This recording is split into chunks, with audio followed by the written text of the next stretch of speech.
Ceres is your average dude who has just awoken his system abilities. Now this guy's system has a target, and anyone under its influence will crumble to the weight of their feelings for him. Currently, he is staring down an intimidating demonic woman, whose mere sight is enough to send the rest of his comrades scared shitless. Facing off against these so-called heroes of humanity, she finds herself rather bored by their helpless state. This hot demonic baddie is actually Princess Yug of the Demon King, and she's toying with the humans upon the king's orders. The D-class hero. Bella finds herself exhausted and defenseless, advising Ceres to escape without her because Princess Yug is just out of their league. Especially since our boy Ceres is a trash F-grade hero. Though he may be at the bottom rank, bro has some serious balls and stands his ground against the demonic threat, believing that he can handle her. His words, by the way, not mine. The demon baddie is out here stretching her body, which I'm pretty sure made some of you guys smile like you just got free candy, but really it's because she's fed up with how weak humanity really is. Ceres finds himself having a nosebleed against her, well, irresistible charms. Even Bella is shocked that this man is out here simping against a threat that could end their lives. She recommends they prioritize escaping from the battlefield as quickly as possible. Princess Yug is so carefree about the fight that one of her orcs had to remind her that one lowly dude was still standing. Switching from sexy to complete psycho, she stampedes along with the rest of her crew, hungry for the kill. Meanwhile, our boy is out here literally T-posing like a Chad, even though Princess Yug has plans to make a wine glass out of his head. Logging into the system, he sets the incoming Princess Yug as his target. While the monstrous demon is just about to end his life with a single swing, the system's effects fully kick in, and instead of chopping his head off, she caresses the back of his head and leans in for a long kiss. Yeah, this weird-ass system actually gives him attack points for successfully completing the kiss too. I think Sung Jinwoo's system has finally found its match. Anyway, Bella's out here going ballistic because of this clown. Even that random-ass orc warrior is questioning what the fudge she's doing in the middle of their fight. Armed with his new power boost, Ceres knocks down 3 of the monsters with a single swing of his sword, shocking Princess Yug as she pulls back with intense speed. Bro is out here keeping a determined face, but I'm damn sure he enjoyed that. Princess Yug, on the other hand, has no idea what's going on. Her clear intention was to kill the bastard, and yet, she matched lips with him instead. Ceres stands proud like a noble warrior, roaring that he's going to sacrifice his body for the safety of the city, which is probably the greatest sacrifice I've ever seen in any manhwa story. Yug's underlings are out here confused as hell because they did hear about the rumors of the demonic princess keeping a secret boyfriend. But they're surprised it turned out to be a human of all people. One of the warriors shouts at his stupid comrades for disrespecting the princess by smudging her name against a human. As for Princess Yug, she seriously doesn't want the Demon King to find out about this incident, even though her heart is raging after that little interaction. Ceres wants to end things here and now, so she sends her warriors to finish him off. Bro conveniently doesn't use his locking ability on these guys and actually takes them head on, deflecting a full swing of one of the orcs. Unfortunately, even though his attack ability increased, that isn't the same for his equipment because it shatters in one blow. The rest of the warriors are ready to obliterate him. One of them goes for a horizontal wide swing, causing Ceres to duck and evade to prevent himself from becoming a Kit Kat. Unfortunately, his defensive stats are low, but he counters by making use of his offensive power boost, managing to slice his opponent's weapon. But another orc dives him from behind like Ceres owes him rent or something, forcing the guy to maneuver all the way back and retaliating with a critical blow. Witnessing the battle unfold, Bella is at a loss for words. This is clearly not the Ceres she is accustomed to. Meanwhile, Ceres regrets being unable to do anything more than pierce the monster's skin, even after that attack. Things get even worse for him as Princess Yug literally comes flying from above to stomp this dude into the ground. Ceres is caught in the attack, resulting in a major shockwave, sending Bella back and driving the demons into intrigue. Yug had finally restrained Ceres onto the ground, and it was about time to end his life. Not even our boy can find a way out of this one as one of her underlings is about to slice his head off. But unexpectedly, the demon princess whips him flying with her tail, stopping him from ending the shitty human's life. The rest of her men are confused, as Princess Yug lays down a strict order for them not to move a single inch. After all, she's in the mood to finish this human off all by herself. Once again, guys, it's her words, not mine. The orc warriors all celebrate in entertainment and glee, supporting her decision. And it genuinely looks frightening as fuck, because she's basically about to chop his damn head off with a bite. But to his surprise, Yug basically nibbles and pulls his ear, not doing anything more as her saliva drips down on his face. Our boy is genuinely annoyed that he has to endure such treatment because he believes he's a man of character. Well, that annoyance fades when he thinks it's once again a noble sacrifice for his people. As for Yug, she's acting weird, questioning why she's become fond of such interactions with a human. Girl is down bad for this man, and though he's suffering lots, the system is paying him greatly by buffing his stats in return. Even the orcs are flustered seeing this explicit scene going on before their eyes, while some of them think this is just one of her methods of torture to make the humans suffer before death. After enduring enough of whatever this is, Ceres thinks his stat points have reached a level that should be enough to take her on. so he retaliates with his broken blade, aiming to plunge it into her upper back. But the demon princess is cautious even when she's enjoying herself, quickly grabbing his arm, preventing the attack, and then grabbing him by the neck. Yug smashes him into the nearest wall, causing her minions to believe that she's finally getting serious about her plans of killing him. Having him pinned to the wall, she finds herself in a state of contemplation,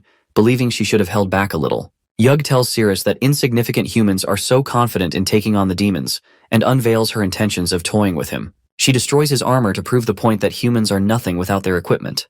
But in reality, she's out here gooning to Cirrus's body, all the while her minions are hoping that she kills him soon. Our boy, on the other hand, observes that he's basically defenseless if she attacks now. He spots her hand reaching for his face, knowing that it's going to be dangerous if she lands an attack. Bro is out here begging for endurance because she's about to drain his life. Literally. She pins him down and has her way with the guy while he's starting to realize he genuinely doesn't have the strength to beat these monsters at all. As for Bella, the chick is out here confused as heck because she can barely describe the scene as a battle. Meanwhile, our boy is out here acting like he's sacrificing a lot just for the greater good. Bro gets a little too confident and goes on the aggressive, believing that it's time to increase his stats to the fullest. And well, what happens next is only a scene that can be described by the reactions of the monsters. I'll just give you one hint. The system didn't just give him one but dozens of power boosts in one single moment. To make it even funnier, the Demon King himself appears on the scene and drops his damn sword out of shock. Bro stole his bitch before his eyes. Even Princess Yug is stunned to find the Demon Lord here, while this ugly-looking bastard is at a loss for words. This is the Demon Lord Bartley, and because of his presence during the lovemaking process, the system awards our boy by doubling every single stat. I guess cucking does have its benefits in some ways. Bartley unleashes just about the same amount of rage as any guy would if he found his girl cheating on him. Yug is in the middle of trying to explain while our boy is already prepared to throw hands with the Demon King. Bartley needs a Snickers with the way he's mauling. He lunges incredibly fast to prevent the bastard of a human from playing with his concubine. The first hit alone knocks our boy crashing into the ground next to Bella. Ceres gets up quickly and claims that he can still fight. Assessing the situation, he analyzes that the Demon King's attack potency is way too high for him to handle. Bartley turns his attention to Princess Yug, questioning why she's having fun with other people again. The Demon Lord is pissed that she's still the same. Bro really said she's for the streets. Princess Yug erupts in outrage, pointing all of the blame onto him, questioning why he'd come so late. Even the Demon Lord and his servants are stunned by her words. Princess Yug doubles down on her speech, stating that she only went too far because Bartley arrives way too late, and that he's the one responsible for letting matters escalate to this extent. She's pissed that he took so long to find her.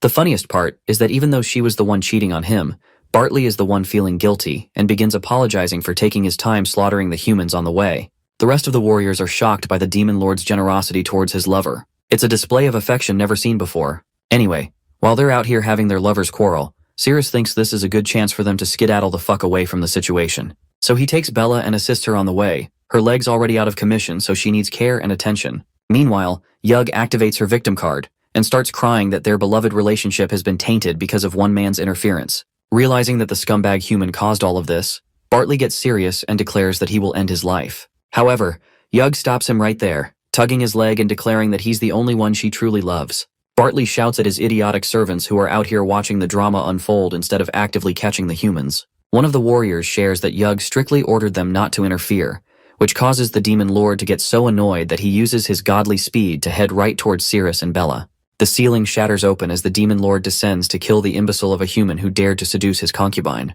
Bartley sends our boy flying with another powerful swing, launching him into the ground in pain while Yug is watching the fight. Currently, even Ceres thinks he's outclassed, not to mention that his body is out of commission against Bartley's overpowered attacks. Without a doubt, he's no match for this guy. The worst part? The Demon Lord is rushing his way to finish the job, aiming to slice our boy open in half. After all, it's a fitting punishment for committing the most heinous act. Realizing that there's no way out of this situation, Ceres begs for the systems to lock in, which funnily causes Yug to intervene on his behalf, slapping the shit out of the Demon Lord and misdirecting his attack. Bartley is at a loss for words again, and while he's stunned in place, Cirrus makes it his life's mission to run faster than the Flash and get the heck away. Meanwhile, the Demon Lord is out here whining like a baby that his concubine actually intervened for the human's behalf. The system recognizes this as a critical hit on the Demon Lord, to the point it awards him with a free level up. But Cirrus thinks it's still no time to fight and continues on running. Meanwhile, this demon baddie is going batshit crazy for the human, outright stating that she wants his body. Bartley tries to stop her, but she frees herself right away and launches her body to have her fun with the human. The demon concubine launches herself at him, believing it's time for her to embrace her freedom. She actually manages to pin Cirrus down with a heavy crash, which probably broke his remaining intact ribs. Anyway, With the act of this lovemaking, Cirrus gains stat points on top of the fact that it's happening before the Demon Lord's eyes. Bartley fully accepts blame for his faults and urges to take care of the human immediately on her behalf. But she's extremely hostile and straight up curses him not to dare disturb her fun time. And well, that's probably the most damage Cirrus has ever dealt to the Demon Lord, because the dude crumbles to his knees in despair. Bella swoops in to free her friend from the embrace of the shameless demon, even though our boy urges her not to step in because it's dangerous. The D-rank girl ends up getting entrapped by her tail and pinned to the wall. Meanwhile, Yug is enjoying Cirrus's body all to herself. She questions what's causing her to behave in such an erratic manner, as if she's no longer the same person she used to be. But instead of that, her thoughts have been replaced by a feeling of ecstasy, causing her to satiate her thirst through the human. Bartley gets up. His sadness is now replaced by anger and denial, to the point he throws himself in hyperspeed again to kill her. But just before the blade is about to cut her in half, the Demon Lord stops himself, roaring that he still loves her and just can't muster the courage to deal the final blow. The dude literally crashes down as his deteriorating mental state is even recognized by the system. The self-destruction process is underway for a demon's unstable state, causing Princess Yug great concern while the rest of their minions run to save their own lives. Bartley's condition reaches a full meltdown as the system awards Cirrus with a skill for reaching level 10. Executing a clean and decisive strike across the Demon Lord's neck, Cirrus marks the kill, with the use of his special skill called the Swift Body Slash. Bartley's body topples to the ground, preventing the self-destruction sequence and avoiding total destruction. Even with a shattered blade, our boy was capable of dealing a lethal blow thanks to his skill. Princess Yug, on the other hand, is a bit disappointed that the Demon Lord reacted in this manner and still has no clue why things had to end this way. Speaking of the Demon Lord, it seems that even after his neck was sliced, this dude lunged towards her even in his death. He rests on top of Yug's body, causing her to wail in agony. This also helps release Bella from her tail.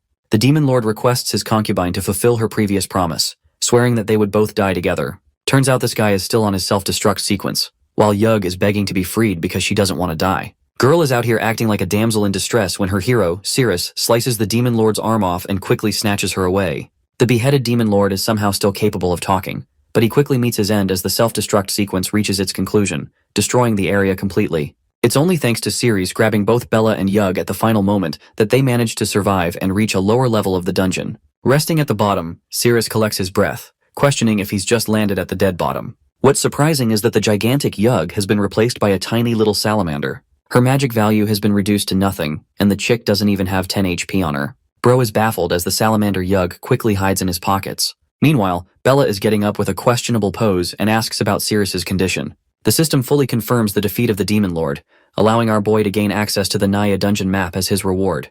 Bro is out here questioning if he should inspect it or not, all at the same time having a nosebleed because Bella is giving him a good view over here. She hops off of him and sulks in embarrassment, while Cirrus commands the map window and learns a bunch of things from it. The map allows marked features to show where one can collect resources and even target bosses. With this, Cirrus won't ever have the trouble of getting lost in dungeons anymore. Even Bella is surprised by what he's saying because she can't see the system window. Anyway, he helps her get up and they're about to leave, when suddenly the dude experiences a sudden ache inside of his body, causing him to cough out a gush of purple liquid. His body appears to be affected by some sort of demonic magic, and his hand is trembling in agonizing pain. Cirrus does his best to contain the pain, and it's so bad that even a guy like him is rolling on the floor like a helpless weeping child. Sudden cuts begin appearing all over his body, causing Bella to embrace him, realizing that she's got to help him endure this pain. She senses that his body is literally on fire, and it results in his pinky finger extinguishing from the pain. That's the end of the painful sequence for Cirrus, who has gone numb and takes a moment to collect himself. He finally concludes that he's okay now, while Bella is shocked by what's happening to his body, or why his pinky finger just melted out of nowhere. The warrior reveals that it's actually due to the effects of poisoning. Let's go back 6 months and see what went down during a monster raid in a city. He watched a bunch of monsters taking on a hero in battle, and the fight seemed to be happening because of some kind of special box. Incidentally, the box was slashed by the monster, releasing violent and thunderous shockwaves. Unfortunately, Cirrus was near the area when that happened, and was knocked away into the ruins. The sliced box leaked out the special liquid from inside it, when suddenly, the sky turned into a crimson red, and a rain of blood began to hit the ground. The vile smell alone was enough to make Cirrus vomit, not to mention the hero who was affected by the rain to the point his body melted. The same goes for the monsters. All of them experienced an unending amount of pain. Cirrus had been the lucky one who didn't come in contact with the rain, and despite waking up later without any contact from it, he received a condition of lethal poisoning. The doctors concluded he'd only had 1 year left to live, until the system window popped out of the blue, revealing that only the blood of the demon god was capable of healing his condition. The system requested his permission on a full binding from then on, And well, Cirrus accepted, while also learning that the demon god was in the Nay dungeon. Presently, he also discovered that there's an antidote for the poison somewhere in this dungeon. But for now, he just wants to go to a room and get some clothes changed and recover before taking on another fight. The scene cuts to a perspective of some randoms who are approaching a dungeon room, when suddenly, the tank of the party feels something as a laser beam pops out, and somehow they all manage to avoid being shish kebabbed by that. Well, except for the tank, that is. The vice captain of the squad urges his men to stay right where they are to prevent any other mechanisms or booby traps from popping out of the blue. So they're all standing there like someone just asked the English or Spanish question. Their best defender and the tank of the party was demolished with one trap, so they have to be careful. Unfortunately, they can't even use anyone as bait to test out any traps. Still, that doesn't mean the group should retreat all of a sudden. The captain of the crusade, Cyrus, believes they should follow the traditional rules and use the weakest soldier among them as bait. Poor guy is flung ahead and ordered to pay with his life by finding the correct route. You can't even do anything in this situation as Cyrus is ready to kill the guy anyway if he disobeys orders. As he's despairing, luckily Claude comes out to suggest a different solution. He has a special arrow that can allow for exploration and increase the chances of survival. But to his shock, Cyrus literally slices the equipment into half, which is just plain stupid as the D-rank warrior sinks into further despair. Cyrus is pissed off by these little toys of the vice captain and states that he's going to kill the vice captain if he fools around any longer. The scumbag orders the D-rank of the party to get up and start exploring. Poor guy shaking in his boots and begins taking a step. Luckily, he hasn't set off any traps yet, but the next step is the trickiest one, because he doesn't know where to go. As he's debating his options, the team leader doesn't even give him a chance to think and tells him to get moving. Quivering as he lifts his leg, the decoy takes another successful step. I don't know about you guys, but this feeling is probably similar to playing a game of Russian roulette. Each instance is basically the deciding factor between life or death. This guy even knows that he's definitely going to get killed with the rate he's going. The fear of death overwhelms him, preventing him from walking anymore. The weight of the fear alone makes him turn tail as he flings back, begging for a chance to return him. Unfortunately, because of his carelessness, he steps on a point that activates the trap, shooting a clean beam through his head. The members of the group are terrified because according to the trajectory of the beam, they could be hit from just about any angle. With his body flopping to the ground, the leader Cyrus commands the next lowest ranked among them to come out. But to their surprise, the door opens up on its own, stealing their attention. From the door emerges our boy, who certainly wasn't expecting to see these guys around. Also, you guys remember the decoy team they talked about earlier? Yeah, well, turns out Bella and Cirrus were originally supposed to be the decoys of the group. The shocking part to the team leader is how both of them managed to survive and escaped the dangerous levels. It makes his blood boil to discover the survival of Ceres. Man can't even live in peace. Let's talk about the events that unfolded prior to their departure to the dungeon. Ceres was apprehended for apparently knowing special information about Cyrus's wife's underwear. Now that's just hilarious. It seems that this main character's solution to every problem is, I'm gonna sleep with your girlfriend and you'll regret it. Anyway, Ceres tried his best to give a shoddy explanation, but you can only guess Cyrus's reaction, who was at the verge of killing the guy for having a supposed affair with his woman. Being the man of character, Ceres valiantly declared that he would never do such a thing and was only training his eyes for perception. To their astonishment, Bro begins naming down all of their underwear colors. The funniest part is how quickly the underlings of the captain went from, "No sir, please don't kill him," to, "Kill him now sir, he's a national level threat."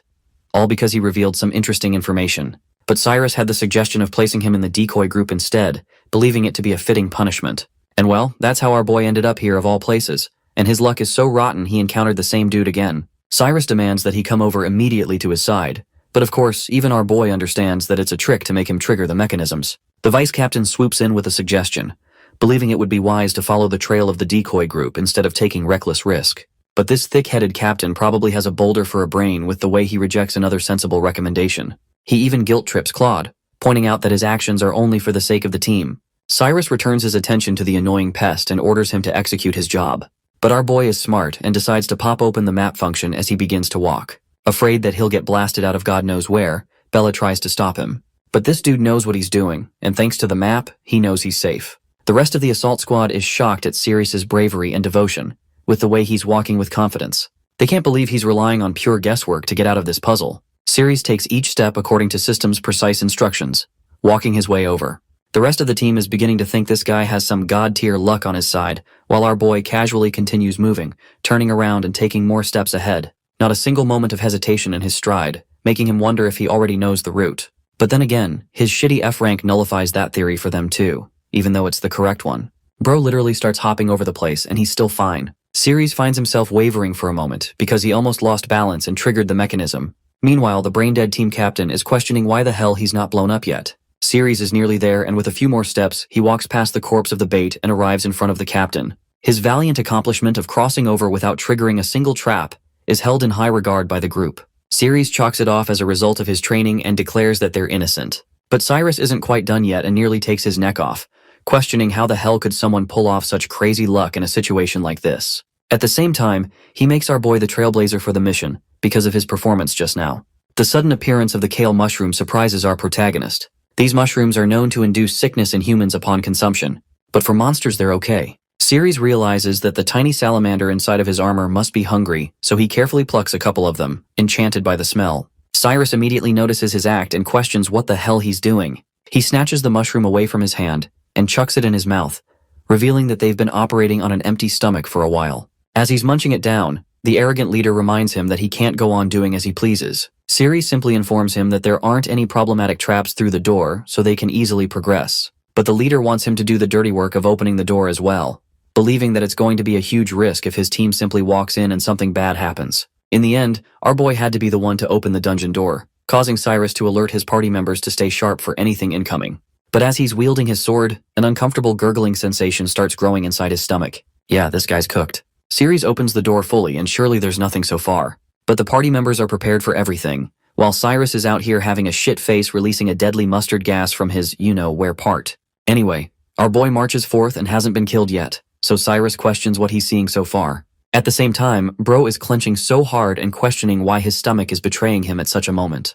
The realization hits him, believing that it's the mushrooms that caused his demise. Anyway, our boy expresses that the place is full of traps, and goes blitzing ahead, knowing that the rest of them will have to keep up, and it will result in even greater torture for the clown who ate the mushrooms. Anyway, the rest of the party starts running, but none of them really know why. Cyrus is literally at the verge of exploding and releases yet another deadly gas. The hilarious part is that his group members all think it's from the dungeon floor, and that the stench is going to kill them all. Embarrassed like hell, Bro tells everyone to run for their lives or else they're all gonna die. A while passes after their little marathon, and the team leader immediately confronts Ceres for the mushrooms, questioning if this is some kind of elaborate scheme coming from the D rank. But our boy is a gaslighter pro max and graduated from Manipulation University, with the way he was countering him.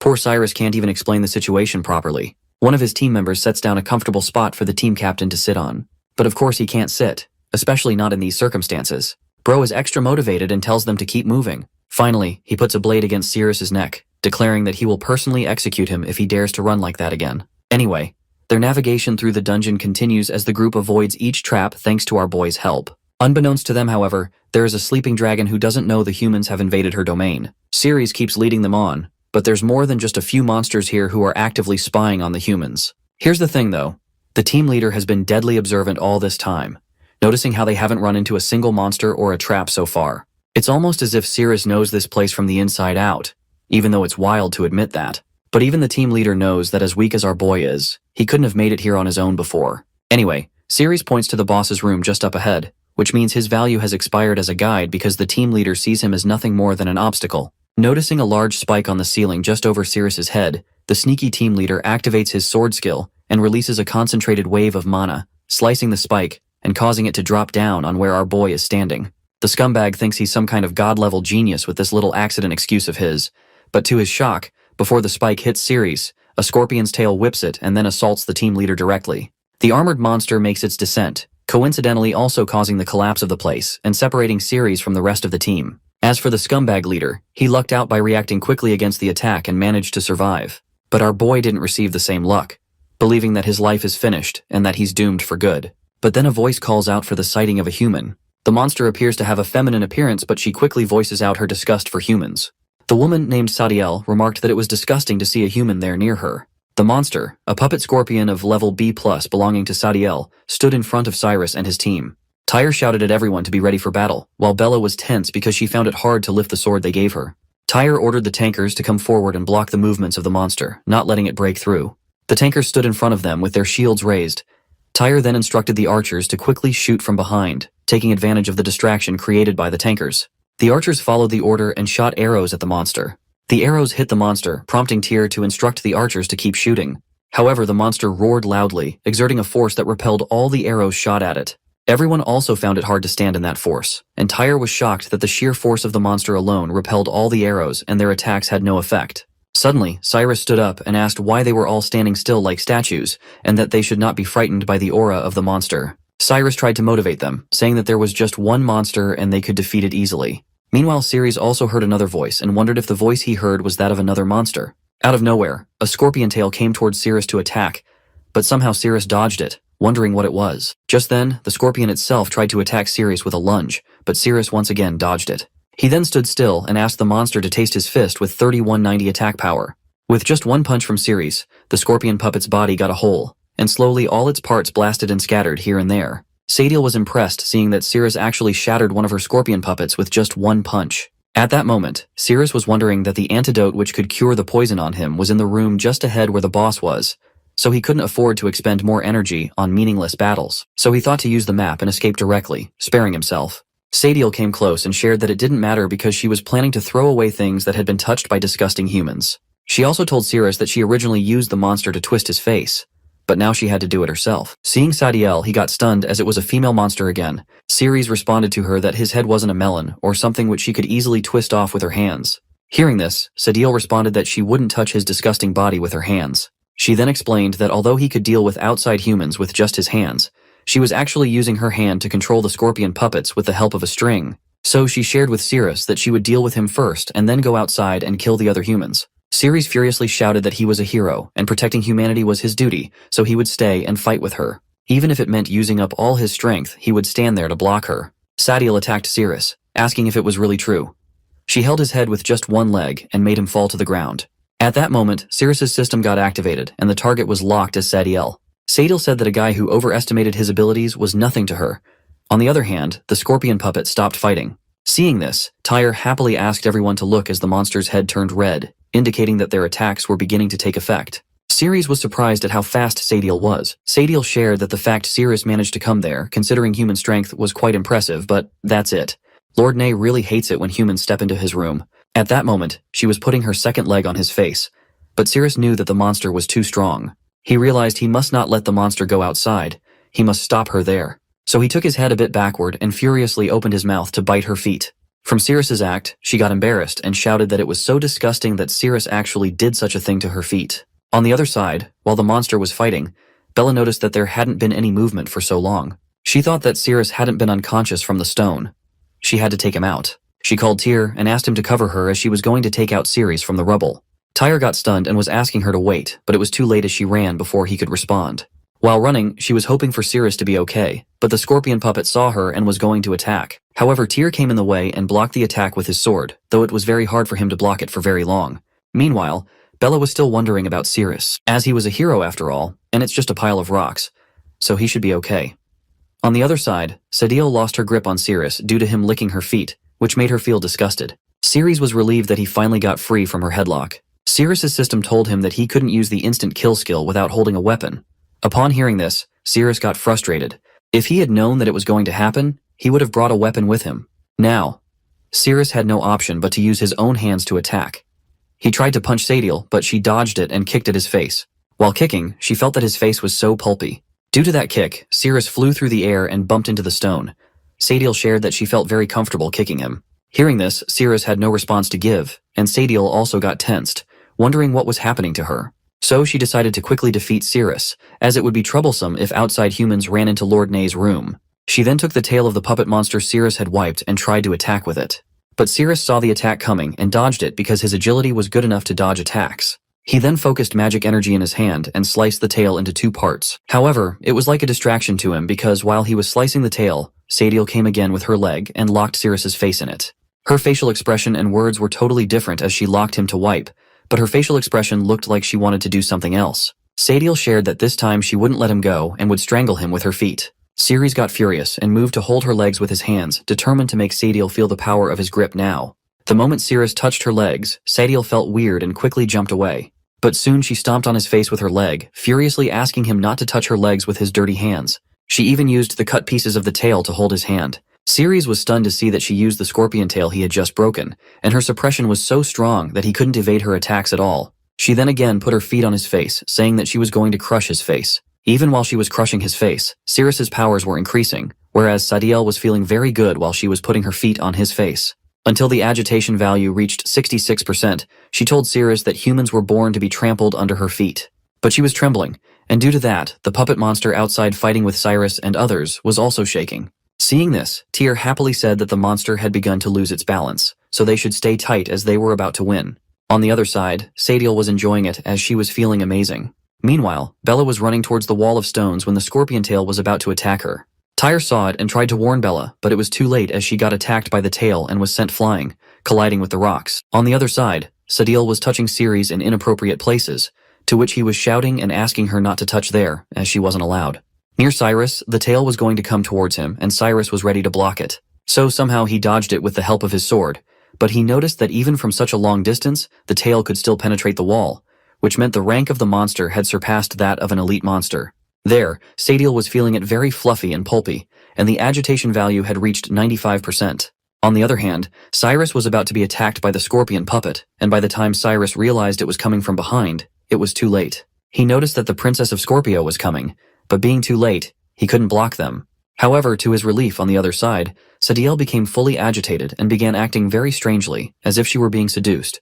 So due to that, the scorpion monster also twitched and stopped. Cyrus was surprised to see that he blocked the attack, but he noticed that the monster was howling very weirdly. Seeing the monster so restless, Cyrus thought it would be his perfect chance. So he used his roaring tiger severing strike attack on the scorpion puppet, and the puppet flew away, falling to the ground. Seeing that, everyone got happy and started praising Cyrus for his power, as just with a single strike, he easily wiped out that monster. On the other hand, the agitation value was at 98%, which is why Sadiel was acting so strangely. Here, the monster starts vomiting, and seeing this, everyone thought that Cyrus's attack was so powerful that it made the monster howl in pain.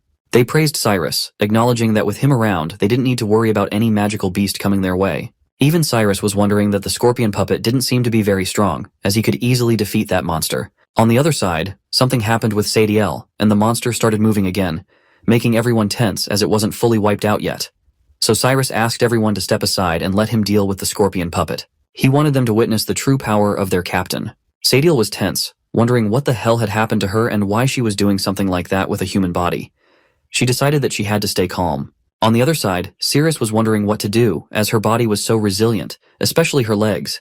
And if it went on like that, she would completely drain him. So Ceres shouted that he would never submit to her, but she pushed her leg inside his mouth to silence him, shouting for him to shut up because she didn't want to hear his voice. Ceres was getting a similar feeling to what he experienced with Yug, as he felt like he was being played by the girls.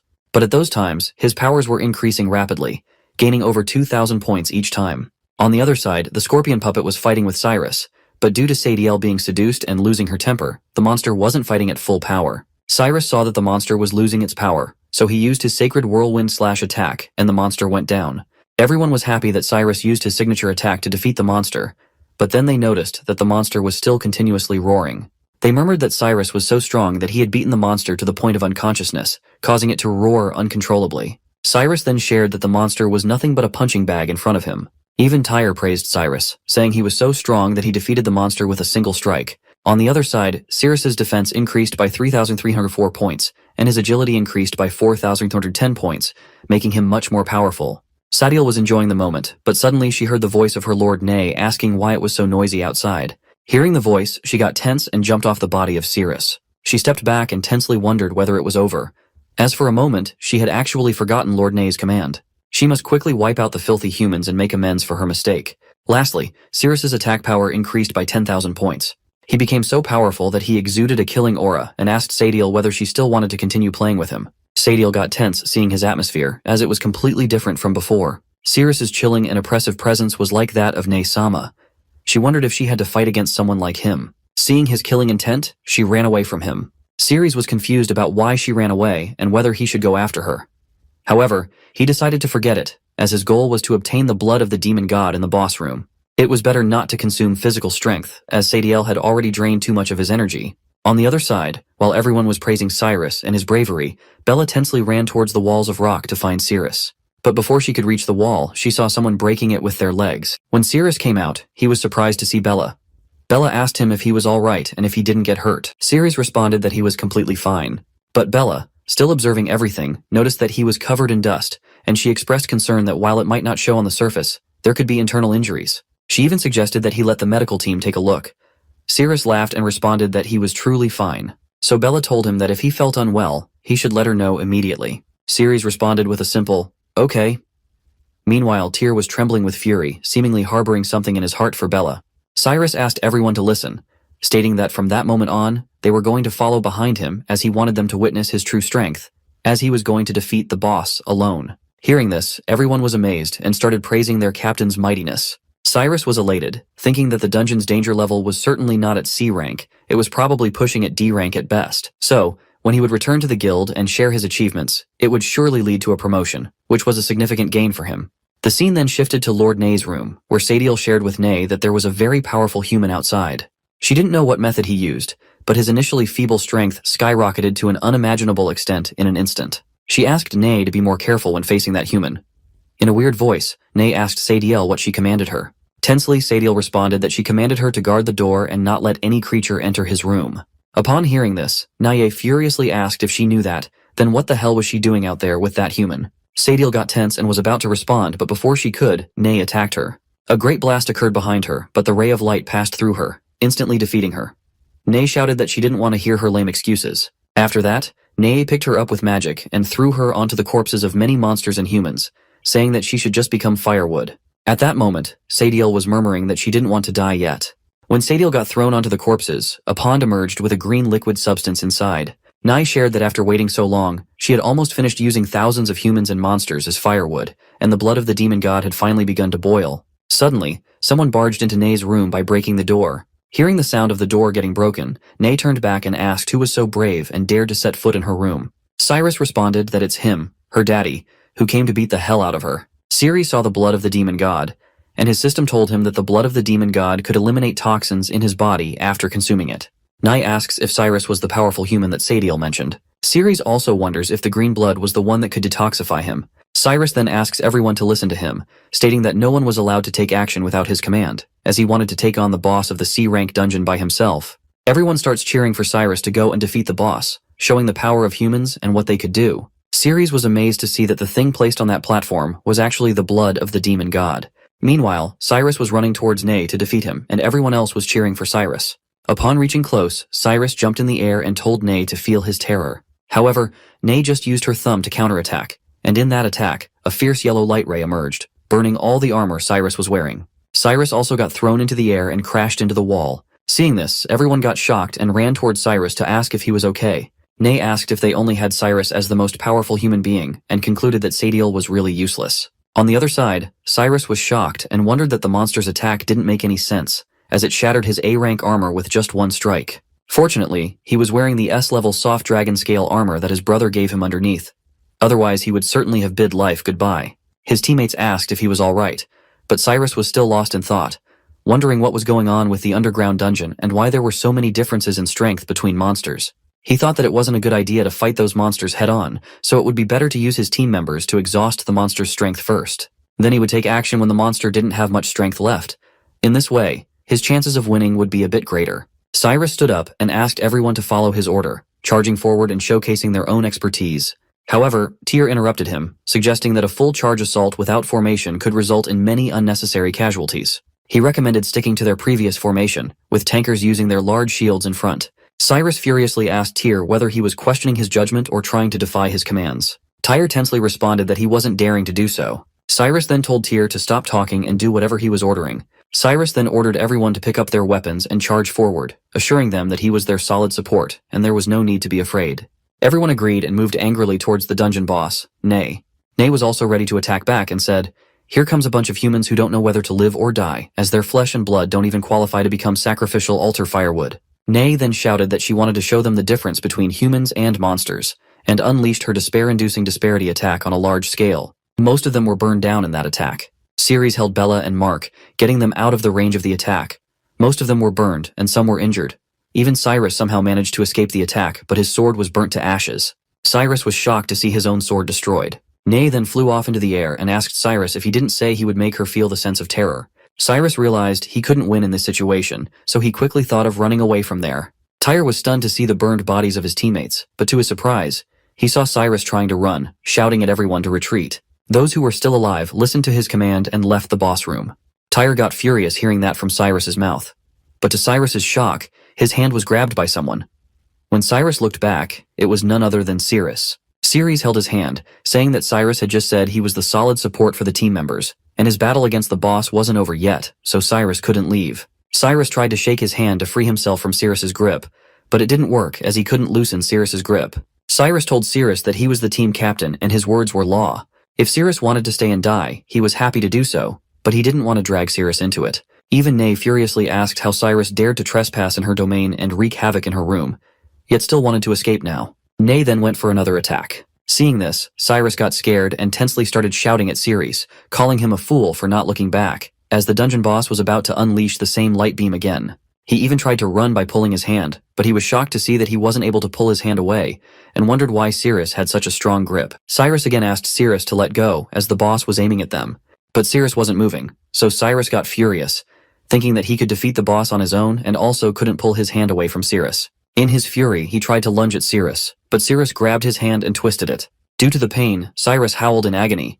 Ceres then pulled Cyrus towards himself and picked him up, preparing to throw him towards Nay. He shouted that as the captain, Cyrus must stick to his words. The moment Nay unleashed her attack, Ceres threw Cyrus towards the beam, saying that he should be a solid support for the team members. He instructed Cyrus to block the boss's attack with his body and cover his teammates for the retreat. Cyrus directly barged into the beam of light, allowing everyone else time to retreat. They ran outside while Cyrus got injured by the beam. One teammate got stunned upon seeing this. After that, Ceres furiously looked at Nay, shouting that it's his turn now. Bella shares that she wants to stay. Tyre also agrees with Bella, saying that he too wants to stay and deal with the monster. Bella responds that he doesn't need to stay, as she is staying because of Ceres. Tyr shared that he knows, but he was the first-ranked B-class hero, and he came to eliminate monsters, so he would never run away. He also expressed that he didn't want to take command from that idiot Cyrus again. On the other side, Naya asks Ceres why he didn't run away even after witnessing her power, insinuating that Ceres was looking down on her. Nay then goes to unleash the beam again, but Ceres counters with the swift body slash, causing Nay to tense up and move her hand back. Nay became furious as Ceres was so fast, but to her surprise, Ceres started running towards the altar of the demon god's blood. Nay began to wonder why the human was running towards the altar. Soon, she wondered if it could be possible that the guy's goal wasn't to kill her, but rather to obtain the blood of the demon god. Ceres was continuously running towards the altar as he was just a few meters away from it. Nay tried to shout, asking Ceres to stay away from her altar. But at that moment, Bella and Tyre attacked Nay from behind, saying that it was the best opportunity for them. Surprisingly, Nay easily holds both of their swords and then aims towards Ceres, saying that Ceres was really a bastard who had speed like a cockroach. Bella shouts at Nay and asks her not to dare attack Ceres. Both Tyr and Bella try to push Nay back, and just as Nay unleashes her attack, her foot slips a bit, causing her aim to go off. Ceres is also able to dodge the attack due to the wrong aim. Ceres then happily jumps towards the altar, thinking that he almost got what he wanted. But the moment he got close to the altar, he saw a magic array. He got tense seeing it, and just as he touched the array, a blast occurred, and he was deflected from the altar.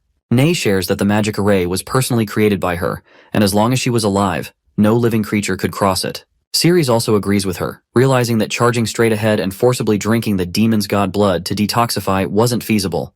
They must defeat the boss to proceed. Suddenly, Ceres saw something in the gaps of the walls. On the other hand, Nay threw Bella and Mark, saying that they both were arrogant fools who underestimated their abilities. Both Bella and Tyre fell to the ground with a great impact, getting slightly injured. On the other side, Ceres was stunned to see that it was the same female monster who had just escaped from him, and he wondered how she ended up there.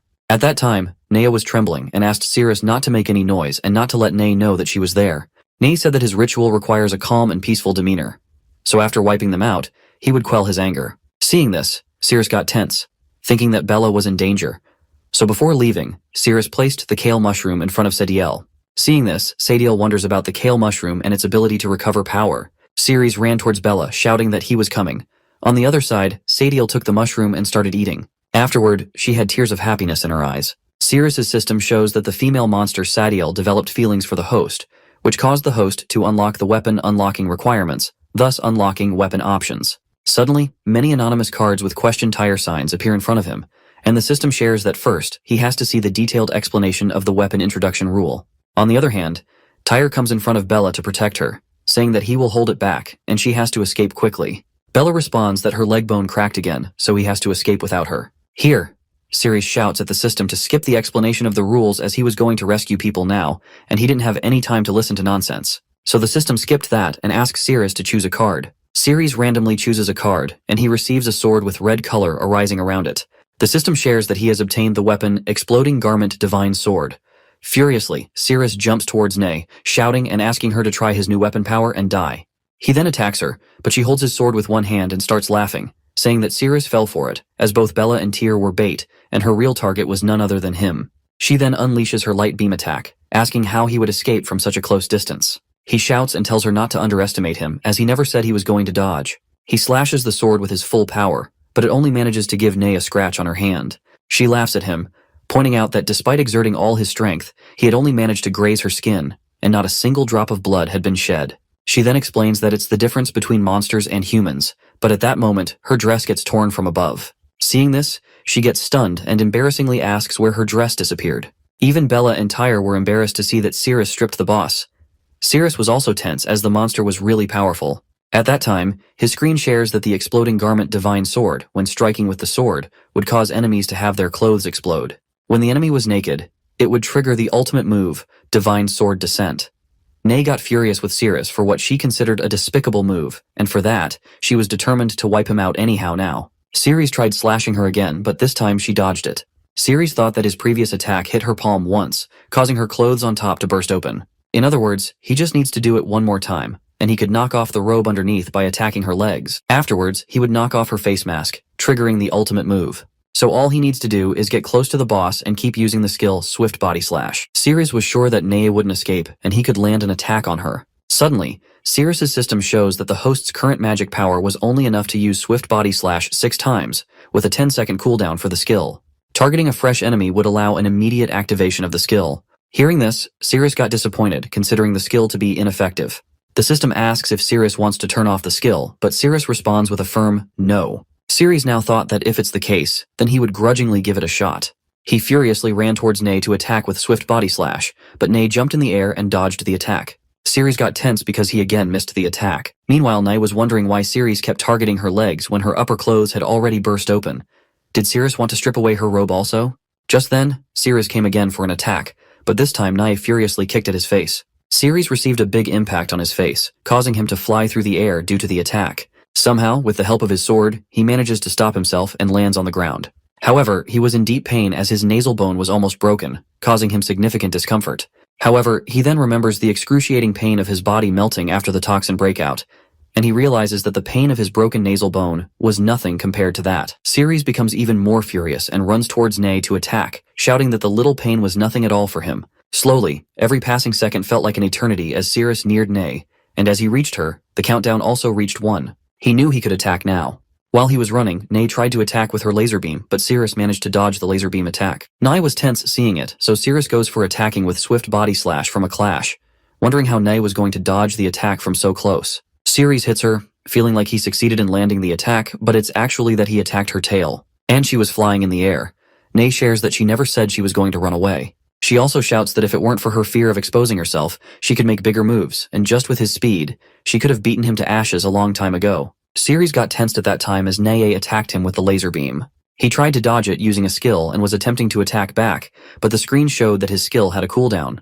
Cirrus got frustrated, wondering why 10 seconds felt so long, so he had no choice but to face her head-on. Cirrus then directly slashed with his sword without using any skill, putting his full power into it.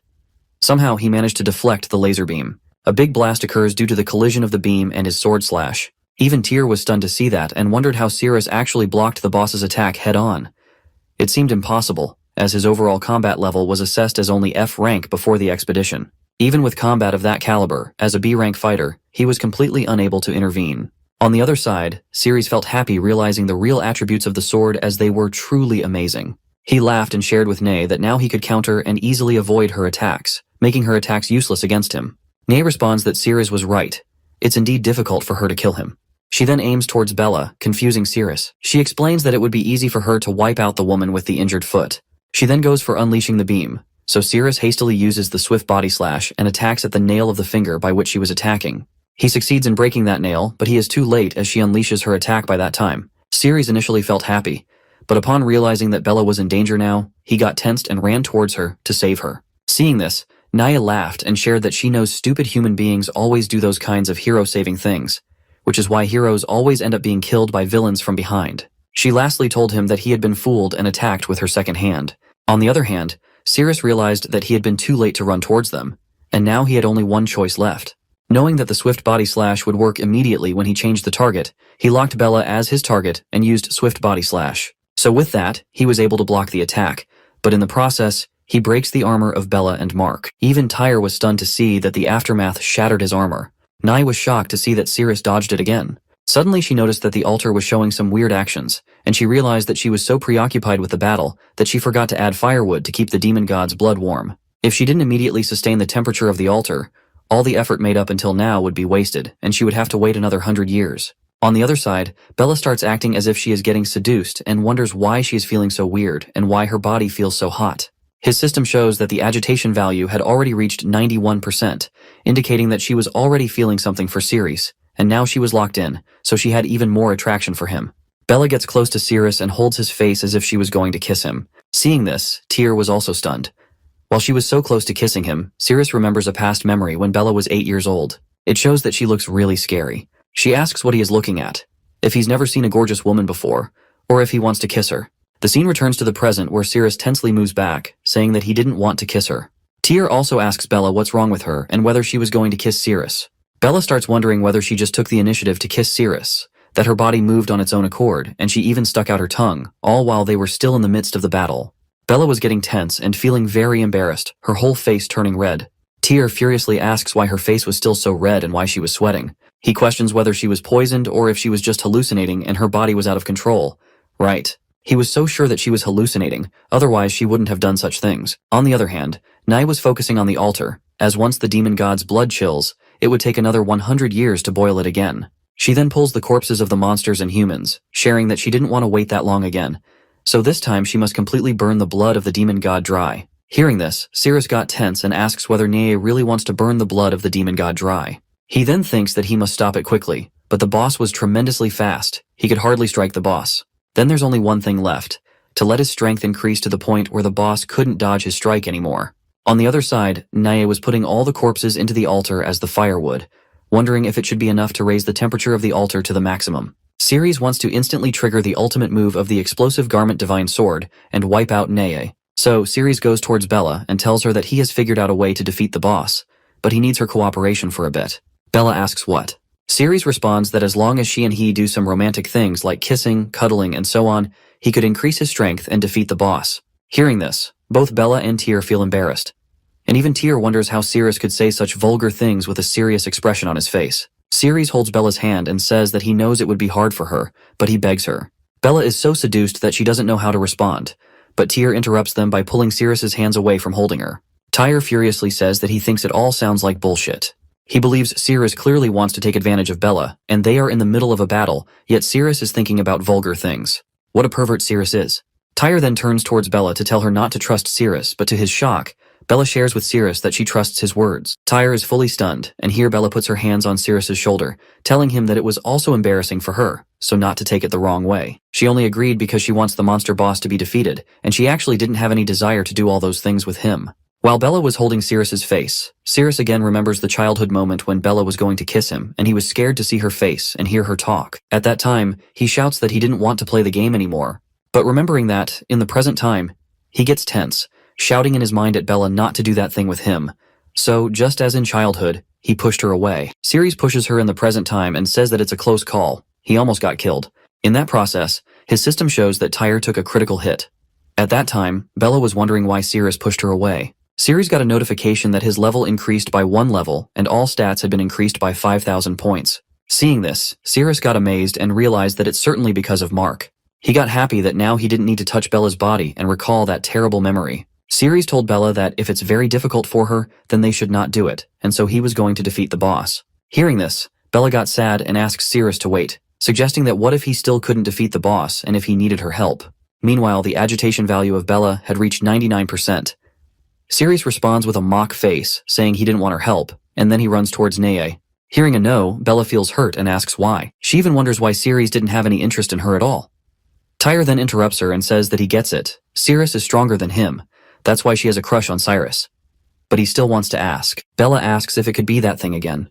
The scene shifted to Ceres. where he was wondering that to activate the finishing move, he must hit both the head and the legs at the same time. Earlier, he almost hit the boss's leg, but now all his stats had been increased by 5,000 points, so if he could just find the correct opportunity using swift body slash, he could surely achieve it. On Nea's side, she was confused as the altar was still not connected, wondering why the temperature was still so low. If she didn't fix it soon, the temperature would drop rapidly, so she thought of using the filthy humans to make up for a little bit of warmth. Nai flies towards Cirrus and tells him to be proud, as they were going to become the firewood for her sacrifice, which was the highest praise she could offer to them. She then shares that it's time for her to unleash her full power now, so she starts collecting her full power in the middle to attack all at once. Ceres was also stunned to see it, as the ball formed with the power was very big. When Nae furiously attacks towards him, he tries to block it with the help of his sword, but while he was blocking, he was getting the notification that his magic points were decreasing rapidly. Slowly but surely, his magic points were coming towards 0. Finally, he somehow manages to deflect the attack, but his whole magic power nearly reaches 0. Now he only has 11 magic points left, and he can't use any skills due to the low magic value. Ceres got tense, realizing that he had no power left and he didn't know what to do. Nae got happy and told him that she knew his magic power had been depleted, and the battle was over now. Ceres was wondering what to do, but to his surprise, Bella came and held his face, saying that he clearly needed her help. She then put his face on her chest, which shocked and heartbroken Mark. Ceres also thinks that Tyr was a good man. Bella also thought that she had already told Tyr a long time ago that she already had someone in her heart, and from childhood to the present moment, it had never changed.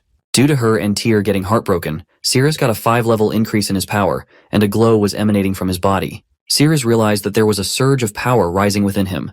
He received a notification that all his stats had been increased by 27,500 points.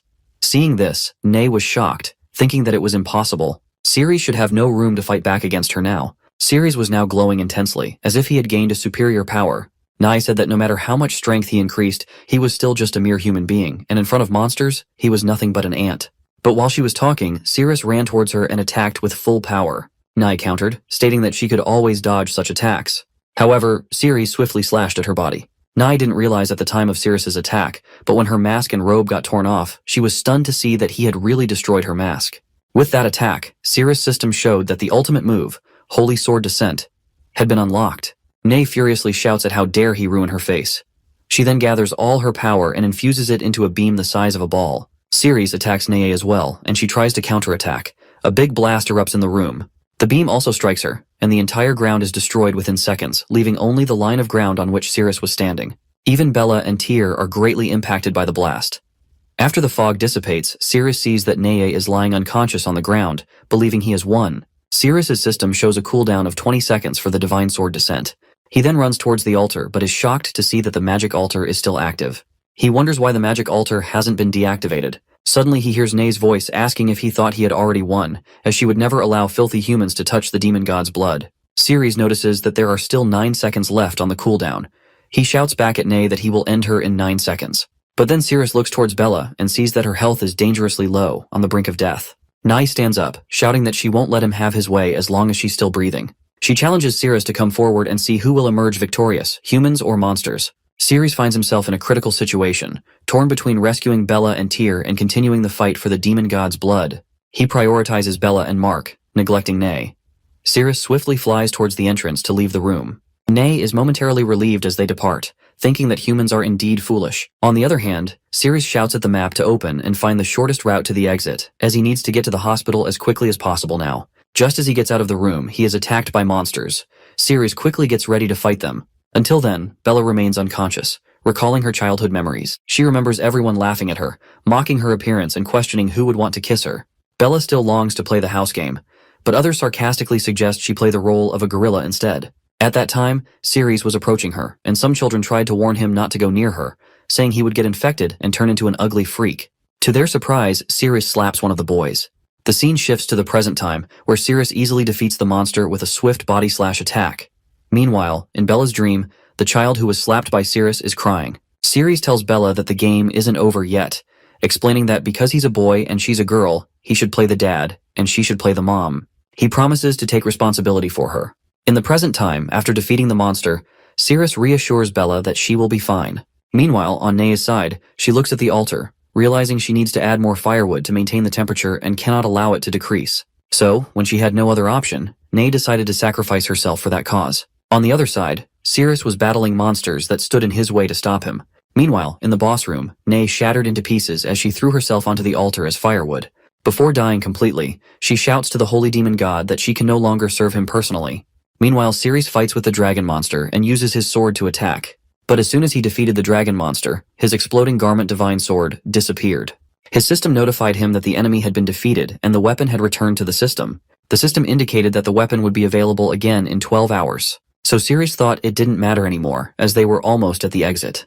The scene shifts to the outside of the dungeon exit, where Ceres and some of his teammates are shown. Everyone is overjoyed that they made it out of the dungeon alive. While Ceres was thinking about how close he came to dying in the underground dungeon, he reflects that even his dragon-scale armor was shattered, all because of that damned Ceres. He speculates that Ceres should have been defeated by the dungeon boss by now. Suddenly, someone sees Ceres returning with Bella and Tyre in hand, and they inform Cyrus that Ceres is alive. Cyrus is stunned by this news, and Ceres looks very serious as well. Cyrus pulls out a sword from one of his teammates and shouts, questioning how Ceres dared to follow them secretly and attempt to escape. He demands an explanation from Ceres, asking how he could defy his orders and try to run away. As the captain, Cyrus declares that Ceres has lost his qualifications to be part of the expedition team, and states that he won't consider using the guild's medical resources to prolong Ceres's life any longer. Cyrus then shouts that he's going to make sure of it right then and there and prepares to attack. However, to everyone's surprise, Ceres kicks Cyrus in the face and uses him as a stepping stone to jump forward, stating that he doesn't have time to waste on him. Cyrus appeared to be unconscious, while the others were shocked and shouting at Ceres, questioning how he dared to attack their captain. One member shouted and informed everyone that it was serious because Ceres had kicked the captain and caused him to faint. They needed to hurry and take the captain to the hospital. The scene then shifted to the guild hospital, where the ward boys were seen running with Bella and Tyr on stretchers, shouting about an emergency case. Ceres felt relieved after ensuring Bella and Tyr were delivered to the hospital safely. He decided to quickly return to the dungeon because he was just one step away from obtaining the demon god's blood to cure the poison. The scene shifted to the dungeon where a red-colored substance was emanating from the altar. Gradually, it rose up and began taking the shape of a humanoid figure. Sadiel observed everything and wondered what kind of entity Boss Ney had summoned when sacrificing herself, as he gazed upon his transformed appearance. It seems like Nea was living under the identity of Bio in front of everyone, and they didn't know she was actually a girl. The red-colored substance formed into a dress-like shape, and a hand emerged from inside. As the hand emerged, the atmosphere grew intense. Feeling the sensation, Sadiel became tense and described it as a chilling feeling, as if she were being stabbed by countless needles into her bones. A monster with a human appearance emerged from the red substance and remarked that the scene felt very familiar, as if it were truly her own domain. When she first appeared, Azathoth had a boyish body but long hair like a girl. Sadiel, feeling the intense sensation, tensely tried to run away from there, thinking that the place was becoming too dangerous. Azathoth felt Sadiel's presence and approached the wall, pushing it with a finger. With her touch, the entire wall started collapsing, startling the monsters standing on the floor above as they wondered why their floor was exploding. Azathoth had caused this to reveal the person she sensed. After falling, every monster was hurt, and speculated whether Boss Ney had caused the collapse. However, one of them shouted for everyone to look up, pointing out that the underground dungeon had collapsed and they could now see the sky above. They speculated whether the collapse was caused by Boss Ney, but quickly dismissed the idea, realizing it required someone with greater power than Boss Ney possessed. While they debated, Azathoth interjected, stating that Ney was dead and that she now needed a servant. Hearing this, the monsters grew tense and debated whether they should escape or stay. One monster even approached Azathoth, stating that their lineage had endured over time due to their immense power, and they were willing to follow someone even more powerful than Boss Ney. Everyone else starts clamoring that they also want to serve, but Azathoth shouts that they are all too ugly and proceeds to destroy them. Azathoth declares that she doesn't want ugly minions. She then walks towards Sadiel, complimenting her appearance and instructs Sadiel to look up and open her mouth. With tears in her eyes, Sadiel opens her mouth and Azathoth pours her blood into it, instructing her to drink. After drinking, Sadiel feels a sudden change in her body, sensing a different sensation as if her body is beginning to heal itself. Azathoth approaches Sadiel and explains that Sadiel's body should be feeling very comfortable because her blood has the ability to repair all damage, fortify the immune system, and enhance strength. Azathoth adds that during the digestion process, it could bring Sadiel immense pleasure. Azathoth then tells Sadiel that it's getting dark, and advises her to go find a clean room waiting for her. Sadiel, unsure of what to say, agrees by nodding her head.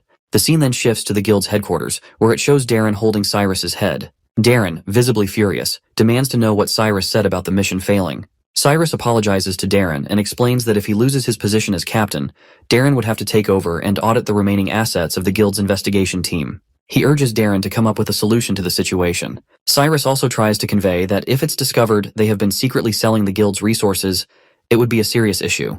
However, Darren pushes Cyrus back and shouts at him to keep quiet, stating that he already knows that. Darren then asks Cyrus if he just said someone in his team went against his orders. Cyrus confirms this and mentions that the person's name is Cirrus. Darren checks the document and sees that Cirrus is an F-rank hero. He instructs Cyrus to place all responsibility for the failure on Cirrus and orders that he be sentenced to death for desertion. The scene shifts to the dungeon, where Cirrus is confused to see its collapsed state. He rushes towards the altar to check if his antidote is still intact, but he is shocked to see that it's empty. Meanwhile, Sadiel quietly waits for Azathoth, sitting in place. Suddenly, Azathoth puts her hands on Sadiel's shoulders, prompting Sadiel to ask Azathoth not to do it. Surprisingly, Azathoth hugs Sadiel from behind, and Sadiel is stunned. She feels something soft touching her back. Sadiel, who initially thought Azathoth was a boy, becomes confused as she tries to reconcile this perception with the soft sensation she is feeling. Out of nowhere, Azathoth whispers something in Sadiel's ear, causing her to be seduced by it and move aside from the hug. Embarrassed, Sadiel turns back and is stunned to see Azathoth, whose appearance has suddenly changed to that of a proper girl. Azathoth asks Sadiel if she doesn't like hugs. Confused, Sadiel asks how Azathoth could change like that. Azathoth explains that there's nothing surprising about it, as at night she loses all her strength and reverts to her true self, a girl. Azathoth also explains that during the night, Sadiel must protect her and eliminate anyone with ill intentions towards her. She warns Sadiel not to attempt to harm her or escape, as consuming her blood during the day allows Azathoth to resonate with Sadiel's blood, potentially causing Sadiel's body to dissolve instantly even at night. Sadiel is compelled to obediently listen to her instructions. On the other hand, Cirrus is tense as he searches everywhere in the dungeon for the blood of the demon god, but can't find it. He wonders if the blood of the demon god must be hidden somewhere in the dungeon, holding on to hope. Cirrus asks the system to open the map so he can scout every corner of the dungeon thoroughly. Here, Azathoth explains to Sadiel that she doesn't want things to end up like this, but her heart is sealed within the Heroes Guild, preventing her from being in her complete form. As a result, at night, she transforms into a weak human. But as long as she waits until daytime and restores the power of the demon god, they will head to the Heroes Guild headquarters to retrieve her heart. When that happens, every monster in the world, whether it's day or night, will once again bow to the might of her power. Suddenly, Sadiel hears footsteps approaching, so she moves to go and investigate. Azathoth stops Sadiel and instructs her that during any fights, she must stay within a 5-kilometer radius. Azathoth warns that if Sadiel exceeds this range, she will consider it an attempt to escape and threaten to dissolve her body. Azathoth asks Sadiel again if she understands, and Sadiel responds with a yes. On the other side, Cirrus's system informs him that the blood of the demon god is in Neye's underground dungeon. Cirrus is happy to learn that it's indeed in the dungeon. Cirrus runs towards the room where Azathoth and Sadiel are staying, thinking it's the last room of the dungeon he hasn't checked yet. Before he reaches the room, Sadiel hides beside the door, ready to attack him. When Sadiel attacks Cirrus with a kick, he easily dodges it. Sadiel is shocked to realize it's the same human she met earlier that morning. Meanwhile, Azathoth starts feeling strange and wonders what's happening as her body twitches unexpectedly. This usually only occurs when she's close to her heart. Sadiel asks why Cirrus came back when Neye was already dead. She urges him to leave the dungeon before daylight. Cirrus is stunned to see Sadiel's body, which has regained enough strength to fight. He then asks Sadiel if she enjoyed the mushroom-flavored treat he gave her. Hearing this, she gets embarrassed and responds that it wasn't tasty at all. It was the most disgusting mushroom she had ever eaten in her life. She tells him to get lost, but Cirrus's system shows that Sadiel's favorability rating is at 71%. Cirrus is happy to see this and comments that she is blushing, and her favorability towards him is higher than he expected. Before he could finish speaking, she kicks towards him, saying he was talking nonsense and she didn't have any liking towards him at all. She kicks again, this time hitting her own face, and she crushes it, expressing that her feelings towards humans were just disgusting. But suddenly, to her surprise, his body disappeared from beneath her leg. She is stunned, and when she turns around, she sees that he is running towards the room. Sadiel wonders how he managed to escape after she clearly stepped on his face. Cirrus explains that he has urgent matters to deal with, so they can play later. As he reaches the door, he senses that the blood of the demon god is behind it. Before he can open the door, Azathoth opens it herself, and accidentally, Cirrus puts his hand on her chest. He is shocked to see a human girl there in the dungeon. Realizing his hand is on her chest, he quickly retracts it. Sadiel asks Azathoth why she came out. Due to Cirrus placing his hand on her chest, she furiously grabs his hand and squeezes it. Out of nowhere, a spark of light emanates from that spot, and she is stunned to see that it's her heart. She then wonders why her heart was in that part of a human. Cirrus pushed Azathoth back and tensely asked her to let him go, questioning what she was doing with him. Cirrus's system then revealed that the human girl was his blood of the demon god. Cirrus was stunned and wondered how his antidote had turned into a human. Without thinking, he grabbed her hand and made a cut on her palm to drink her blood. He then drinks her blood, wondering if her blood could be his antidote. Upon this act of Cirrus, Azathoth feels strange and twitches. After drinking the blood, Sirius's system shows that his poison hadn't been cured, and his remaining lifespan was 101 days. Ceres asks and wonders how her blood could be ineffective. Azathoth smiles, thinking that since she had turned into a human, her blood was naturally ineffective. Just then, Sadil interrupts them by kicking Sirius's hand and asking him to release Azathoth. But Sirius easily dodged the kick and stepped back. Azathoth then wonders how her heart was absorbed by a human and transformed into an essence stored in his filthy body. So, now if she wants to regain her power, she had to forcibly absorb that part back into her body from him. After doing so, his body would dissolve into a pool of blood as punishment for using her power without her permission. Ceres then wondered if other liquids from her body might have the antidote effect. He decided to first take her away and then consider it further. As he moved slowly towards Azathoth, to his surprise, something emerged from underground. It was actually a monster named Ghana, who was of boss level. Ghana happily shouted and shared with Azathoth that even from thousands of miles away, she sensed her presence, and the sensation bewildered her senses, stirring inside her. Ghana also mentioned that she had never removed the bell Azathoth bestowed upon her, proving her unwavering love for him. Ghana then asked Azathoth if she could devour her now, stating that after that, Azathoth would only belong to her. Sadil was stunned by this, while Azathoth looked tense. But suddenly, to her surprise, Sirius picked her up in his hands and started running towards the hole in the wall, jumping outside of it. While jumping, he wondered how a boss-ranked monster could appear in the dungeon so suddenly. So he thought that he must take Azathoth to a safe place first. Ghana also jumped through the hole, following Sirius, shouting at him to give Azathoth back to her and not to run away. The scene then shifted to a few seconds later at the Heroes Guild, where Sirius had taken Azathoth, thinking it was a safe place. He was relieved that he had finally managed to lose Ghana, who had been chasing him. In the hall, Sirius was sitting beside Azathoth. Azathoth tensely asked where he had brought her.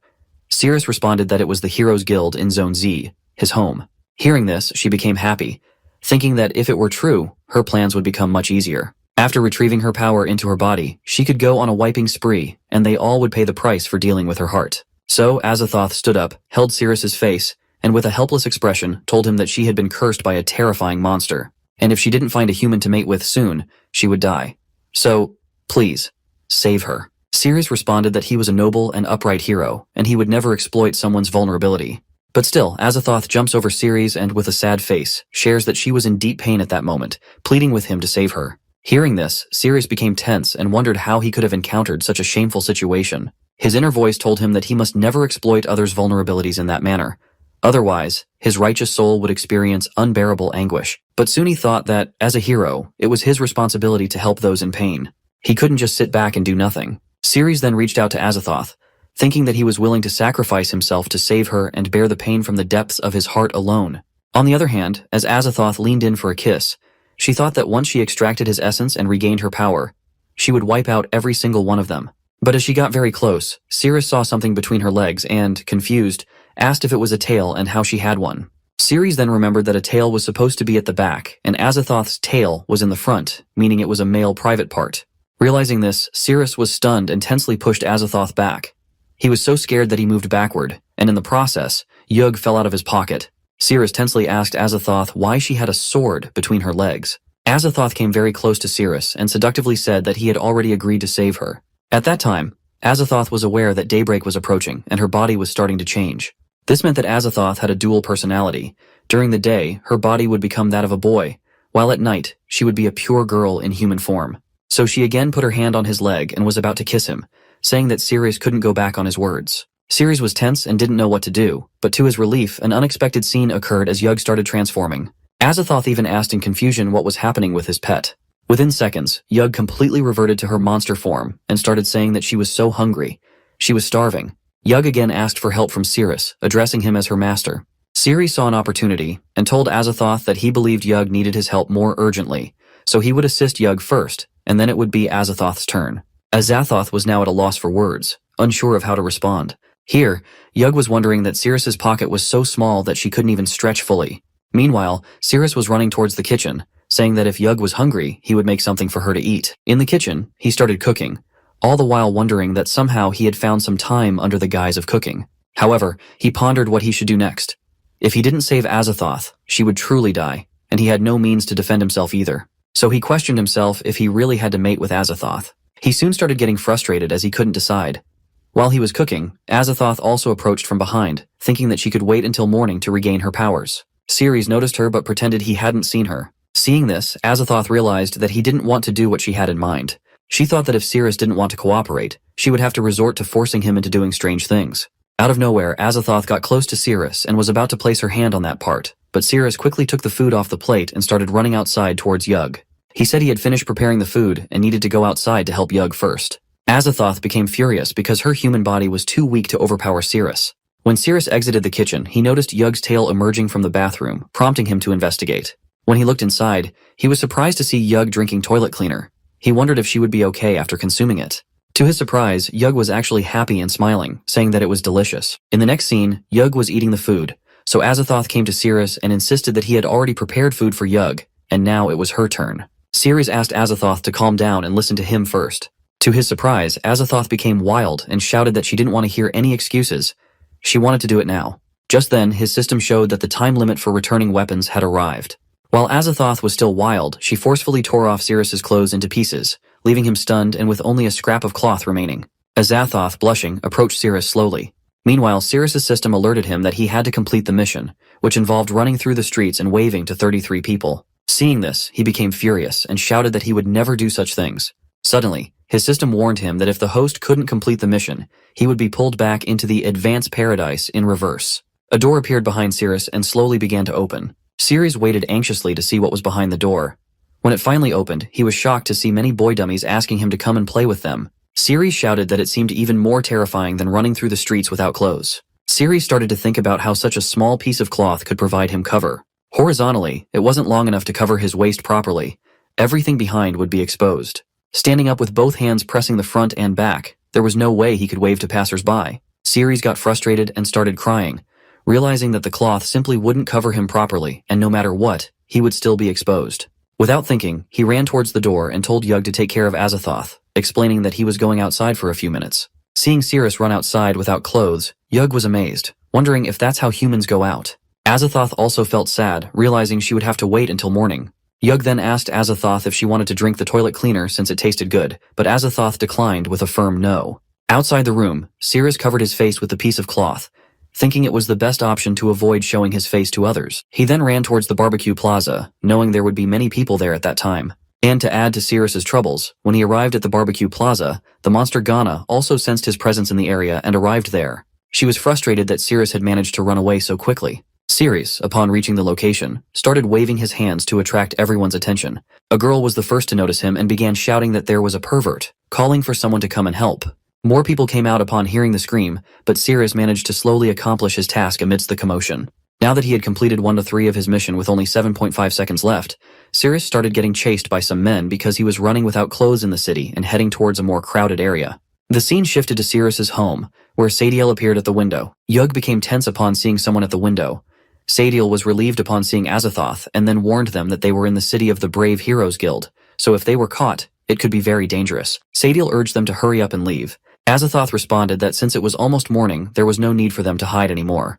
She then ordered Sadiel to go and find Cirrus. Azathoth instructed Sadiel that when the sun rose, he should let her blood fall on the ground and she would find her way to him. Sadiel responded with a yes and started running to find Cirrus. As she ran, she wondered about what would happen to Cirrus after reclaiming the essence, if humans would turn into blood. This thought made her tense. Suddenly, she heard everyone shouting something, and when she looked down from above, she was shocked to see Cirrus running without clothes with some people chasing him. On the road, Cirrus continued to wave his hands at others, surprising the people who were chasing him that he was still greeting people despite being pursued. His system showed that he had completed 2/3 of his mission, which made him happy as there were only a few people left to greet. Suddenly, out of nowhere, a large spider monster appeared and attacked the people chasing Cirrus. Cirrus heard the sounds of destruction and turned back to see what had happened. He was surprised to witness the scene unfolding before him. Other people, upon seeing the monster, urged everyone to evacuate the area and called for reinforcements. On the other hand, Cirrus was confused about how a monster could appear at such a critical moment. Despite his confusion, he decided to confront and fight the monster. Cirrus asked the system to open up, but it informed him that during the weapon return mission, he couldn't use the system as everything was reset to the initial rank F. Upon hearing this, Cirrus was shocked and wondered what was going on. In the city, an announcement was made that a monster had been spotted, prompting everyone to evacuate. At the same time, it was shown that a boy named Sam had captured a piercing spider by holding its leg and was asking someone to give him a weapon.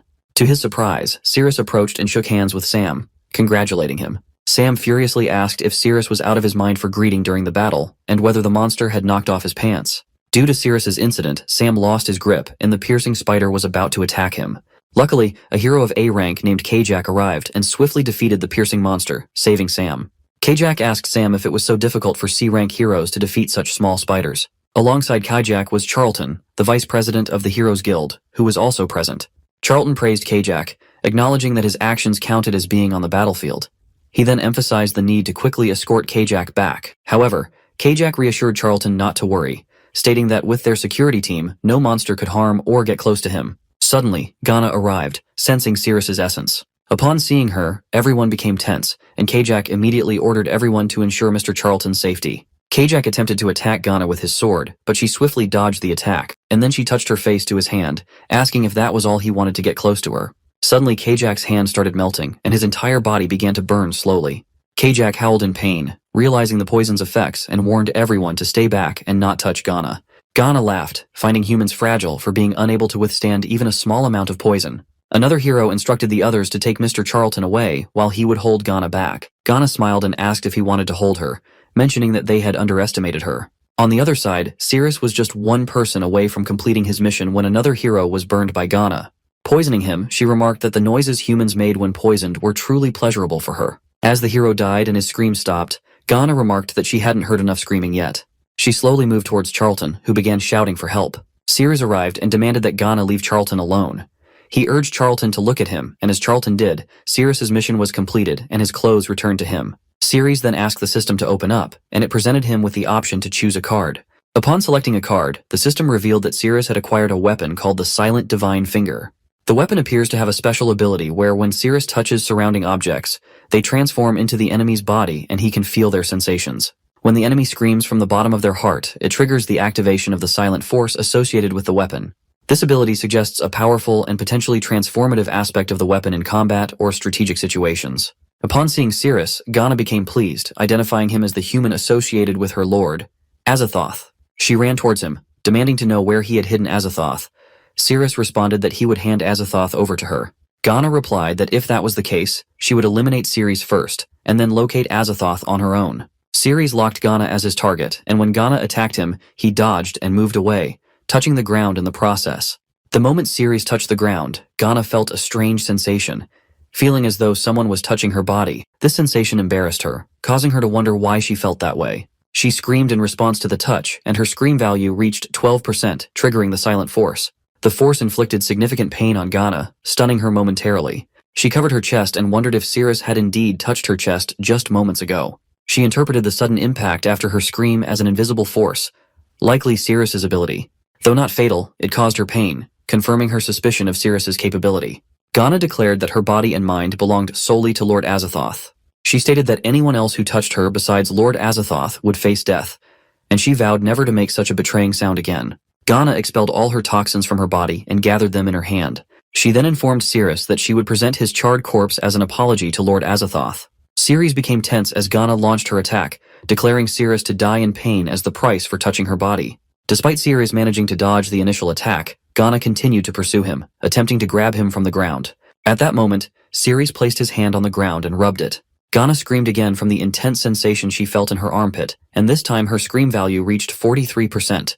As a result, she was struck by a powerful force, causing her significant distress. Sirius also wondered if the sensation was like he had just brushed against her armpit. Meanwhile, Ghana was in pain and realized that the sensation really hurt, noting that it was several times stronger than the previous one. She wondered how she ended up making a sound again when she had decided to hold back. But this time, it was her armpit that got touched. It felt so itchy, and for a moment, it brought her joy, realizing that even Sirius was capable of triggering such sensations, much like Lord Azathoth. Ghana held the bell that Azathoth had bestowed upon her and sadly apologized, wondering what was happening to her. She questioned how Sirius, a mere human, could dare to have thoughts similar to Azathoth. She found it disgusting because lowly humans could never compare to the nobility of Azathoth.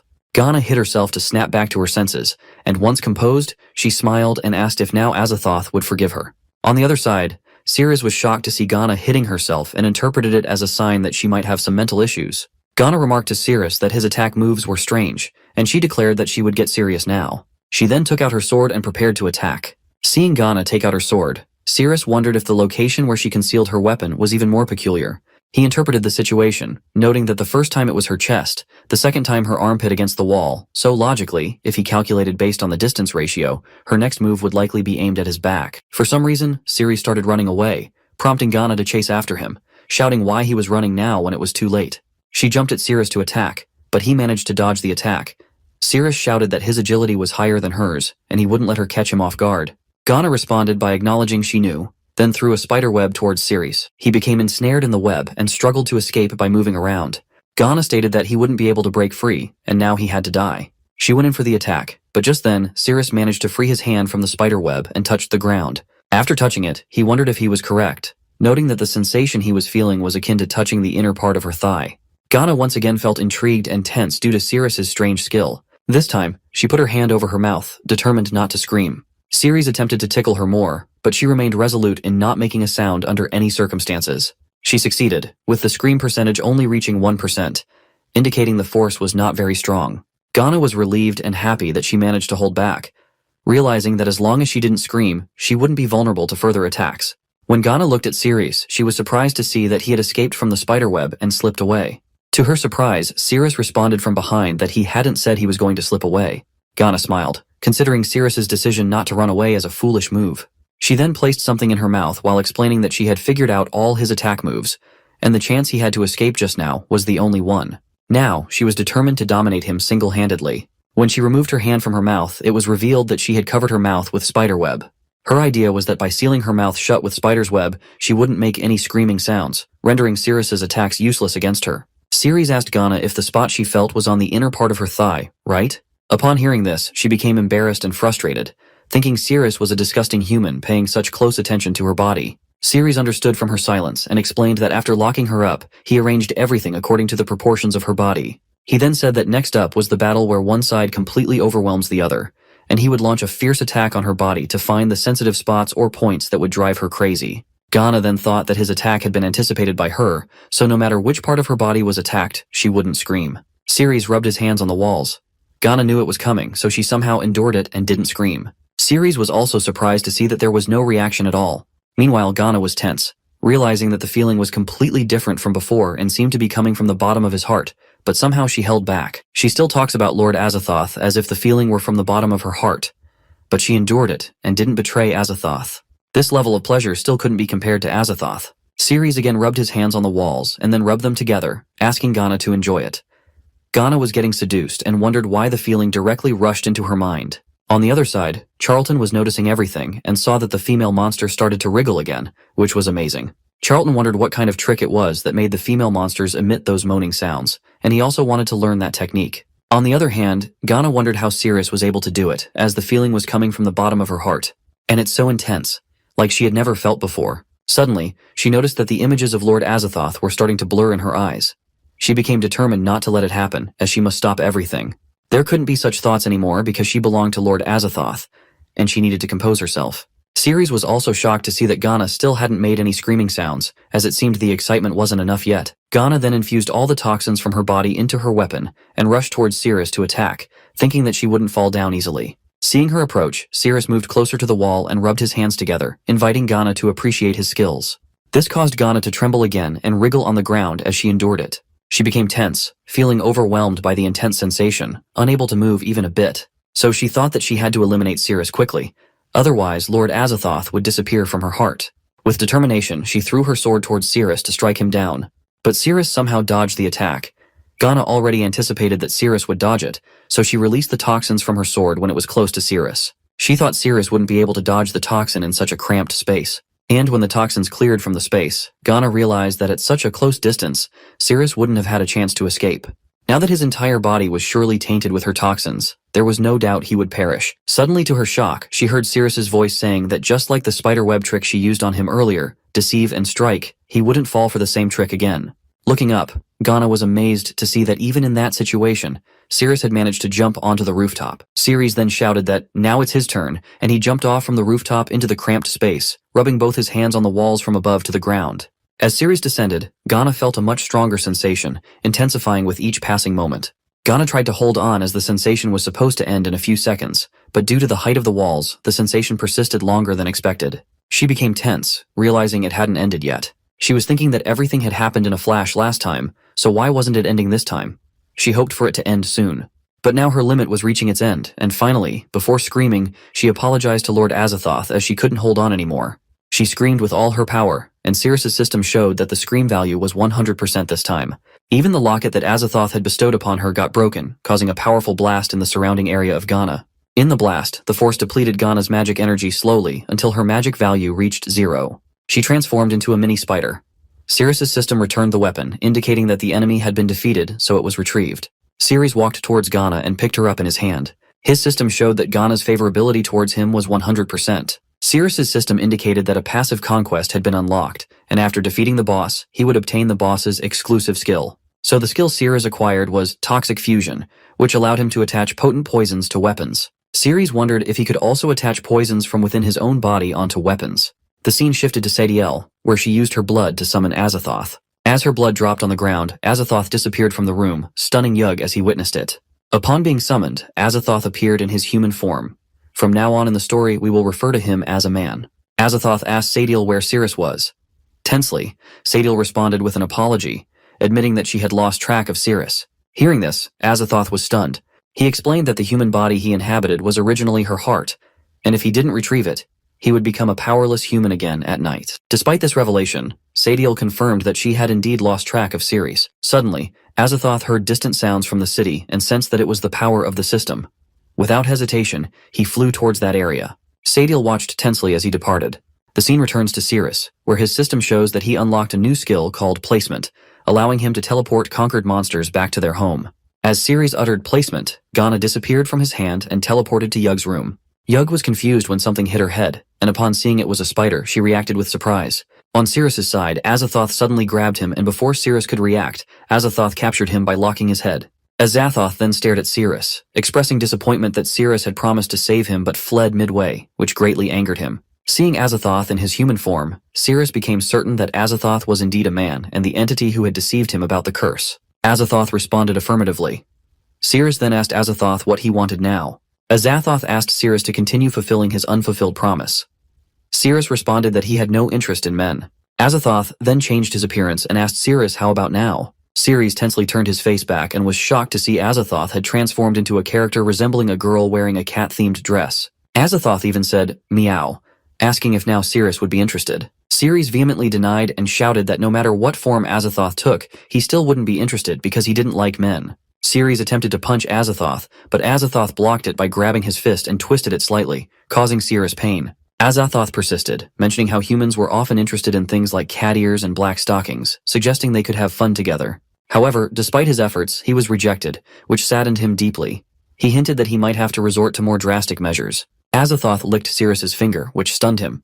Tensely, Sirius asked Azathoth if he was serious, instructing him not to lick. Azathoth expressed happiness at the taste of Sirius's finger licking. Sirius attempted to run away, but Azathoth stopped him with his power, asserting that Sirius couldn't escape no matter what he tried. Azathoth then flew into the air, mentioning that he had already surpassed the system's level long ago. So, if Sirius wanted to run away, Azathoth encouraged him to do so as much as he wanted, because in the end it would lead to the same outcome. Azathoth then asked Sirius if he would try to lock him down and boost his own speed.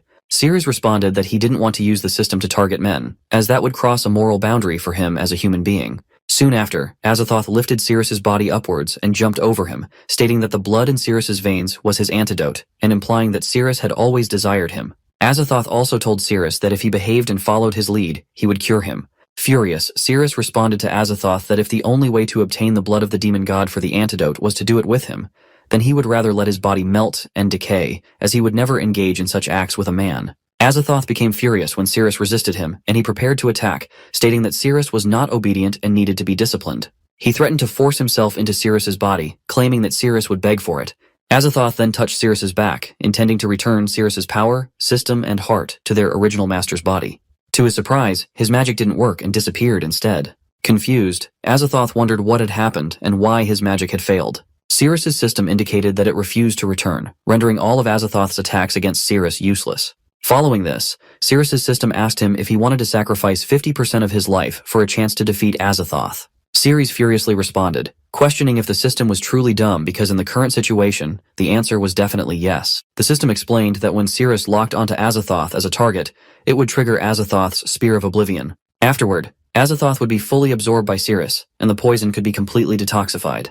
Cirrus's life countdown reduced to only 50 days. On the other hand, Azathoth was stunned to see that the system had actually refused to return to his body, which was unbelievable for him. Ceres also realized that as long as he could see Azathoth within 10 meters, he could lock onto him. But before Cirrus could lock on, Azathoth used her power and red smoke enveloped the surroundings of Cirrus. Ceres was stunned to see it and wondered if the red smoke was Azathoth's doing.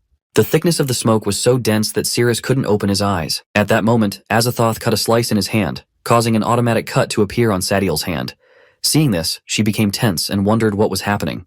Within seconds, Azathoth teleported to her location. Upon reaching there, Azathoth was sweating and tense, realizing he had narrowly escaped and was now safe. He was furious that the system had rejected to return to him, feeling betrayed. Seeing Azathoth in this state, Sadiel was confused and wondered what had happened. Azathoth also realized that his location was likely locked by the system. On the other side, Cirrus was surprised to see that the system had locked Azathoth's location, but he was also stunned to see that Azathoth had managed to move so far in an instant. Sadiel asked Azathoth tensely if he was sweating because he had been injured. Azathoth responded that no one else in the city could harm him, and since she had drunk his blood, their bodies were resonating with each other. He explained that if he were to be injured, the harm would transfer to her first. Hearing this, Sadiel became tense. However, she first asked about Ceres, inquiring if Azathoth had been able to take care of him. Azathoth responded with a no, indicating that now all his attacks would be useless against Ceres. Sadiel reacted differently and asked Azathoth if what he was saying was true. Azathoth, in turn, asked her if she was happy that Ceres was still alive. Sadiel responded with a no, expressing her dislike for Ceres, and suggested that if Azathoth couldn't harm Ceres, they should return to the dungeon. Azathoth responded with enthusiasm, saying no, as he had been with the system for thousands of years and knew it well. He acknowledged that his attacks were rendered useless against Ceres, but he noted that pleasure didn't fall under the category of attacks. Therefore, he believed he could still bring Ceres pleasure until it led to his demise. Azathoth explained that the system had difficulty selecting a host with a compatible symbiotic body, so once Ceres died, the system would only be able to choose him. He added that once he turned back into a human, the system wouldn't be able to locate his location. Azathoth then ordered Sadiel to go and find Ceres again during the nighttime. Azathoth asks Sadiel whether she has learned the transformation magic yet. Sadiel responds with a yes, so Azathoth asks her to try it on him. While Sadiel was performing her transformation magic on him, he shared that at night he would lose all his magic, so he had to rely on her to maintain his transformation. After the transformation, Azathoth turned into a girl character again. Azathoth was happy because it wasn't bad, and with the transformation, Ceres wouldn't be able to recognize him. He also assured her that humans always like to do things like heroes saving beauties, so let Ceres play the hero once. Then he could make a reasonable move and find an opportunity to push Ceres over. Sadiel confusingly asks Azathoth if he could really wipe out Ceres in a pleasurable way. Azathoth responds with a yes and asks her how she thinks he died. This implies that Azathoth also died due to a girl giving him pleasure. And whenever Azathoth remembered that he was abandoned by the system, he would become very furious, shouting and asking why the system rejected him. He couldn't understand what was so good about Ceres. On the other side, Ceres was wondering that he only had 50 days left to live. As long as he found Azathoth within that time period, he could cure himself and survive. Since time was of the essence, he needed to hurry. Suddenly, his heart started acting abnormally again, and Ceres realized that the poison in his body was acting up. This time, it affected his feet, as he felt a burning sensation in his little toe. He fell to the ground, howling in pain, and slowly fainted. Seeing this, Charlton ran towards Ceres, wondering what had happened. The scene then shifted to some time later when Ceres woke up and saw that he was in a hospital. Even the ward boy, seeing him awake, got happy and shouted to his underling to go and inform Mr. Charlton about this. Ceres asked the ward boy who had brought him to the hospital. The ward boy responded that it was Mr. Charlton, the vice president of the guild, who brought him there. Hearing this, Ceres was surprised. Just then, Charlton entered the room. Charlton then asked Ceres if he remembered saving his life, the fat guy who was surrounded by a big piercing spider. Ceres recalled the face and responded with a yes. Then Ceres asked how long he had been unconscious. Charlton responded that he had been unconscious for 13 hours. Hearing this, Ceres was shocked and asked if it was really that long, as it seemed his body had been drained from fighting for so long. Mr. Charlton apologized for his impatience and oversight, expressing hope that he hadn't disturbed Ceres further. Seeing Charlton's sincerity, Ceres asked if there was something the vice president needed from him. Charlton responded that he had witnessed Ceres' battle with the female spider monster and was impressed by his exceptional magic. Ceres then asked what the vice president wanted. Charlton shared that as men grow older, some abilities tend to decline and they lose interest in certain things. However, he saw Ceres' battle and found it very impressive and intriguing. He expressed that if he could learn Sirius's abilities, it would surely rejuvenate him and help him escape the suffering of the past 10 years. Sirius still didn't understand what the vice president actually wanted to say. Charlton pleaded with Sirius to teach him the magic and accept him as his disciple. Sirius was shocked to hear that the vice president of the Adventurers Guild wanted to be his disciple. Sirius thought that if he became Charlton's master, their relationship could leverage the Heroes Guild resources to locate Azathoth, which would certainly be helpful. However, he soon realized that it was a system ability, so he wondered how he could teach Charlton this skill. Sirius then asked Charlton if he could accept that his magic was very difficult. Charlton responded that no matter how hard it was, he had to try because, as the saying goes, the master teaches the way. But the effort is up to the individual. He promised to give his best to learn it, even if it cost him his life. Sirius told Charlton that the magic he witnessed needed to be practiced starting from the fingertips. Charlton suddenly bowed down in front of Sirius and earnestly asked him to accept him as his disciple. He also said to Sirius that this news must not be spread around. After all, he was still the vice president of the Adventurers Guild. Sirius responded that as his master, he understood. Suddenly at the door, Charlton's secretary Daisy came and said she had something to inform him. Charlton asked her to come in. She then showed him the warrant stating that Sirius had been convicted of desertion and sentenced to death. Sirius asked in confusion, "What? Why?" Daisy responded, "The document shows that Sirius disobeyed the captain's orders in the Cyrus squad, ran away without permission, which led to the mission's failure." Charlton turned to Sirius and said, "The matter is quite serious, but he will try to handle it as Sirius was his master." Sirius reassured Charlton that he didn't run away, as he had stayed to take care of the dungeon boss, Nay.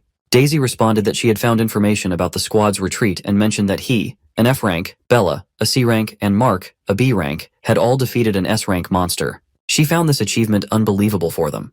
Sirius asked Daisy to send someone to confirm his statement. Daisy responded that the dungeon was currently empty as she had already sent someone. However, she added that during the investigation, he would need to be detained to prevent any potential escape issues. Charlton interrupted Daisy and told her there was no need for detention as he trusted Sirius's words. Daisy responded that it was against the rules. Charlton then said that if that was the case, he would take on the responsibility of supervising Sirius during the investigation process. Daisy informed Charlton that he needed to attend the guild's appreciation banquet that evening. Charlton asked her to let Sirius accompany him. Daisy once again urged Charlton to reconsider, emphasizing the banquet's high importance. Charlton thought for a moment and then told Sirius that it was decided he would not disturb him for the rest of the day and would come later at night to pick him up for the banquet. Sirius responded with an okay. When they both left, Sirius felt relieved, and then Sirius thought of checking Azathoth's location. Once he was ready, he planned to set out to find Azathoth.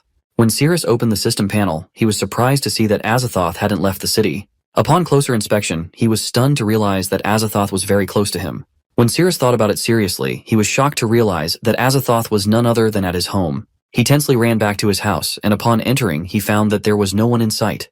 As he went further inside, he discovered that Ghana was still there, but Yug was nowhere to be found in the house. So Sirius interpreted that Yug had been captured by Azathoth.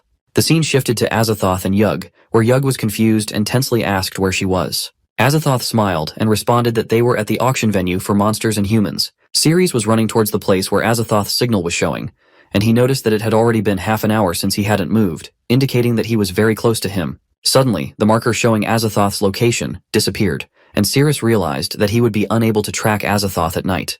As Sirius moved further, he was attacked by someone, but he easily dodged the attack and wondered who was now targeting him. The person's name was Raka, and he explained that it was the territory of the Star Cavalry. He warned Sirius that intruders, whether heroes or monsters, would be dealt with mercilessly. Upon hearing the term Star Cavalry, Sirius wondered if they were the bandits known for thriving on kidnapping. They all prepared to fight Sirius, with Raka mentioning that the female monsters and women in the prison were likely baits released to lure them out. He also warned that there might be other heroes lurking nearby.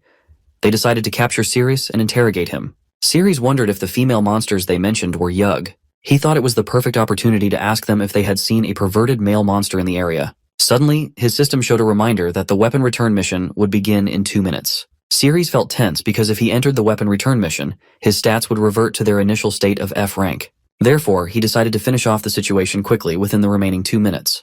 The scene shifted to Yug, who was trying to free herself from handcuffs, but couldn't due to a restraining magic on them. She also shared that without the nourishment of a male, her body became too weak. She wondered if she should return to where her master lived. Azathoth asked Yug if, being a monster, she didn't want to return to the dungeon.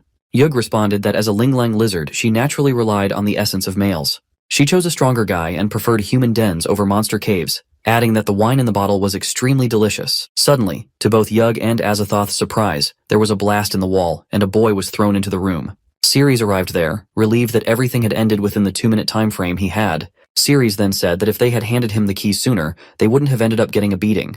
Just then, his system showed him the weapon return mission, which required him to slap someone's buttocks 10 times until they made a sound.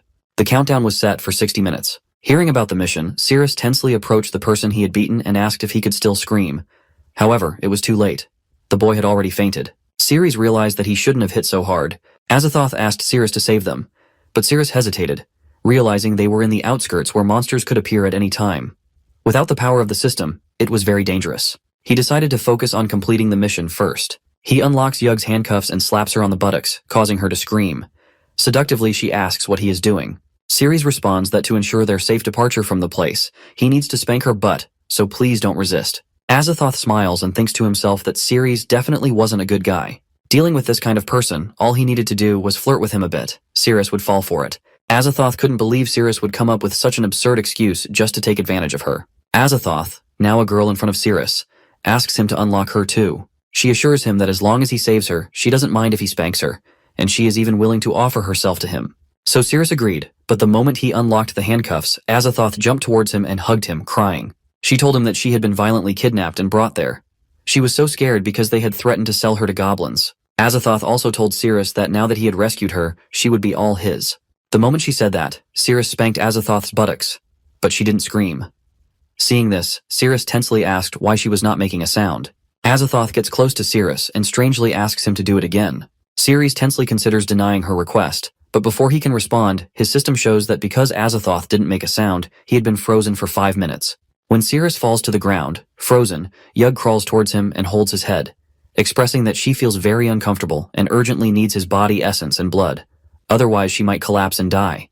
But Ceres was fully frozen by then, and even his eyes were starting to close. Somehow, he managed to open his eyes and saw Yug kissing his neck. Seeing this, Azathoth got angry and shouted at Yug, calling her a shameless wizard for making a move while she wasn't looking. Azathoth moved to slap Yug, but before she could, Yug captured Azathoth in her tail. Yug responded that Ceres was her master, not Azathoth, and besides, she was the one who arrived first.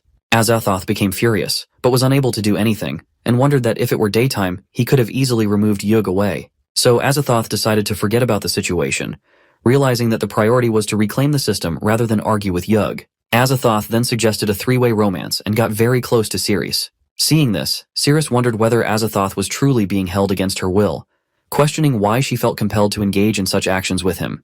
Meanwhile, Sadil sat at the top of the room, observing everything and pondering whether Azathoth genuinely desired this interaction with Ceres. Feeling the sensations in his body as though they were shared with her own, Azathoth shared that it had been a very long time since she had played like that. The more Azathoth continued, Sadil felt the same intense feelings and became increasingly seduced. Here, Azathoth asked Ceres to slowly bend his hand and apply a bit of pressure, which caused Sadil to experience even more intense sensations. She noticed her body starting to feel numb and getting goosebumps all over. Azathoth then reaches for Ceres' main part, causing Ceres to tense up and hope she wouldn't touch that area. Meanwhile, Sadil began to feel as though she was holding something in her hands. Suddenly feeling the grip, Ceres recognizes it as familiar, and upon closer inspection, realizes it's none other than Sadil. Seeing Ceres furious, Azathoth wonders why the look in Ceres' eyes had changed. Azathoth realizes that it's the technique he used inadvertently, which means he has been exposed. Tensely, Azathoth calls out to Sadil. Upon Sadil's arrival, Yug senses danger and transforms into her small form, running towards Ceres and asking for protection. Azathoth asks Sadil to quickly take him away since he has been exposed. Sadil agrees and prepares to act. Ceres was stunned to see that Azathoth had actually transformed into a girl to get close to him, and he realized he was lucky to have figured it out. However, since he couldn't use the system's abilities, there was no way for him to chase after Azathoth. By the time Ceres recovered from being frozen, Azathoth had already run away far ahead. Ceres decided to focus on completing his mission first, planning to pursue Azathoth once he regained access to the system. However, in the future, especially at nighttime, he resolved to be cautious of anyone of the opposite sex who approached him. The scene then shifted to a Z security gate where Daisy, Cyrus, and his teammates were waiting for Ceres. Upon seeing them, Ceres became confused as to why they were there. Cyrus came close to Cyrus and showed him the warrant, stating that he was being arrested for desertion and needed to come with them.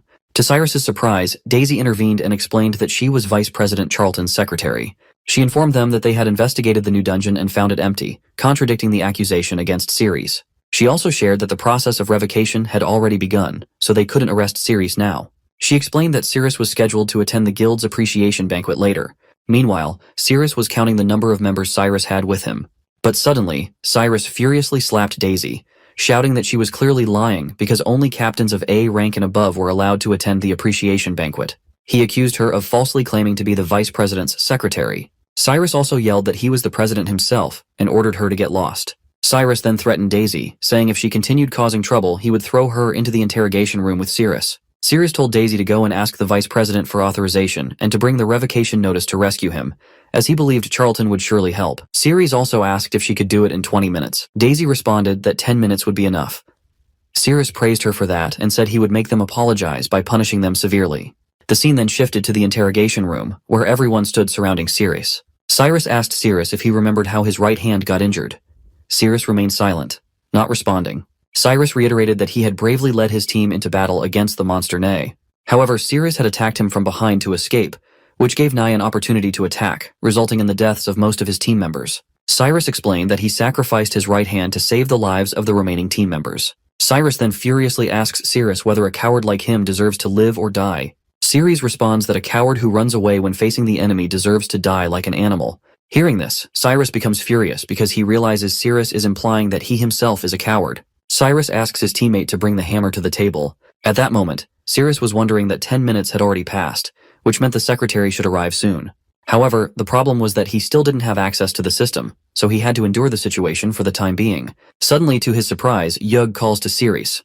Confused, Ceres asks what she means. Yug explains that Cyrus couldn't harm him because she had absorbed some of his blood essence, which had restored a bit of her magic power. This was more than enough to endure human torture. She also makes a deal that after they get back home, he would have to repay her twofold. Suddenly, Cyrus hits the hammer on the table near Ceres's hand, making Ceres tense. Cyrus asks Ceres to pick a finger they should start with, or if he prefers, Cyrus will choose one for him. Just as Cyrus is about to strike, one of his teammates interrupts, saying it's not a good time because the vice president's secretary has arrived with the revocation notice for Ceres. Seeing the notice, everyone became tense and found it hard to believe that the girl was truly the secretary of the vice president. Even Cyrus was shocked and wondered how an F-rank hero could possibly have contact with someone at the vice president's level. So one of the boys asked if they should release Ceres, as using torture after receiving a revocation notice was illegal. Everyone prepared to release Ceres, but Cyrus told them to stop and asked them to bring the notice back to him after half an hour. As he hadn't received any revocation notice yet, Cyrus claimed he didn't know anything about it. Ceres became furious at Cyrus's actions, while Cyrus, with a determined expression, shouted that Ceres must pay the price. Outside of the interrogation room, Cyrus's teammates shared that their captain hadn't come out yet and they didn't have permission to go in. Daisy asked them to step aside as she would go in by herself and show the revocation notice. He responded to Daisy again, stating that it was the interrogation room and she didn't have the right to come and go as she pleased. Inside the room, Cyrus hit Ceres's hands with the hammer, but to his surprise, Ceres sustained no injuries from the blows. So Cyrus wondered what had happened, as there were no broken bones, no bloodshed, and not even a scratch on Ceres's skin. Outside, Daisy was arguing with the guard. Suddenly, out of nowhere, Charlton arrived and asked the guard if he had the right to enter the room. Seeing this, the guard became tense and moved away from the door. Charlton kicked the door open, and upon entering, he saw Cyrus about to hit Ceres with a hammer. Cyrus was stunned and tensely asked why the vice president was there. Charlton showed the notice and explained that it was the revocation notice for Ceres's arrest warrant, instructing them to release Ceres immediately. Cyrus tensely dropped the hammer and agreed to release Ceres. Then they released Ceres, and Charlton explained that as a captain, Cyrus had abused his power by torturing a subordinate. Charlton warned that if the matter was investigated, Cyrus would likely be stripped of his captaincy at minimum. Cyrus, feeling scared, responded that he hadn't received the revocation notice, which was why he had taken action. Cyrus also mentioned that his teammates could testify for him, but surprisingly, none dared to do so because they didn't want to offend the vice president. Charlton furiously asked what Cyrus had to say now, leaving Cyrus speechless. Cyrus was also wondering what to do next, considering he could only go and ask his brother for help. Ceres stood up and said he could testify that Cyrus hadn't seen the revocation notice, and he wouldn't pursue the matter of Cyrus arresting him. Ceres then insisted that Cyrus and the others should bow and apologize to the secretary. Confused, the secretary wondered what Ceres was doing. The scene then shifted to a few minutes later, where everyone from the Crusade squad was bowing down in front of Daisy. Ceres stood with a stick in his hand. Everyone apologized to Daisy, while Ceres furiously remarked that they dared to treat such a beautiful secretary rudely, and then started hitting everyone in their butt with sticks. When everyone was screaming in pain, Daisy, seeing it, was blushing and smiling, thinking about Ceres. They all shouted that they were wrong and wouldn't dare to do it again. With that, Cyrus's mission was complete, so he informed Cyrus that the issue between Cyrus and Daisy was resolved. Hearing this, Cyrus tensely asked what Cyrus meant. Ceres furiously grabbed Cyrus's hand and demanded that they settle their matter now. Cyrus tensely asked Cyrus if he wasn't saying that he wouldn't pursue the matter of the arrest. Ceres angrily replied that it was about Cyrus hitting his hand with a hammer, and as he said this, he tightened his grip on Cyrus. Due to this, Cyrus starts howling in pain and was asking sorry from Cyrus if he wouldn't do it again and forgive him. Ceres responds with an okay and breaks Cyrus's hand by hitting it on the knee. With that, Cyrus's left hand also got broken from the middle. His teammates started getting scared and tensely asked whether he was okay. Ceres also said that now he was forgiving Cyrus. Charlton informs Cyrus that Daisy would take him to the banquet, as Charlton needed to meet with an envoy from the Holy See first. Cyrus, confused, asks what the Holy See is. Charlton explains that they had established the church with a mission to eliminate all evil thoughts from the world. They possess unparalleled purification magic capable of eliminating any toxins from the body. The scene shifted to an appreciation banquet hall where the saintess named Mia of the Holy See was arriving at the party with Charlton. Upon seeing Mia, two boys started talking about her because her dress was so revealing. They wondered if it was a bit inappropriate for a saintess to dress like that. Suddenly, Mia stopped and stared at them. They were stunned, realizing that Mia had heard them. Mia then said that their doctrine was to eliminate all evil thoughts in the world. She explained that to eliminate evil thoughts, one must fully understand them, which is why people in their Holy See dress like that. She then asked the boys not to look at her with their filthy eyes. Hearing this, Charlton became furious and ordered the guard to slap them 10 times. Upon hearing this, they immediately started apologizing. Mia intervened and told Charlton that there was no need for that. She explained that if they punished those two guys, then everyone in the hall would need to be punished, except for the president. Charlton was stunned and asked how he was different from the others. Mia responded to Charlton, saying that while his mind was in turmoil, his body didn't react much, unlike the others who reacted strongly and had a surge of evil thoughts. Hearing this, Charlton got embarrassed and responded that he was a person of pure heart, so he had some self-control. Everyone started murmuring and discussing that they had heard the vice president was impotent. The scene shifted to outside of that hall, where Daisy and Cyrus arrived. Daisy shared that this was the venue they needed to come to, so they should go inside. While entering, Cyrus asked whether the purification magic of the Holy See was powerful. Daisy responded affirmatively, saying it was their unique magic. She explained that from lost limbs to illness to severe poisoning, they could heal everything. She also mentioned that being a hero was a high-risk profession, and every region's hero guild wanted to join them, but they had all been rejected. She shared that they didn't use their magic easily, even if someone needed help, all because of their evil thoughts. Ceres wondered if they might be able to cure his poison, so he decided he had to go and find them soon. Upon entering the hall, Ceres saw many people gathered in one place, so he asked Daisy about it. Daisy responded that she didn't know what was happening.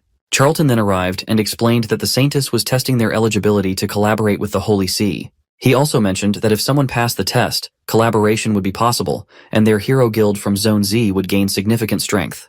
The scene then shifted to Mia, who pointed towards something and explained that it was the treasure of their Holy See, the Sacred Evil Heart. Once someone was inside, the gemstones would reveal the level of evil thoughts in that person's heart. The possibility of collaborating with their Holy See depended on the purity of someone's heart, and none from the Heroes Guild from other regions had made it through. So everyone started questioning what was inside and how they would measure it. Mia responded that if they wanted to find out, they should go inside and give it a try. Suddenly, a boy named Logan, the captain of Team 7, stepped forward and declared that he would give it a shot because he had a pure heart and had never done anything shameful. As he walked towards the test, Mia smiled. Upon entering inside, Logan was stunned to see a Catwoman, which was his weakness. He felt embarrassed seeing her magnificent attributes. Suddenly, out of nowhere, she came very close to him. He tensed up and wondered when she took the initiative to come so close to him. She just said meow, and he got seduced, saying that she was quite magnificent and he wanted to pet her. The Catwoman asked what he wanted to play. Logan responded that he wanted to play with her magnificent features. She asked him to stop, as it was disgusting, and threw Logan out of the tent. Upon getting out, he was howling in pain because he had hurt his chin. On the gemstone, it displayed 88% evilness. Mia was stunned to see this, realizing that Logan was definitely a person with many impure thoughts. Others also became tense upon seeing the high percentage of evil thoughts, indicating that there was something dangerous inside that tent. Another boy named Owen, the captain of Team 6, stepped forward and declared that he would go and check it out, confident that he could handle whatever was inside. However, he too was soon kicked out, and it was revealed on the gemstone that Owen had 92% evil thoughts. Similarly, many people came forward claiming they could handle it, but everyone's evil thought percentage was above 80%. Mia thought it was a waste of her time, because not a single person had a percentage below 80%. They were all morally compromised inside. She believed that no one would be able to pass the test. At that moment, Sirius stepped forward and announced that it was his turn now. Mia felt relieved, knowing he was the last person to take the test. As Sirius entered, he was confused to find a Catwoman inside. The Catwoman came close to Sirius and asked him what he wanted to do. To her surprise, Sirius put his hand on her face and pushed her back, stating that he didn't appreciate another woman approaching him proactively. Actually, deep down Sirius was thinking that he must be cautious, as there was a high chance it was Azathoth again.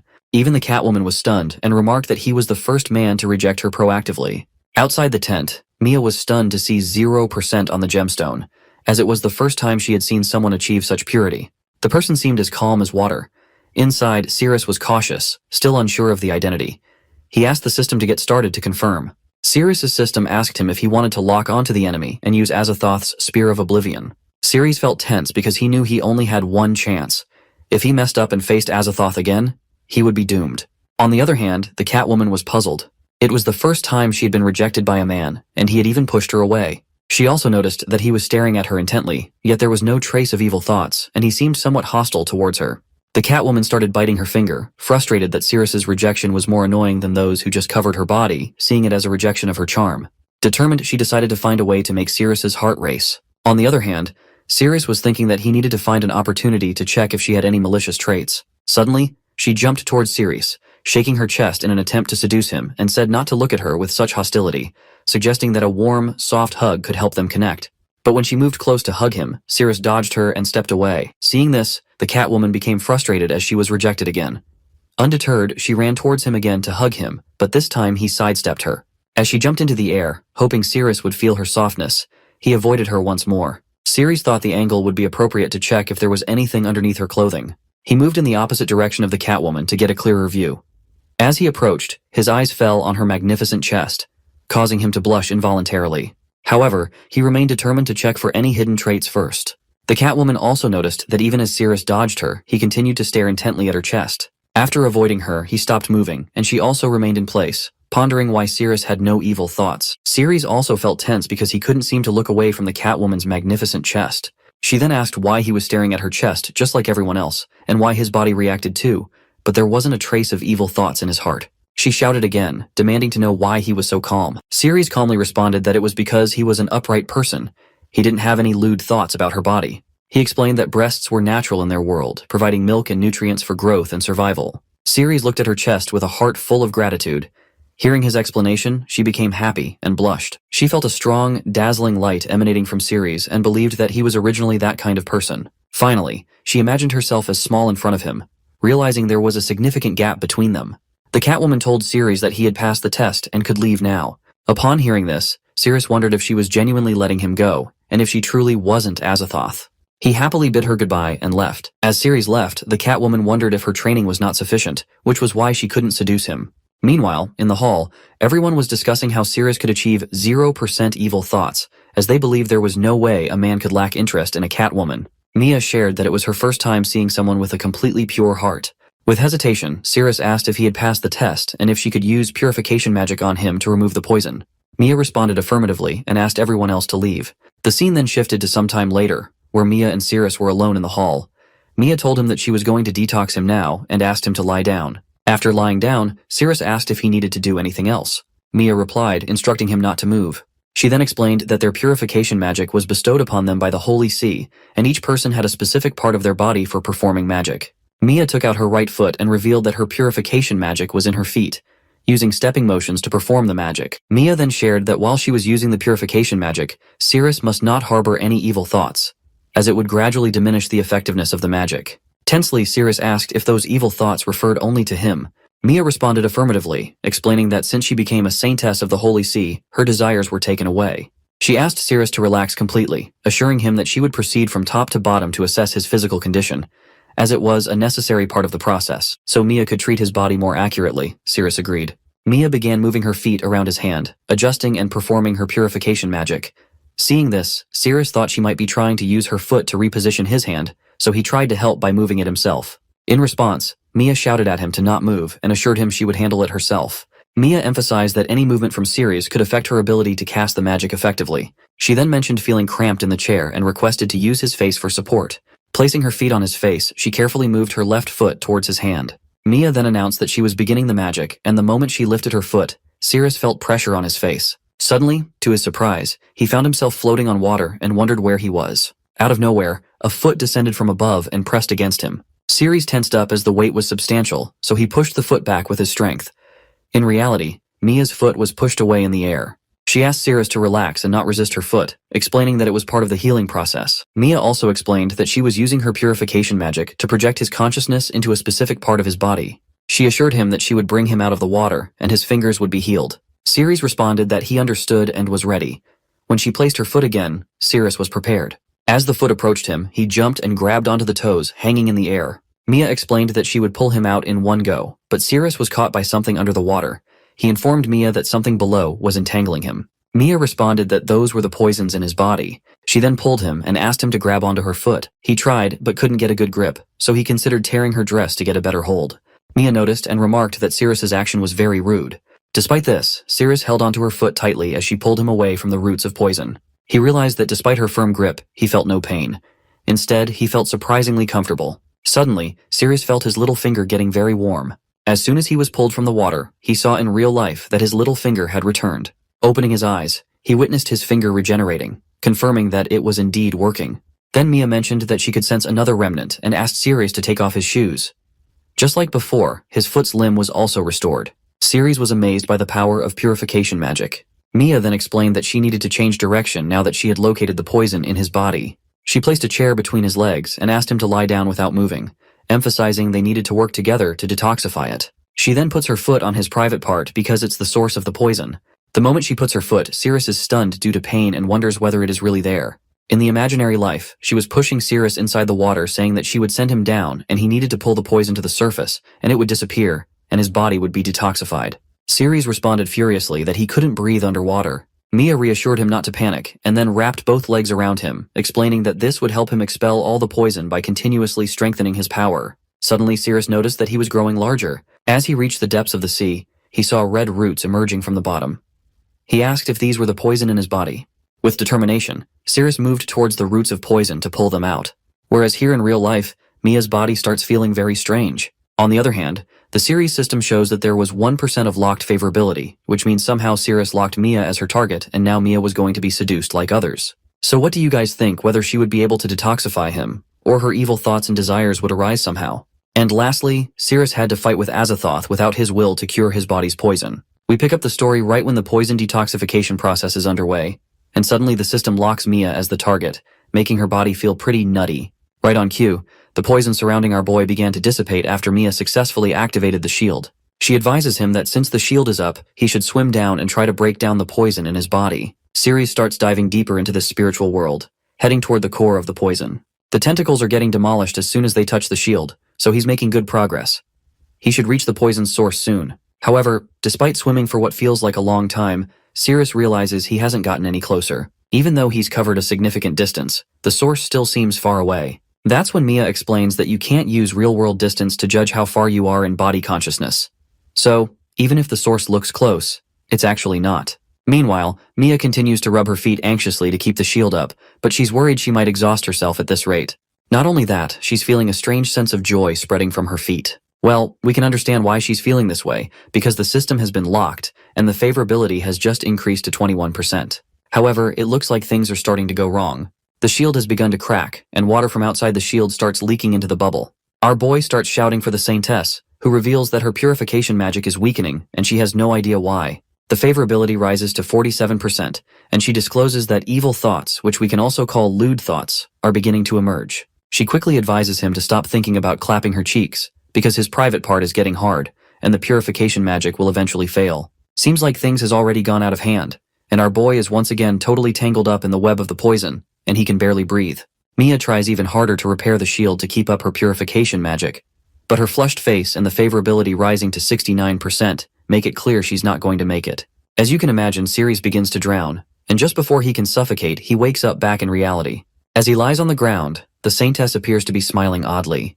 The favorability has risen to 87%, and it's clear she's had an interesting time rubbing his rod with her feet, and she seems eager to continue rubbing it to keep up the shield. Just as she is thinking about all the naughty stuff, the favorability also rises to 91%, and our boy quickly snaps her out of her inappropriate behavior by calling her out. The Saintess is startled to see that Ceres has already returned to reality, which means her treatment has failed. She's completely confused about what's happening and can feel her heart racing as if it's going to burst. She's starting to experience some unsettling thoughts and physical sensations, feeling wet and out of sorts. She's convinced that these evil thoughts are what caused the purification magic to fail, and she is feeling deeply ashamed for it. She resolves to keep this incident to herself, worried that it could tarnish the dignity of the Holy See. The Saintess then drops the bombshell that the treatment is finished, leaving our boy to ask her if she can't remove the poison from his body after all. She shakes her head, explaining that there is no poison the Holy See can't cure, but his condition will require long-term treatment. She tells him that once she finds a way to reach the source of the poison, she'll let him know. In the meantime, she can still heal the limbs of his body. She adds that he's welcome to visit the Holy See anytime to find her, and finally introduces herself as Lilia. With that, she begins to walk away. Sirius is left thinking that Azathoth might be the only solution for his poison after all. Meanwhile, Lilia hides behind a pillar outside, and her hormones appear to be going absolutely wild. She's barely able to hold herself back, as her body is practically begging her to make some babies. In the following scene, we see Cyrus is getting tossed and kicked around by his brother like yesterday's trash. The brother is absolutely fuming that his scrawny little brother couldn't even handle a single task. But the poor guy quickly explains that this time the president was involved. The brother tells him to shut up, saying he's not in the mood to hear any more lame excuses, and throws an envelope down on Cyrus. The confused man asks what it is, and the senior brother reveals that it's a map to the A-rank dungeon, known as Shia. Cyrus responds that the boss of Shia is an S-rank monster, and he's not even A-rank himself, so how is he supposed to fight that? It's almost like volunteering to die. That's when the senior reveals that the Shia dungeon has already been nearly conquered by heroes from K. The returning heroes reported that the boss, Shia, has been severely damaged, and even F-rank heroes could now defeat it. However, the senior explains that he intercepted this news and blocked it from spreading, so the monster is essentially a sitting duck. Now's his chance to capitalize on the situation and secure the captain's position. Hearing this, Cyrus's eyes light up with happiness. He reassures his brother that he'll definitely take care of it. However, it seems like he's celebrating his victory a bit too soon. Because as we see, Shia, the monster, is getting patched up once again by Azathoth, and Azathoth is feeding some of his own blood into the monster's mouth, causing Shia to heal completely and rise from the rubble like a raging bull. The monster takes a deep sigh of relief after narrowly escaping death. He quickly reminds Azathoth that he's been saved once again and feels deeply indebted, vowing to do whatever it takes to repay the favor. As expected, Azathoth tells him to simply kill a human for him and nothing else. Naturally, that person is our boy, who is currently searching for this gender-bender figure as well. We then see the eager vice president, who gives props to our boy for his significant contribution in the guild. He explains that their Z area will be cooperating with the Holy See, and their combined strengths have increased considerably. He tells our boy that if he has any requests, he should let them know. Our boy doesn't hesitate and demands the captain's position. This way, he'll have the authority to choose which dungeon he wants to tackle. The vice president quickly agrees to grant his wish. Cyrus then states that he'll head home to prepare and plans to leave the city by noon. After all, with only 49 days left to live, he can't afford to waste any more time.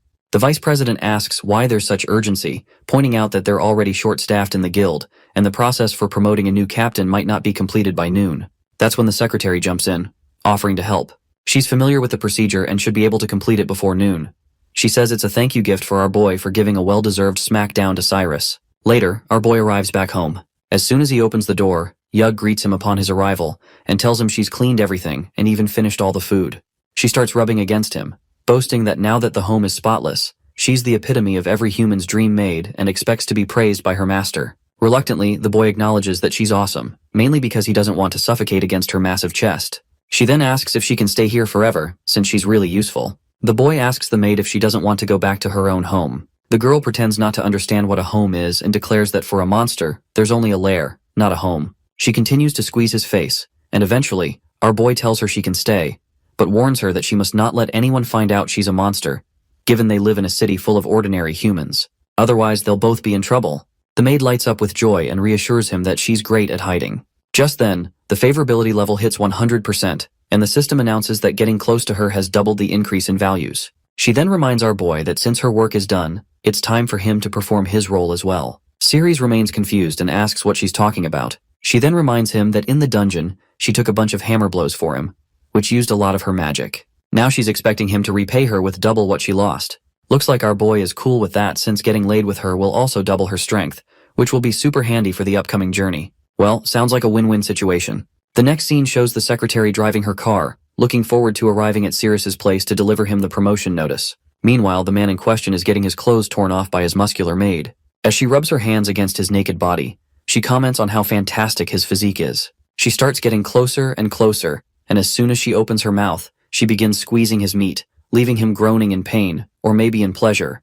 The system window goes crazy with notifications, announcing all the sweet stat boosts he's getting. Meanwhile, the maid is feeling totally pumped up with all the power surging inside her. She doesn't let up and keeps squeezing him, and just as he lets out a huge groan of pain, she quickly softens her grip and apologizes for getting too excited. Suddenly, the front doorbell rings, and our boy can tell that the visitor must be the secretary, here to deliver his promotion notice. He quickly tells the maid to hide for a bit. Once she's out of sight, he opens the door and finds the secretary standing there. He tells her he was just in the shower, so not to mind his shirtless look. As expected, the secretary announces that he's been promoted to captain, and hands over the ID card and promotion notice. He gratefully takes the documents, and the secretary also offers him some fruit she brought. Once again, he thanks her for the kind gesture, especially since he's run out of food, and we all know the reason why he is running low in food. Yug listens in closely, while the secretary blushes and tells our boy he can call on her for help anytime.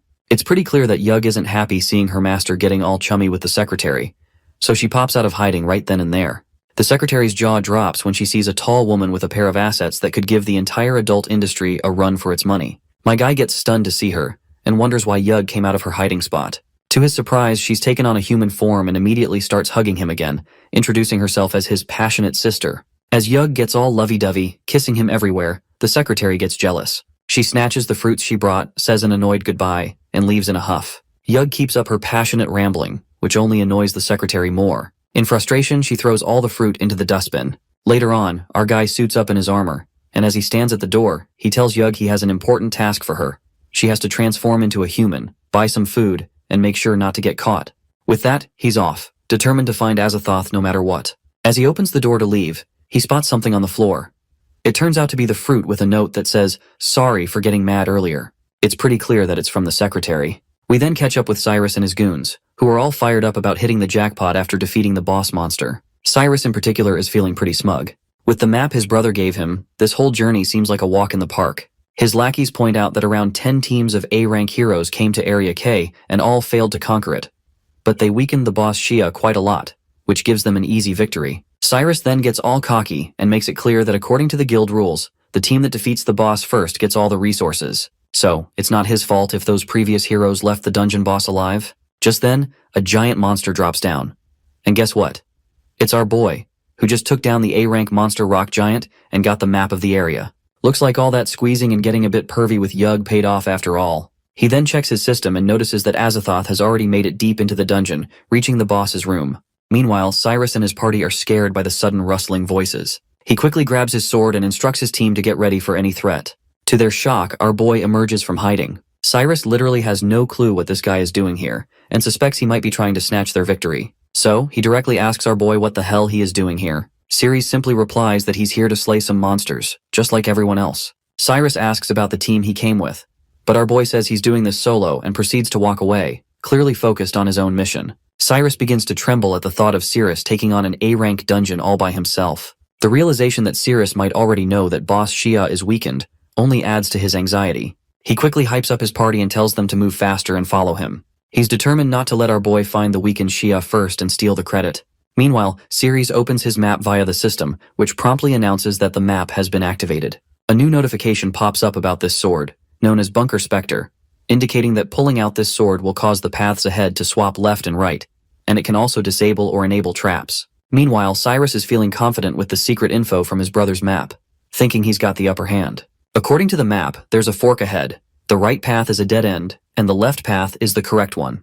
Cyrus believes he's ahead of our boy, but he doesn't realize that Ceres' system has already clued him in on everything he needs to know. Cyrus dashes toward the right path, feeling smug about his strategy. He believes that once he takes the left path, he'll seal off our boy behind him. It quickly becomes clear that Cyrus' information was off. As he charges down the right path, he's met with a massive dragon, and there also appears to be someone else who is giving a thorough beating to this monster.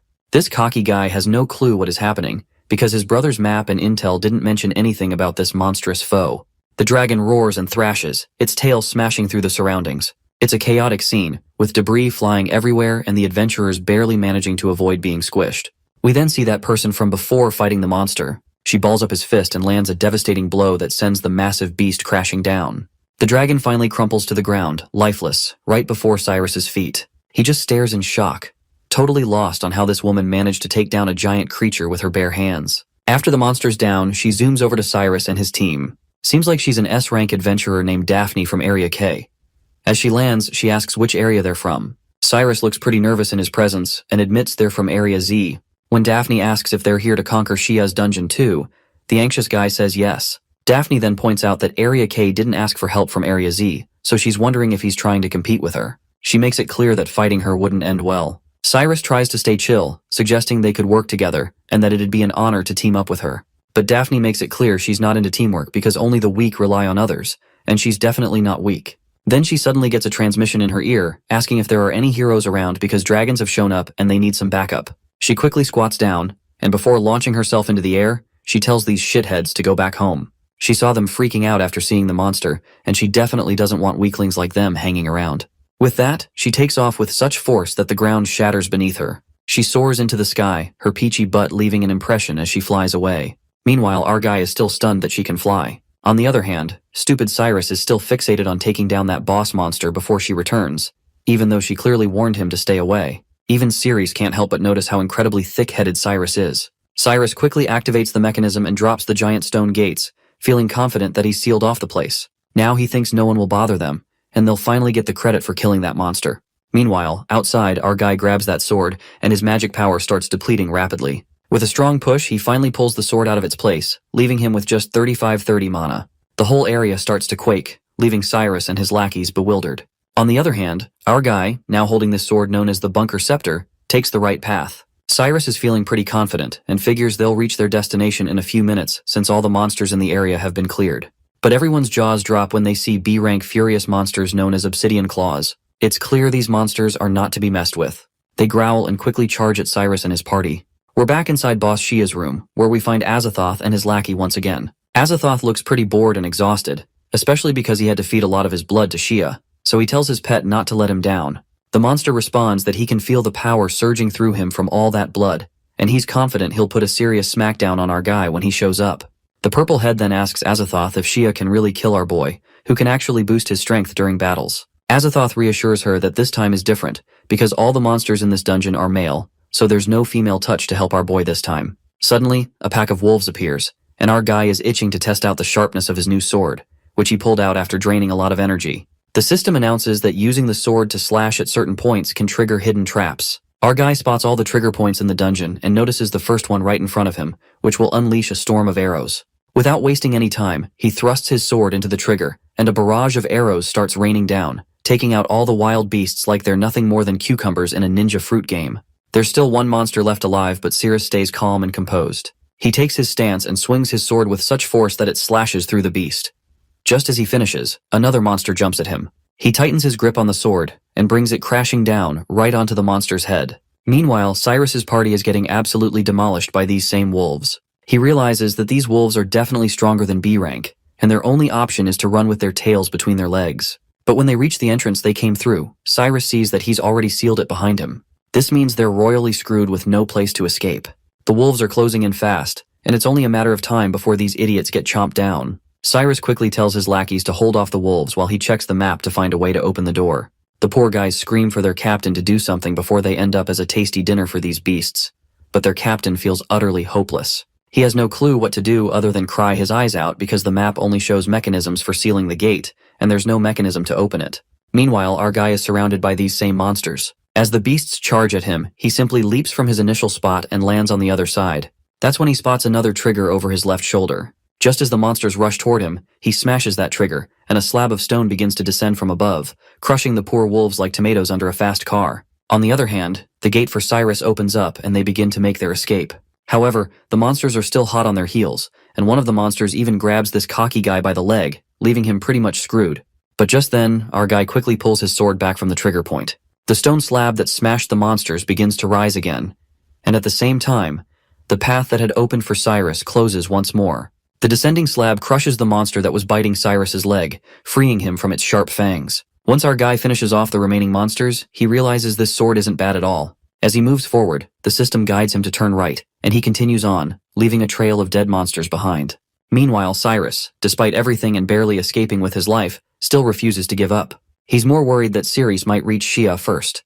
If that happens, Cyrus knows he's in big trouble. His brother even provided him with the map, and if he returns without having killed the monster, his brother will definitely make him regret it. He then notices that all the monsters are dead here, and the road structure matches the map perfectly. It's clear that he's on the right path currently, and he's fuming at the thought that his brother gave him a backward-drawn map that nearly got him killed.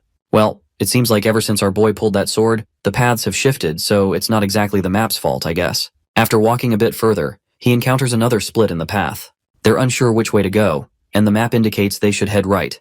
This time, Cyrus decides to play it smart and takes the left path.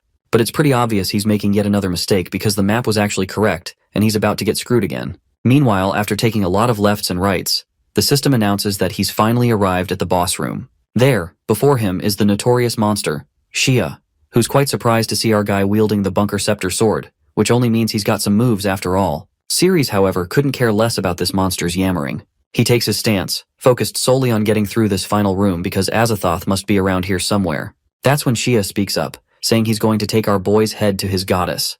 As soon as our guy hears the word goddess, he perks up and asks the beast if he thinks Azathoth is a female. The monster then goes on about how goddess Azathoth has a chest like you wouldn't believe, skin so flawless it's unreal, and a scent that just screams femininity. Our boy spots another trigger nearby and slashes his sword at it. A huge axe pops out of the ground and heads straight for the monster. But Shia remains cool as a cucumber, and with a flick of his hand, he shatters the giant sword into smithereens. Ceres is completely boggled out of mind to see this behemoth didn't even need to use his own weapon to take down that axe. Shia lets out a massive growl after destroying the axe, and then leaps at Ceres with full power. He is clearly furious at our boy, and demands to know how he dares to disrespect the goddess by calling her a man. Ceres' sword shatters into two pieces with just one swing from this mighty beast, which is a dead giveaway that this monster should not be taken lightly. But our boy doesn't even flinch, and makes it clear that it's finally his turn to strike back. He pulls out his swift body slash technique and moves so fast that he vanishes from his spot, reappearing behind the behemoth to deliver a sneaky blow from behind. But guess what? This monster isn't a slouch either. He's so quick that, in the blink of an eye, he twirls around with some godly speed and blocks the surprise attack like it's no big deal. Actually, the monster did not turn around, but a clone of him just popped up right in front of our guy, who blocked the sneaky attack with that giant blade of his. The clone then doesn't waste any time and chucks that massive sword at him with so much force that the ground beneath Ceres' feet starts to crack. The monster cockily brags that goddess Azathoth has cranked up his power so much that taking out our boy is going to be as easy as squashing a bug. Well, it's true that our boy is struggling under the crushing weight of that blade. Just as he's locked in a deadlock with the monster, the other clone decides to take a swing at him. Before that sword can slice him in two, he quickly pushes off the ground and breaks free from the deadlock, but the blade still clips his foot, sending him crashing into the wall behind him with such force that it shatters on impact. The two monsters just laugh like they've landed a funniest mom joke ever. On the other hand, our boy is still alive thankfully, but he's seriously doubting if he can handle this monster, especially with that annoying clone hanging around. Meanwhile, Cyrus and his party are getting absolutely wrecked by this giant stone knight. Just as whiny Cyrus is about to get crushed under the monster's massive leg, something whams the giant rock right on the head, shattering it into smithereens like it's nothing. And guess what? It's the same peachy-ass lady from before. The woman asks this whiny guy if he's the one who was calling for help. Cyrus still does not have a clue what is going on and remains silent. But then the lady asks him for one last time if he's the one who was calling for help. The poor terrified Cryas quickly says he was indeed calling for help because he was just about to die. Hearing this, Daphne doesn't hesitate and lands a solid kick right on his face. Honestly, even if you were the one getting kicked by someone like her, I'd say it's a kick worth taking. Anyway, that kick sends the bastard flying like a rag doll, and the woman starts berating everyone, calling them a bunch of useless trash from Area Z. She claims they all think they're brave heroes, but they're just shaking with fear in front of these monsters, which is ridiculously pathetic. As she continues her rant, it looks like Cyrus is finally down for the count. The lady orders his lackeys to take their trash leader and get the hell out of there. They quickly start dragging their captain away and leave the place. Suddenly, she notices something on the other side. She squats down and, before leaping again, recalls that according to the intel, room 3055 should be at the southernmost point at 37. To get there faster, she jumps up and starts busting through 10-foot thick walls like they're nothing more than paper sheets. Meanwhile, our guy looks utterly exhausted, like he's on the brink of collapse. As exhausted as he might be, he has no choice but to fight these monsters, and nothing seems to be working against them, and he is getting tossed around like a rag doll, and it's like he's barely making a dent. Ceres needs a power boost, but the only way to get one is if there are females around. Luckily, he might not need to worry about that anymore because Daphne has crashed right into the middle of the fight. Once she sees our boy standing behind, she gets pretty curious about what someone from the Z area is doing here. Daphne tells him to just get out of there since he's clearly no match for the boss. But our guy doesn't back down. He insists that this boss is tougher than he expected and asks her to help him out. Well, the woman just gets absolutely annoyed to hear this, because she's an arrogant type who doesn't like teaming up with weaklings, and it's clear she's not thrilled about being asked for help. But Cirrus just utters those magical words, "Lock the target." Meanwhile, Daphne is still being her cocky self and trying to boss him around. But those words start messing with her mind.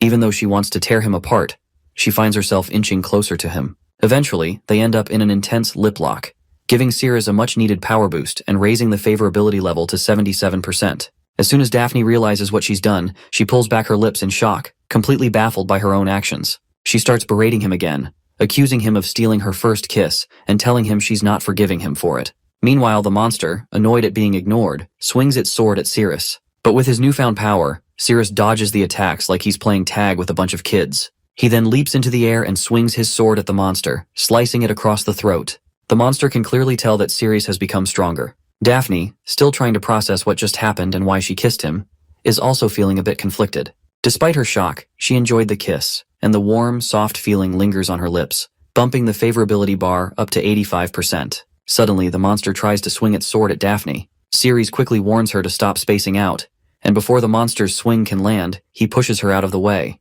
The swing shatters the wall above them, and Daphne's armor also takes the brunt of that swing. Her big hooters quickly begin to pop out of her broken armor, which leaves her totally embarrassed. Cirrus reminds her that she almost got slashed, so she better stop slacking off. The monster, on the other hand, tries to strike again, but Cirrus blocks the attack with his broken sword. As Cirrus keeps helping her out, the favorability level rises to 88%. Daphne's armor has been torn apart, leaving her slim body and thick thighs totally exposed. She experiences a jolt of electricity through her body, making her feel paralyzed. Just as the favorability further increases to 92%, our boy's power continues to rise, and even the monster can't ignore his increasing strength. Meanwhile, Daphne's body starts reacting intensely. She can feel a tingling sensation spreading through her lower body, making her legs lose strength. She's feeling something she's never experienced before, and if it continues, she fears her whole body might go limp. The favorability level hits a whopping 97%, which is further making Daphne to fight off her overwhelming urges. She does not want to be a burden, and can't let Cirrus help her any more than he already has, because her pride won't allow it. Cirrus is pushed back once again and asks her for help, admitting that he can't win this fight alone. Daphne, however, remains stubbornly arrogant.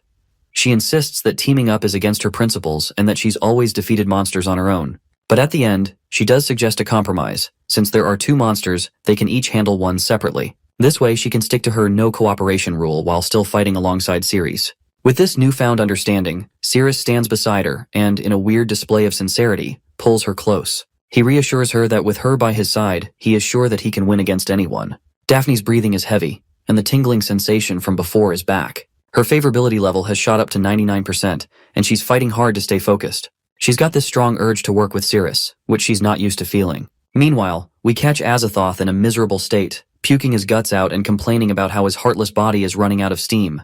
His lackey freaks out to see him in such a condition, and asks if Shia hasn't dealt with the human yet. Back with Daphne, she's having a hard time wrapping her head around why she's so eager to team up with Cirrus. She used to be all about doing things solo, but now she feels this powerful pull to join forces with him, and maybe even embrace him. Meanwhile, we see Azathoth handing Sadiel a red pill, and he explains to her that he doesn't have much time left to wait for Shia to take out Cirrus. The pill is infused with his blood spirit, and he tells her to give it to Shia so he can consume it. This way, Azathoth plans to take on Shia's physical body and abilities. He further states that by using Shia's physical duplication ability, he can deceive the system's mark, but Shia's body will only be able to handle his power for a few seconds. During that brief window, he plans to forcibly reclaim his heart, even if it means taking a huge risk. Sadiel eyes the pill with a hint of sadness, wondering if Cirrus will die here. Azathoth gets clearly infuriated to hear this, and demands to know why she's so concerned about that human. Sadiel quickly reassures him that she feels nothing but disgust for humans. Literally no concern, just revulsion. We're back with Cirrus, who's still battling the maniac of a monster. His sword is falling apart, and he's even got a few ribs cracked. Just when things seem dire, Daphne swoops in at the last moment to save him from the monster's attack. She quickly deflects the monster's sword with her hand, but Cirrus, while grateful, can't help but notice the softness of her assets pressing against him. Before he can fully appreciate the moment, the monster flings them away, and Cirrus ends up getting pinned under the weight of Daphne's considerable assets, which might just be enough to shake up the entire dairy industry, if you ask me. Daphne begins to feel a rush of sensations once more. She moans and groans as her earlier feelings return. As her intensity builds, Sirius's defenses start to rise as well, giving him a boost just when he needs it most. Meanwhile, the monster's gearing up to unleash his biggest attack yet, aiming to crush both of them in one go. Back with our guy, he's got a nosebleed after being overwhelmed by her softness. She's worried she might have caused it with her weight, so she quickly steps back and apologizes. The monster's ready to fire off his massive energy ball, and he quickly throws it right at the duo. The ball incinerates everything in its path, obliterating the walls and leaving a huge gaping hole. The two clone monsters are grinning like Cheshire cats, and they are quite sure that they've blasted our heroes to bits. But it turns out they underestimated the power of absolute Booba. She appears to have blocked the gigantic energy ball single-handedly, though her armor shatters and falls off after absorbing the impact. She turns to him, asking if he's okay. He replies that he's fine, though a few ribs are broken. She reminds him that he's no match for Shia at all and warns him that if he keeps fighting, he's definitely going to die. She then stands confidently and makes it clear that this battle is hers alone and she's ready to drive the monster away right now. But despite her determination, she can't shake her desire to touch him. She's overcome with an intense urge to grab him and pull him close, wanting to feel that sense of dominance. She then tells him that her blue armor has already worn out from the last attack, which leaves her body exposed entirely, and she definitely does not want this monster to look at her big boobs. She admits that she can't cover her body while fighting, so she shyly invites him to hold her milky breasts for her. Even though she's saying this out loud, she's battling with her inner feelings, trying to keep her desire from taking over. She reminds herself that she's a top-notch hero, trained to the highest level, but all her training seems to be slipping away as she struggles to control her own urges. Meanwhile, our guy is doing his best to stay on his feet despite his injuries. That's when Daphne realizes why she's feeling so intensely about him. She convinces herself that what she's feeling isn't desire, but a duty to protect the weak, since she's seeing an injured man. It's a nice way to rationalize things, but deep down, we all know that she's just fooling herself. Eventually, she extends her hands towards him, ready to pull him in closer because it's her responsibility to protect him.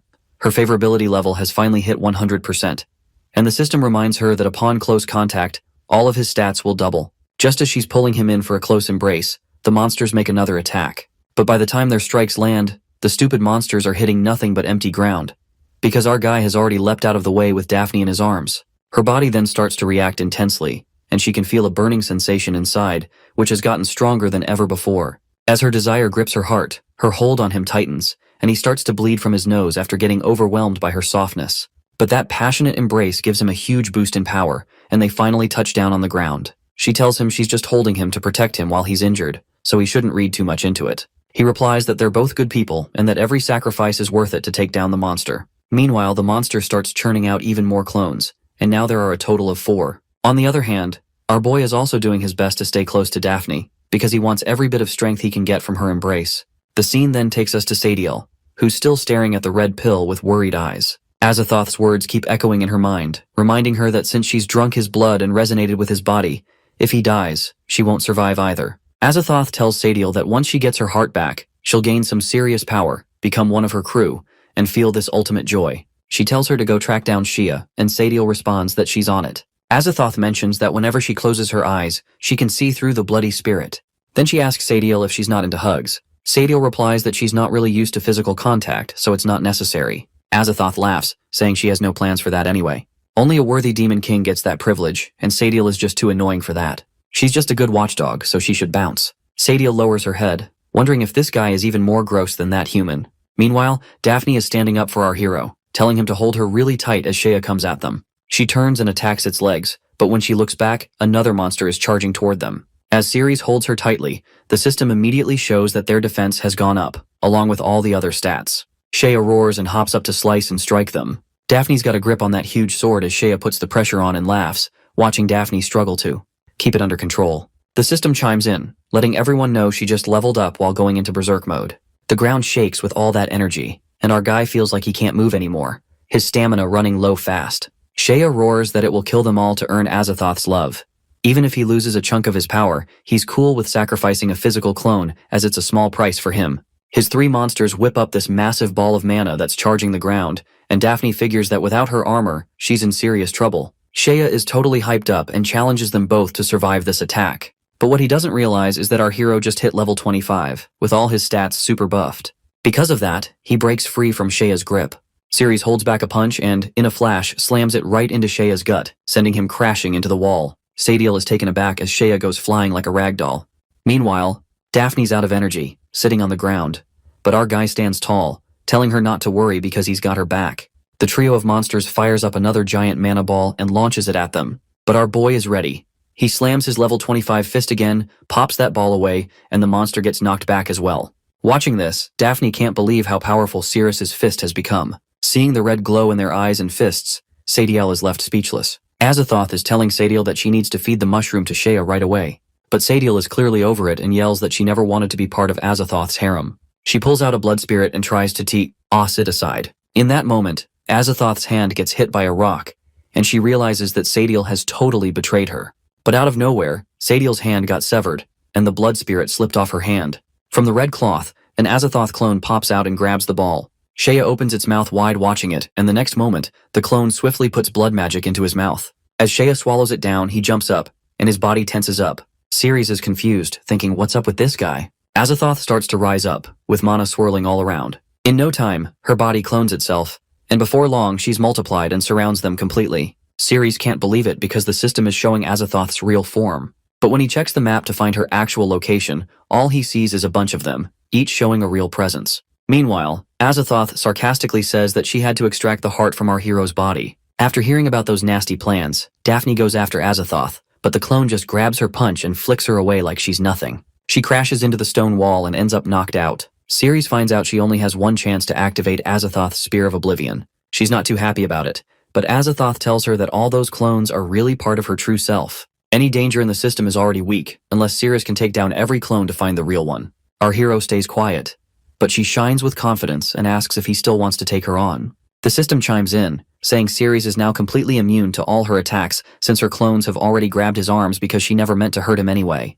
Then she strikes him against her stress balls to let our boy experience some pleasure. She totally had our kid locked down, making sure he couldn't get away. Then, another clone strolled over, saying his system was basically useless at that moment. She then places her hands on the protective vest of our boy to extract his heart to give him a pleasing death. Our boy yells that he's not into a witch like her, but she just laughs and says his body will spill the beans because she's about to test his interest. She opens her mouth wide like she's about to bite, and he cries out in desperation. Then, out of nowhere, Sadiel jumps in and slams the Azathoth clone away, starting the fight. Sadiel mentions that this witch can only keep her clones for a short time, so Ceres needs to avoid getting caught. Our guy just slides out of their grasp, thinking about what to do next. Meanwhile, Azathoth asks Sadiel why she helped Ceres instead of her, as they both will die if they do not extract Ceres's heart. Sadiel says she has to return a favor to the mushroom, which Azathoth finds confusing. Then she confidently states that she just wants Ceres to live, but the truth is that Ceres is using full favorability to control her. Azathoth gets ready to take her out, but Ceres activates his system, and suddenly, she teleports right in front of Yug.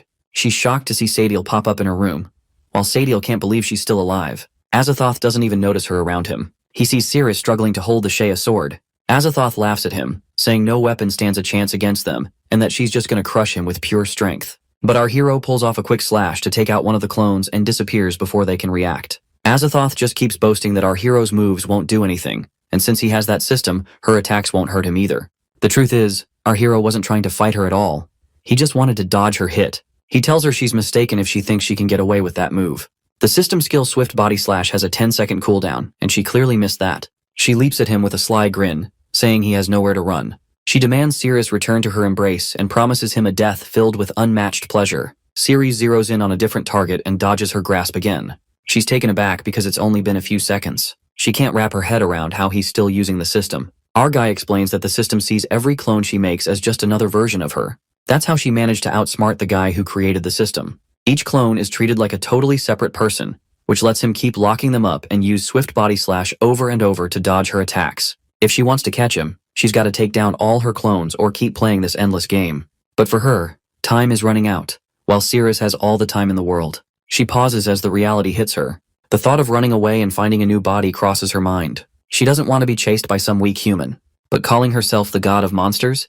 She can't accept that kind of embarrassment. Still, she knows the odds are leaning in Ceres's favor now, and if things keep going this way, he'll take her down sooner or later. She decides to use her full power. A bright beam of light shoots up to the ceiling. Ceres watches her carefully and wonders if she is escaping. Her clones suddenly change color to pink. She starts using Sia's cloning power to break her body into countless tiny fragments. Then, all the fragments come together and explode into the air. Ceres watches with wide eyes. She has destroyed herself. Before disappearing, she unlocks new waifu spirits and gives them blood spirit powers. She tells them to kill any human who comes for the fragments and to restore her in the end. Azathoth is gone. The system gives Ceres a new quest. He must collect her fragments to slow the poison.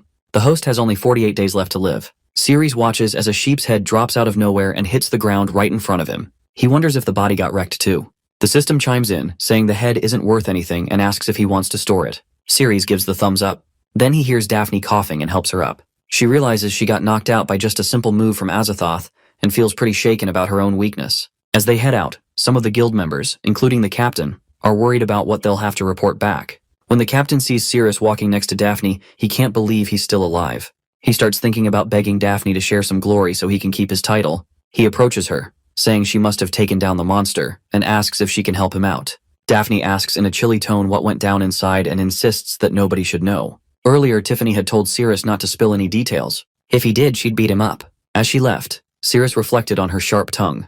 Walking away, Tiffany felt completely overwhelmed. She couldn't shake off her thoughts about Ceres and kept questioning what she had done. Meanwhile, Daphne told the captain that she messed up the mission. He started sweating, clearly shocked that even an S rank could lose. Realizing Daphne was stronger than he thought, he decided to pass the blame. Ceres could sense trouble brewing. The captain accused him of holding Daphne back and causing the failure. In an instant, Daphne slapped the captain down to the ground. Now back in control, she assured Ceres she was fine and didn't need help getting back. The scene then changed to the conference hall, where they were discussing the mission's failure. The panel asked the captain if he understood what was at stake. He tried to point fingers at Ceres again. Judge Blaze cut him off, telling him to shut it and that he wasn't supposed to speak yet. He warned the captain that if he interrupted again, he'd be thrown in prison. If he lied, things would get a lot worse. Then he demanded to know exactly why the mission failed. The captain says they failed because they could not kill Shreya and blames Ceres. At the guild hall, Ceres opens the storage and shows Shreya's severed head. Everyone watching is stunned. The captain keeps accusing Ceres. He says Ceres sought credit, led the team the wrong way, and got people killed. He claims he lost his leg saving others. He adds that Ceres always freezes before monsters and has no courage. But the truth is different. People around Ceres are the ones shaking. The captain says Ceres never obeys orders and is weak. That is why he remains frank and is unworthy of being a hero. Judge Blaze then strips Ceres of his rank and orders him to be detained. He says she could attack the city, and they must raise a level 2 alert to protect the people. The captain claims he could have defeated Shreya if Ceres hadn't been there. Just then, Ceres bursts through the door and hurls Shreya's severed head. It smashes into the captain's face, leaving him bruised and swollen. The head lands before the panel, leaving everyone in shock. They start asking who threw it and then spot Ceres quietly walking away. Judge Blaze coolly tells the captain to repeat what he was saying a minute ago. The captain, shaken and embarrassed, pleads for a chance to explain. Later, as Ceres heads down the stairs, Lilia comes up to him and says the high priest wants to see him. She mentions they found a way to cure his poison, and he needs to meet her right away. At Bertrand's manor, Daphne was training hard, but her mind kept wandering to Ceres. She hit the punching bag so hard it split open, but that didn't help with her racing thoughts at all. Just then, Dai Li showed up with her quiet buddy Rakuro. Dai couldn't help but tease Daphne about needing help from an F-rank hero after coming back from the dungeon. She reminded her that Daphne always prided herself on going solo and not relying on anyone. Daphne shot back, asking who let them in and telling Dai to leave. Dai called her a mean big sister, and jokingly said that her anger would ruin her skin. Then she pressed further, asking how Ceres somehow managed to break through Daphne's walls. Daphne snapped at her to stop meddling. Dai said she rushed over after hearing about Daphne's failed mission, and added that while most people grow and develop their minds, all Daphne seemed to develop were her muscles. Daphne shot back, saying she wasn't so sure about Dai's smarts, but it was clear her body wasn't developed either. Dai was momentarily speechless before he yelled at Rakuro to handle her. Rakuro politely declined, saying he couldn't hurt the older sister. Daphne challenged them to fight her directly and grabbed a heavy iron bar. Dai turned away, calling it a stupid idea. Rakuro followed, but as they walked, Daphne struck first. Suddenly, Rakuro's arm became huge and monstrous. He easily stopped the rod and crushed it like it was nothing. Dai sensed the shift in the atmosphere and asked what was going on. Rakuro just pressed the rod into a tiny ball and brushed it off as a nuisance. Dai shrugged and kept moving. Daphne stood there stunned. She had never seen what Rakuro could do before. For the first time, she wondered if Dai really could take Ceres away from her. At the gates of the Holy See, Lilia told Ceres he was the only one allowed inside. As he was about to walk in, she called out for him to wait. When he turned around, she quietly confessed that maybe she just wanted to hang out with him for a bit longer. Inside, Ceres saw chairs set up for two, and waiting for him was Seraphine, the top priestess of the Holy See. She threw her leg over the next chair and told Ceres to sit down. She wanted to chat face to face. He hesitates but agrees. She calmly reveals that she already knows the poison in his body comes from Azathoth's blood, leaving him stunned. She explains that Azathoth's blood greatly enhances monsters but melts human flesh instantly. Somehow, his body has fused with it, though it is slowly killing him. Ceres acknowledges her deep understanding of the poison, but before he can respond, she places her foot on his mouth and warns him not to interrupt. He is shocked again. She states that if monsters were to consume his blood, it could trigger a catastrophe. To prevent that, she has decided to consume him herself. Ceres leaps back in disbelief, thinking she wants to eat him despite both being human. Then his eyes widen as he sees her rise off the ground, monstrous tentacles unfurling from her body. She declares that though she may be a monster, she still stands with humanity, and for its future, she must consume him. Determined to survive, Ceres locks her as a target. The system flashes multiple cards before him. He selects one. It is the Angel of Bliss gloves. He puts them on. A shockwave pulses out, and he knows that striking the right point will unleash his ultimate move. Ceres stands there looking totally confused. A little question mark floats above his head as he stares at Seraphina. She holds a glowing pink piece of Azathoth and tells him this power is the only thing that can keep someone alive in this world. Without hesitating, she starts to absorb the pink fragment, and energy begins to surge through her. As the power builds inside her, her veins stretch and twist until strange mouths begin to form at the ends. Ceres watches in shock as even the tips of her veins turn into mouths. Inside her mind, Seraphina revels in the new power. She imagines a future where she devours Ceres and uses his energy to take control of every human city. In her vision, people are trapped like cattle. Everyone follows her rules, which she calls holisy. Anyone who has bad thoughts or refuses to obey will be eaten and purified. She wants to create a world free of evil and corruption. Ceres starts to get mad. This doesn't feel like protecting people. It feels more like trying to control them. He refuses to be her meal. He raises his golden glove and the light from it shines brighter as his determination grows. Seraphina gives him a mocking smile.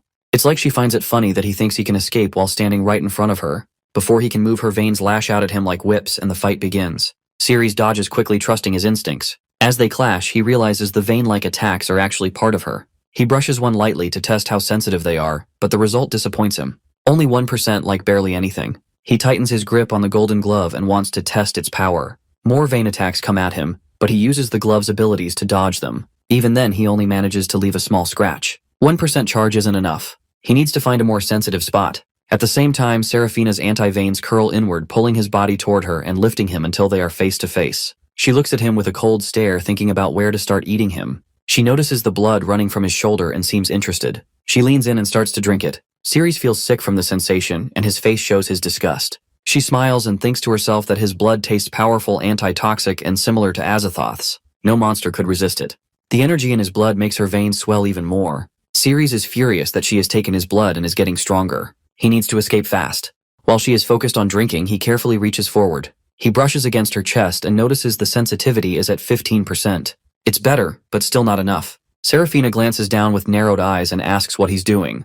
She warns that she might eat him, and still he's thinking about touching her. Disgust is clear in her voice. But Ceres has already made his move. He's figured it out that if she has a weak spot, it's gotta be the most sensitive place she can't protect. There's really no other option. With a serious look, he lifts his hand, powered up by the Angel of Bliss gloves. This is his last shot, and if he can hit that spot, he will unload everything he's got. Ceres touches her private area and finds the weak point. She threatens to break his hand, but he doesn't back off. He checks the sensitivity, which is 11%, and tries again, which then shows 14%. Seraphina, totally pissed, kicks him hard and sends him flying. She lets out a sharp breath. Ceres is shaken because every charged hit sends out a shockwave and drains him. If he wants to do real damage, he has to stay close and keep making contact. She growls that he's seriously annoying. Seraphina shakes off the pain in her legs, still buzzing from the last strike. She demands respect on her turf and thinks his actions are beyond forgiveness. Her energy lashes out at him, but Ceres sees that 14% isn't enough to break through. He decides to move in closer and stop avoiding the fight. Seraphina attacks with a vine that shoots out yellow energy, slamming into him hard. Ceres knows he needs to push forward and stay in touch for humanity's sake. Caught off guard and in pain, he stumbles back. Seraphina can't believe it as he goes flying, taken aback by his own counterattack. He landed awkwardly and quickly activated his Angel of Bliss glove to touch her again. Her skin felt off all stiff, and he could tell the sensitivity was only at 6%. Seraphina, furious, yells at him to let go and calls him a complete idiot before kicking him so hard he falls back even more. Ceres knows he has to get out fast or she is going to swallow him whole. He figures the 6% charge is just enough to push himself away. Wide-eyed, he spots the mouth on one of her vines, and yep, they really do have mouths. Just then, Seraphina's veins wrap all the way around him. She mocks him for not going after her vines anymore and asks if he is already giving up. She tells him that no matter what he tries, she is going to consume him in the end. She grins wickedly, enjoying every second, and says it has been a long time since she has tasted anything like this. Trapped in her living vines, Ceres feels the slimy mucus all over them. Serafina winces in pain, clearly surprised, and asks out loud what he is doing inside her veins. The sensitivity level hits 25%. Serafina quickly tosses Ceres out of her veins and he lands hard on the ground. He feels grossed out as the slimy insides spill everywhere and the smell is terribly really strong and nasty. He checks and sees that his sensitivity level is at 25%, which is just a quarter of 100%. She has exactly 4 vines, and he starts to wonder if touching each vine would bump that up to 100%. If that's the case, touching another vine should get him to 50%. Serafina, feeling the effects, thinks the daisy she pushed away is starting to return. If things keep going like this, she will not be able to use her purification magic anymore. She knows she cannot let Ceres get to that special spot inside her. Furiously, she decides he must be eliminated, and she will consume him again. Her vines snap open like jaws, transforming into plants that want to eat him. They charge at Ceres, all worked up. Clenching his teeth, Ceres realizes one of the vines is the same one that just spit him out. He also sees that it's way faster now. 2 vines suddenly lunge at him from both sides, catching him off guard. Still fuming, he decides it's a good time to check the sensitivity again. He shoves his hand into one of the vine's mouths, causing Serafina some pain. When he checks, it's still at 25% sensitivity. Serafina screams in anger and tells him to stop messing with her insides and back off. She calls him disgusting and strikes him with her big purple tongue, making him bleed. After that hard hit, Ceres grabs the tongue and dodges. But the sensitivity level doesn't budge, it stays at 25%. He figures the really sensitive spot must be somewhere else on her body. Out of nowhere, all 4 of her vines whip toward him. He yells that he'll crush them all. Ceres gets ready with his bliss gloves and tries to dodge. When he touches a locked target, the gloves charge up and release a shockwave which creates a blast. This hits Serafina hard, and she figures out that it's his right hand that triggers the powerful wave attack, and it gets stronger with every hit. Ceres starts to think that maybe the weak spot isn't in the vine's mouth, but somewhere else on her body. He knows he needs to get closer to find out. He charges straight at her, ready to risk it all for humanity's freedom. He's willing to explore every inch of her if it means winning. Serafina is fuming, trying to comprehend how he can act so heroically while saying such outrageous stuff. Ceres rushes at her with his eyes glowing red, which really catches her off guard. He mentions starting with her chest and reaches out towards it. Suddenly, Serafina releases a thick cloud of purple smoke that has a super strong, terrible smell. Ceres jumps back, shocked by the awful stench, wondering if she's trying to use the smoke to cover up something. He's freaking out because his Angel of Bliss glove isn't charged yet. Now he's got to rely on his strength, but something doesn't feel right, and he's starting to get dizzy. Is the smoke messing with him? Out of the smoke, her vine tongue suddenly strikes his heart. He tries to grab it, but it yanks away fast. She pulls back into the smoke, avoiding his reach. From the shadows, Serafina chuckles, mockingly tells him that soon he'll be paralyzed and knocked out cold. Then she'll have complete control over him. Inside the smoke, Ceres feels a spin in his head and his body getting heavier. Then it hits him when he touches her with his right hand, and it can unleash a light wave attack. He realizes she's trying to keep his right hand away from her. That's when he suspects there might still be a vine wrapped around his hand. Suddenly, one of her vines lashes out at him again. He thinks this is just a distraction, and the real threat is coming from the left. Is she aiming for his left hand?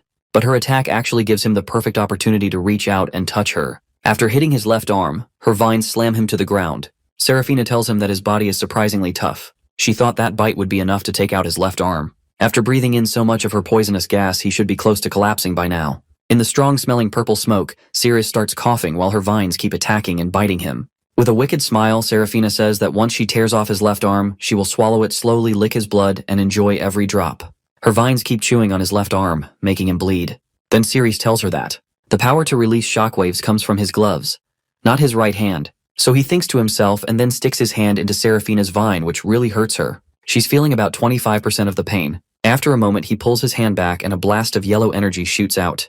As Ceres charges up his bliss gloves, he sprints toward Serafina, ready for another hit. He can't help but think about how bizarre her monster body is. Even though she looks mostly human on the outside, but inside she's totally different. He reaches out to her chest, searching for those hidden sensitive spots he's heard about. According to what he's learned, creatures like her usually have nerve-rich areas in the most unexpected places. When he touches her chest, he's surprised to find that its sensitive is 38%. Serafina quickly raises her hand to block him. She notices it's getting a bit too close, putting her neck in real danger. Furious, she fires back with a powerful kick and yells at him to back off.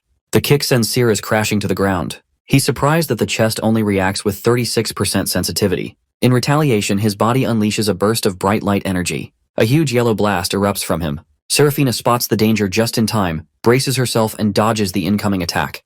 The explosion shakes the ground, sending debris flying everywhere, showing just how strong his hit was. While someone in California picks up on the commotion and wonders if a fight is going down inside, Ceres is just sitting there, resting his head in his hand, feeling exhausted. The pink smoke has finally cleared and his mind is starting to clear up too. Serafina laughs at him, saying his attack didn't do a thing to her. She goes on to explain that his blood has actually made her defenses stronger. With a sharp focus, Sirius figures out that even at just 36% sensitivity, he hasn't been able to hit her core body. He's got to find her weak spot and fast. If she drains any more of his blood, he'll be completely powerless. He thinks about all the places he hasn't explored yet. Studying her closely, he wonders where her most sensitive spot might be. Then it hits him, and during her last attack she went for his foot, which was kind of a weird choice. Hitting his neck would have made more sense. He remembers her screaming as a flashback hits him and her hand running through his hair. He recalls their first meeting, and instead of covering his mouth with her hand, she went for his foot. That makes him think that maybe her hand is actually her most sensitive spot. As if reading his mind, Seraphina wraps her vines around herself. She declares she will no longer let him get close. She urges him to stay still and let her drink his blood, clearly growing frustrated. At that moment, another figure appears. A girl questions whether Seraphina truly intends to drain Sirius's blood. Addressing her as High Priestess Seraphina, she challenges her on her intentions. Seraphina is visibly surprised by seeing the newcomer is Lilia. Seraphina demands to know why she is still there and tells her to back off. Lilia reminds her of the promise they made. Seraphina agreed only to seal Sirius within the Holy Seal if detoxification failed. Letting him die is not an option under the Holy Seal's doctrine. A Sanctus is forbidden from harming any living being. Even if sealed, Sirius might break free someday. Seraphina argues that consuming him is the safest solution. Seraphina tells Lilia to chill with the rules. She insists that if Lilia eats Sirius, she'll gain the strength to control everyone under the Holy Seal. Seraphina points at Sirius, saying she could totally rise to power, and then Lilia could step up as the new High Priestess. All Lilia has to do is keep her mouth shut. But Lilia won't budge and says she's going to report everything to the Holy Seal and tries to get Sirius to come with her. This makes Seraphina really angry and she accuses Lilia of being way too stubborn. Then she decides to take them both out, and Vines shoots at Lilia. But Sirius jumps in front, protecting her and pushing her aside. The vines meant for Lilia ended up hitting Sirius instead. He feels a sharp sensitivity of 32% when he touches them. He quickly shoots a light wave blast, but Seraphina notices he's moving slower and his body is reaching its limit. A hard blow to his stomach sends Sirius crashing to the ground. He manages to prop himself up on one arm, groaning in pain. It hits him that the strike damaged his insides. The pain is excruciating and it feels like his body is about to give out. Lilia kneels next to him and places her foot on the injured area. She uses her purification magic, saying it'll help stop the bleeding and wake up his nerves to keep him conscious and lessen the pain. Sirius is feeling the effects and keeps asking for more, but Lilia won't give in. She tells him it's just an emergency spell that acts like a caffeine boost. If he takes too much, he'll feel totally numb like he's under anesthesia, and then he won't be able to do anything. Then Seraphina goes for another attack with her vines. They snatch Lilia up, and Seraphina warns her that she doesn't want to actually kill her. She gives Lilia one last chance to bail out in peace if she just keeps quiet. She tells her it's not worth risking her neck for a guy who doesn't really matter. But Lilia doesn't think twice because Sirius isn't just some guy, he is her patient. According to the rules of the Holy Seal, when you start helping someone, you've got to stick by them. You have to do everything you can to protect them until the very end. Seraphina glances over at Lilia, who's still tangled up in her vines, and says she'll make sure Sirius goes down right in front of her. Meanwhile, Sirius is twisting and turning to avoid Seraphina's hits, and realizes the sensitivity level is only at 2%. Out of nowhere, Seraphina starts feeling woozy, and the vines that were going after Sirius pull back. Sirius sees that Seraphina is a bit vulnerable and takes his shot. He fires off a huge light wave attack at her and then grabs both of her hands tight. Suddenly, the sensitivity hits the max, and the screen shows her weak spot, unlocking the ultimate move. When Sirius grabs Seraphina's hands, she resists and yelling they belong to Lord Azothar. She struggles with thinking that his grip is too strong and feels pain as her hands swell, vines bulging under her skin, and Sirius sees them starting to transform. Seraphina realizes that as a Gyalea carnivorous plant, all her sensitive nerves are in her hands. Pain hits like an electric shock and she collapses, pleading for Sirius to let go. But Sirius holds on and the vines wrapped around them begin releasing impurities. Watching closely, Lilia notices the High Priestess's body is full of toxins. She realizes that Sirius is purifying Seraphina from the inside out. Seraphina mutates into a monster, vowing to tear out Sirius's heart. Shaking with fear, Sirius tries to move, but his hands are paralyzed, suspecting Lilia's magic is to blame. Seraphina, totally pissed, says that eating Sirius is the only way to save humanity. Sirius isn't having it and blasts out a huge shockwave. The energy from his bliss gloves is so intense it blows up the whole building and even hits Lilia, who stares in awe, wondering what kind of magic he just pulled off. Sirius clutches his face in pain and mutters that the recoil was so strong it broke his teeth. The scene continues with Sirius and Lilia watching as Seraphina reverts to her original form as a massive carnivorous plant. Sirius staggers, breathing heavily, murmurs that something is wrong with him, then collapses into Lilia's lap. Lilia reacts with alarm, calling out his name and checking his forehead. She notes that his temperature has dropped dangerously low. He used too much energy during the battle, and if she doesn't act quickly, his life will be in danger. She lowers him to the ground gently and places her glowing foot over the injured area of his body. She focuses with stating that she'll begin by healing his internal organs. Suddenly, Sirius is stirred in confusion as he notices the surrounding water has turned into sludge and asks what's happening. Lilia explains calmly that the sludge is a physical manifestation of his injuries. It means his body is critically fragile. Sirius tries to move but feels totally weighed down by this thick, heavy stuff. He complains that it's way too cold and even colder than before as he can't seem to budge at all. Lilia keeps using her purification magic through her foot, keeping an eye on the sludge as it shifts and darkens. She can tell it's risky because if it's not dealt with, it could freeze him from the inside out. So she starts rubbing it off with her foot before it has a chance to harden. Sirius breathes out slowly and looks more at ease. Then a glowing message pops up on the screen, letting them know that the target has been logged. Lilia stays focused and tells him to breathe and chill out. Her magic, which comes from purification, needs her mind to be clear. If she starts to think negatively, her healing gets weaker and could totally fail. She has to wrap things up before that happens. Sirius mentions he's feeling warm again and tries to sit up. Lilia steps back a bit and lets him know his internal injuries are all healed up. Now she just has to help him regain his strength. She lifts her foot and gently puts it on his lips, signaling that they're in the last phase of healing. With half his mind still foggy, Sirius pictures a chocolate cake and starts to eat as if it's instinct. Lilia is super determined. She tells him to eat up every last bite because she refuses to let this magic fail. It's more than just a spell for her. It's a test of her belief. She's confident she'll heal him completely. Suddenly, a new message pops up on the screen that the favorability is at 51%. Sirius kept licking her feet, going on about how tasty the cake was. Lilia winced, clearly uncomfortable, and told him straight up to cut it out with the tongue action. Then a message popped up on the screen showing the dust index at 60%. She was worried about how fast his muscles were soaking up energy. He was already starting to cramp, and if that kept up, he'd wake up feeling sore and super tired. She realized she needed to do something fast to lower his temperature before it got any worse. When the lust index increases, she senses that this is the most effective moment to assist him, as his body is highly receptive, and the surge of sensation can reach him completely. As she steps forward, Sirius flinches and says no. Lilia repeatedly urges him not to resist, explaining that it's a crucial part of the treatment process, and uses the other foot. The lust index keeps building up, and she begins to feel intimidated. Realizing her purification magic is faltering, she reminds herself to stay calm and resist the dark thoughts. Sirius suddenly tells Lilia that he is feeling a bit of pain and asks her to grab him. Lilia, blushing, urges him to hurry up and eat it as she can't hold on anymore and causing the lust index to rise. Sirius continues licking her foot, and Lilia giggles, commenting that he is actually using his tongue, which tickles her. She quickly realizes she can't focus on what he's doing, so to distract herself, she thinks about what the Holy Church teaches. Cleanse desires, avoid lust, and keep things balanced. By sticking to these guidelines, she manages to push away any unwanted feelings and stay pure. Because of this, the lust index can decrease. When Sirius is done, Lilia pulls her feet away, letting him know the treatment is over, and the magic is still working, bringing the lust index down to 67%. Sirius gets up and asks if it's all finished, and Lilia confirms it is. She feels a rush of energy and realizes her purification magic has really improved, maybe even doubled what it used to be. It hits her that healing his injuries has boosted her magic even more. As Sirius stretches, he comments how all his injuries have healed and he feels totally refreshed, giving a shout out to Lilia's magic. Lilia starts thinking about how this boost could help her become the new archbishop sooner than expected. She tells Sirius that in the future, he should definitely come to her for treatment, even if it's just a minor injury. Sirius agrees, saying he will. The scene then shifts to the Holy Church, where a big hole blemishes the building. Mr. Charlton shows up with a green-haired girl named Daisy who gasps in shock. Charlton wonders if it was a demonic beast attack that did it.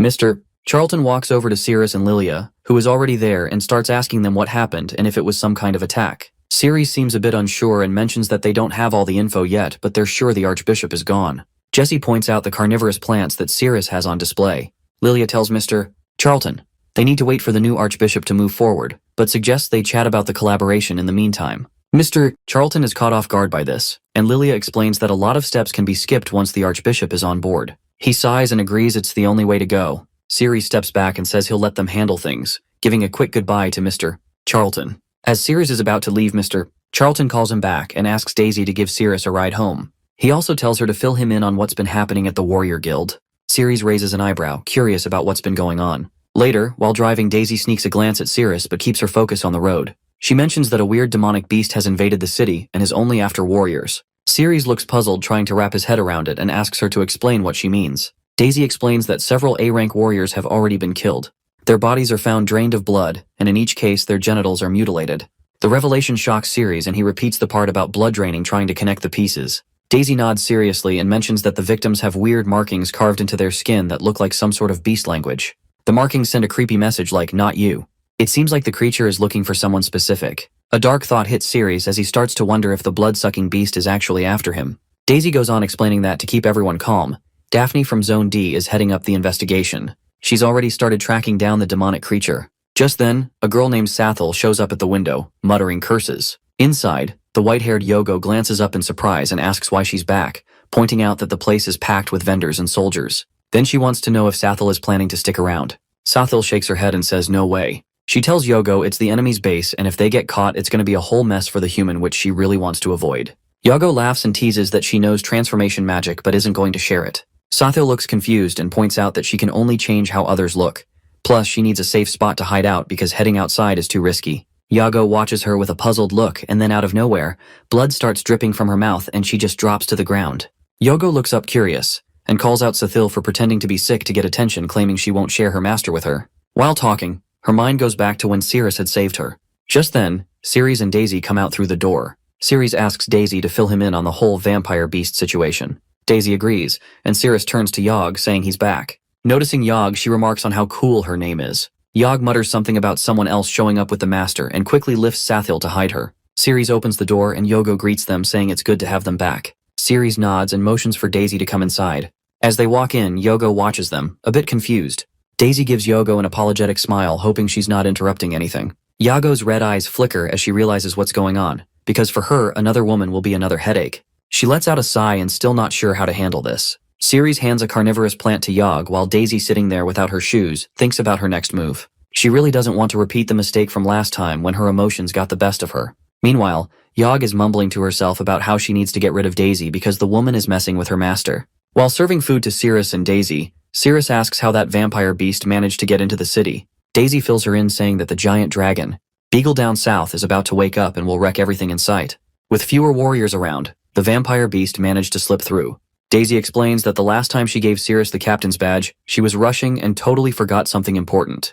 Curious, Ceres asks what it is, to which Daisy shares that as the secretary to the vice president of Zone Z, and she needs to keep track of the warriors' preferences and living situations. She hands him a form for a personal promotion survey. Ceres glances at the form and wonders why there are questions about a spouse, asking if he really has to fill out every part of it. Daisy confirms that all new captains have to fill it out and submit it to the guild, stressing that being detailed is key since it could impact the team's evaluation. Ceres sighs but agrees to fill it out while Daisy secretly hopes this will help her get closer to him. Just then, they hear a noise from the other room and Ceres wonders how another person made their way into Yog's space. He gets up to check it out, trailed by Sathil, who looks like she's not doing too well. He asks if she's hurt and she panics, worrying whether the woman saw her. If she did, the warriors would come looking and she'd have to fight to keep herself safe. Ceres shakes his head, insisting that Sathil can't kill her and that they'll find another way. Sathil glares, asking why not and if the woman is important to him. Ceres hesitates, then promises to make her leave after finishing the form. Daisy asks Yog who's in Ceres' room, and Yog answers that it's his older sister.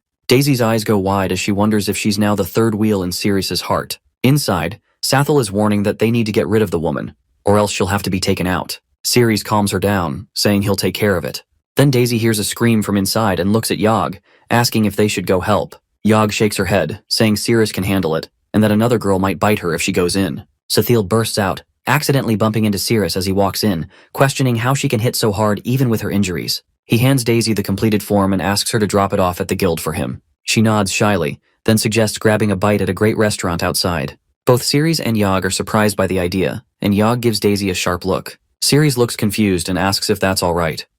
Yog then grabs some food from the plate, reminding him it's time to eat. Ceres, puzzled, and wonders when he planned that. Yog flushes, gently placing the food on her chest and pulling Ceres closer, softly insisting he eat it and stick around until he's done. Daisy's eyes go wide as Ceres just stands there, stunned. Ceres takes a bite of one of the cookies and wonders what it's made of. She casually says it's snake liver mixed with bat wings but insists it actually tastes good. Yog pulls Ceres in closer and encourages him to have another piece, telling him he needs to finish everything on his plate. Ceres, however, just shakes his head and says no thanks. Daisy, watching all of this, asks if this is how Ceres usually eats. He sighs and admits it's not really his thing. Yog, still trying to feed him, just grins and explains they do this every day because her master likes it. She tells Daisy to just leave if she doesn't want to see it.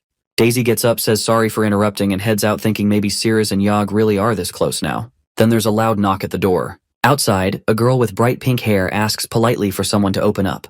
Inside, another girl hears her and frowns, clearly annoyed. The boy with her, Roy, looks puzzled and asks why no one is answering. He uses his magic and suddenly, the door bursts open with a loud crack. Inside, Ceres jumps up, looks shocked and angry. He yells at them for breaking his door, swearing and saying it cost him 100 silver coins. He charges at Roy with fists tight and fury in his eyes, but Diana steps in with a relaxed smile and holds out a check saying it is for 100 gold coins, which is plenty to cover the damage and good anywhere. Ceres freezes, takes the check and asks what they want from him. Diana lifts her hand and makes her pitch. She wants him to work for her and is ready to pay him 500,000 gold coins. Ceres, standing off to the side, can't believe what he just heard, because that's a crazy offer. Yog, on the other hand, is getting more annoyed by the minute. She's sick of so many women trying to steal her master away. Before Ceres can respond, Daisy jumps in and tells him not to take the deal. Ceres looks at her totally confused.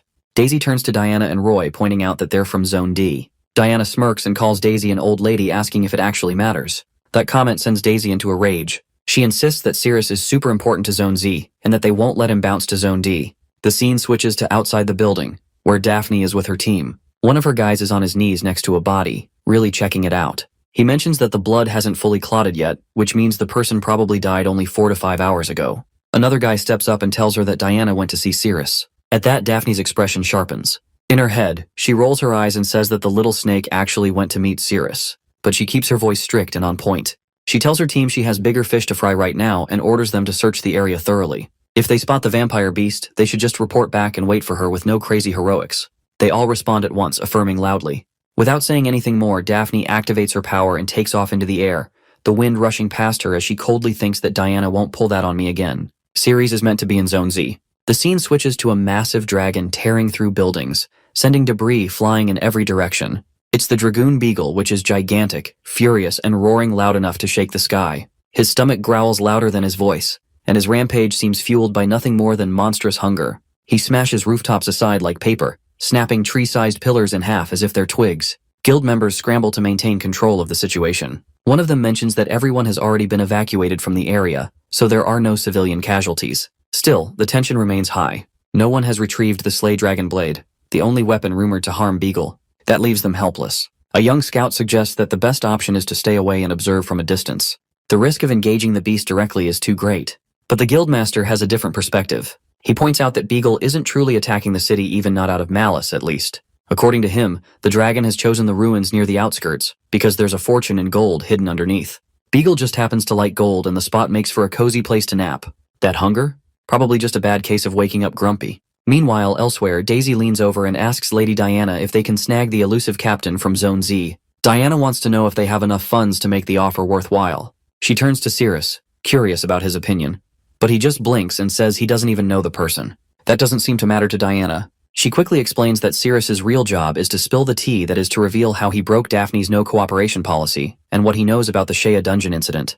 But there's a twist that he would have to do it live on a popular TV show, solely to make her sister feel awkward. Once Ceres understands her angle, he declines. He sees right through it. Diana raises her voice, clearly frustrated. She insists it's his chance to earn a ton of money. Ceres responds calmly, saying it's not worth making Daphne sad. He made a promise and intends to keep it.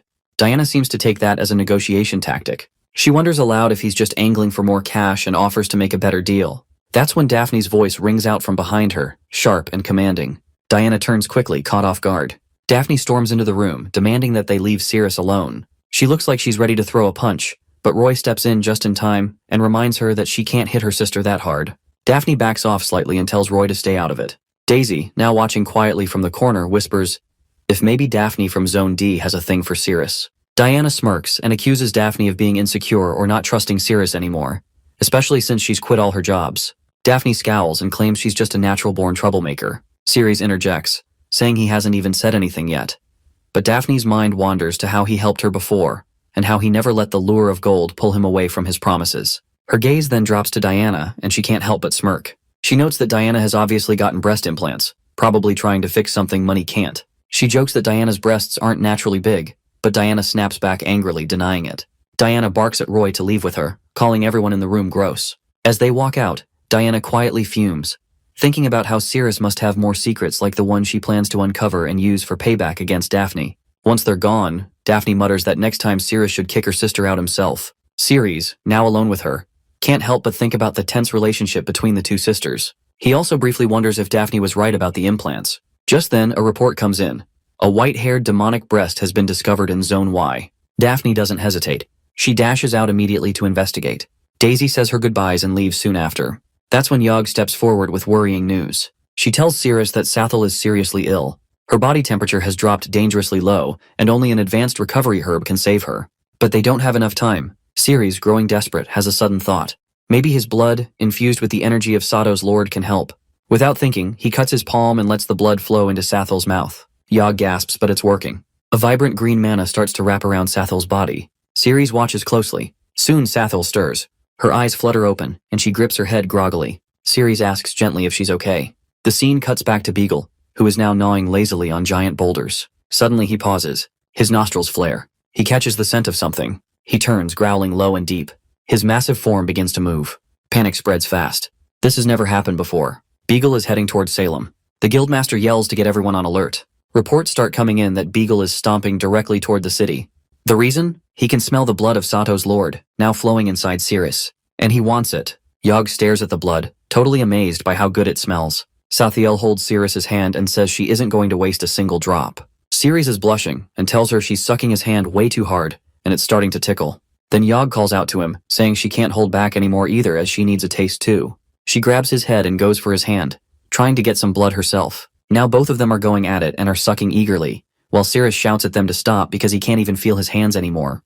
The demon girls start wondering if their bodies feel so good and energized, because the purification is working from the inside. Yog realizes it must be healing Sathiel too, since she literally can't stop sucking and keeps wanting more. Suddenly, a loud emergency alert goes off that is announcing the activation of a high-level magic barrier. That snaps them out of it. They both stop what they're doing, surprised by the sudden news. Sathiel realizes she has completely lost control of herself, while Yog is shocked to find her clothes have magically returned, though her magic reserves are pretty low now. The announcement continues that a giant dragon named Beagle is heading straight for Salem City with an ETA of 10 days. All citizens must evacuate to underground shelters, and all warriors are ordered to draw their dragon-slaying blades to defend themselves. Every warrior must report to HQ within 3 hours or get demoted from the guild. Jeeps are already rushing toward HQ. Meanwhile, a secretary tells Cirrus he's on his own since there are no recruits with him, and Zone Z is out of vehicles. Ceres groans and asks if that means he has to run 100 miles. He shouts at her to recruit someone already, but she just shrugs, saying she has paperwork to finish. If he wants a ride, he'll have to team up with another guild. That's when Irene from Squad 14 offers to let him tag along. Ceres asks if her captain would be okay with that, and Irene says he'd probably be happy to team up with someone strong like Cirrus. But as soon as he introduces himself as an F-rank captain, she freezes and immediately backs away since no one in F-rank even has a captain. She quickly ends the conversation, saying it never happened, and it leaves Cirrus furious. Out of nowhere, Bella shows up and asks to join Squad 15. Ceres is surprised to see her. She greets him warmly, then scolds him for not visiting her after he got out of the hospital. She asks if he's forgotten her, mentioning she's heard a lot about him. Ceres explains that he's just been super busy with a ton of crazy stuff. Bella smiles, happy to hear he's a captain now, and says they can catch up after the mission. The secretary reminds him he still needs to complete his paperwork.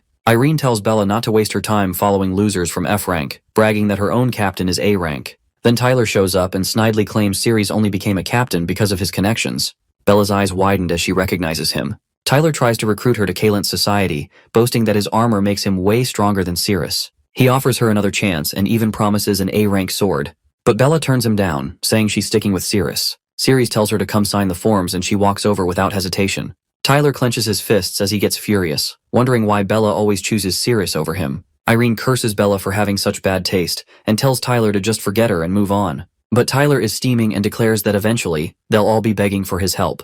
Back at the front desk, Cirrus is yelling again about not getting a vehicle. The secretary tells him Squad 14 has already taken the last 2, despite being just 5 people. She suggests he go ask Captain Tyler for a favor. Tyler laughs in his face, calling Cirrus a joke who can't even afford a full set of armor. He says he'd rather hold a public roast than give him a seat, just to humiliate him in front of Bella. But Cirrus just quietly looks at a paper he's been given by Lady Diana, which shows an offer of help if he ever needs it. Tyler's wondering why they haven't come out yet. One of the crew tells him they've arrived, and Tyler asks if he can't just grab a car, which Cirrus agrees with. Tyler steps up with dropping his sword, then jokingly says sorry and asks someone to pick it up since he's still figuring out how to handle his Thunder Rage weapon. Taylor jumps in, saying they must earn something like a true warrior if they want something done. Bella shouts that he's going too far and doing it on purpose. At the same time, Irene can't help but comment on how terrible her taste in guys is.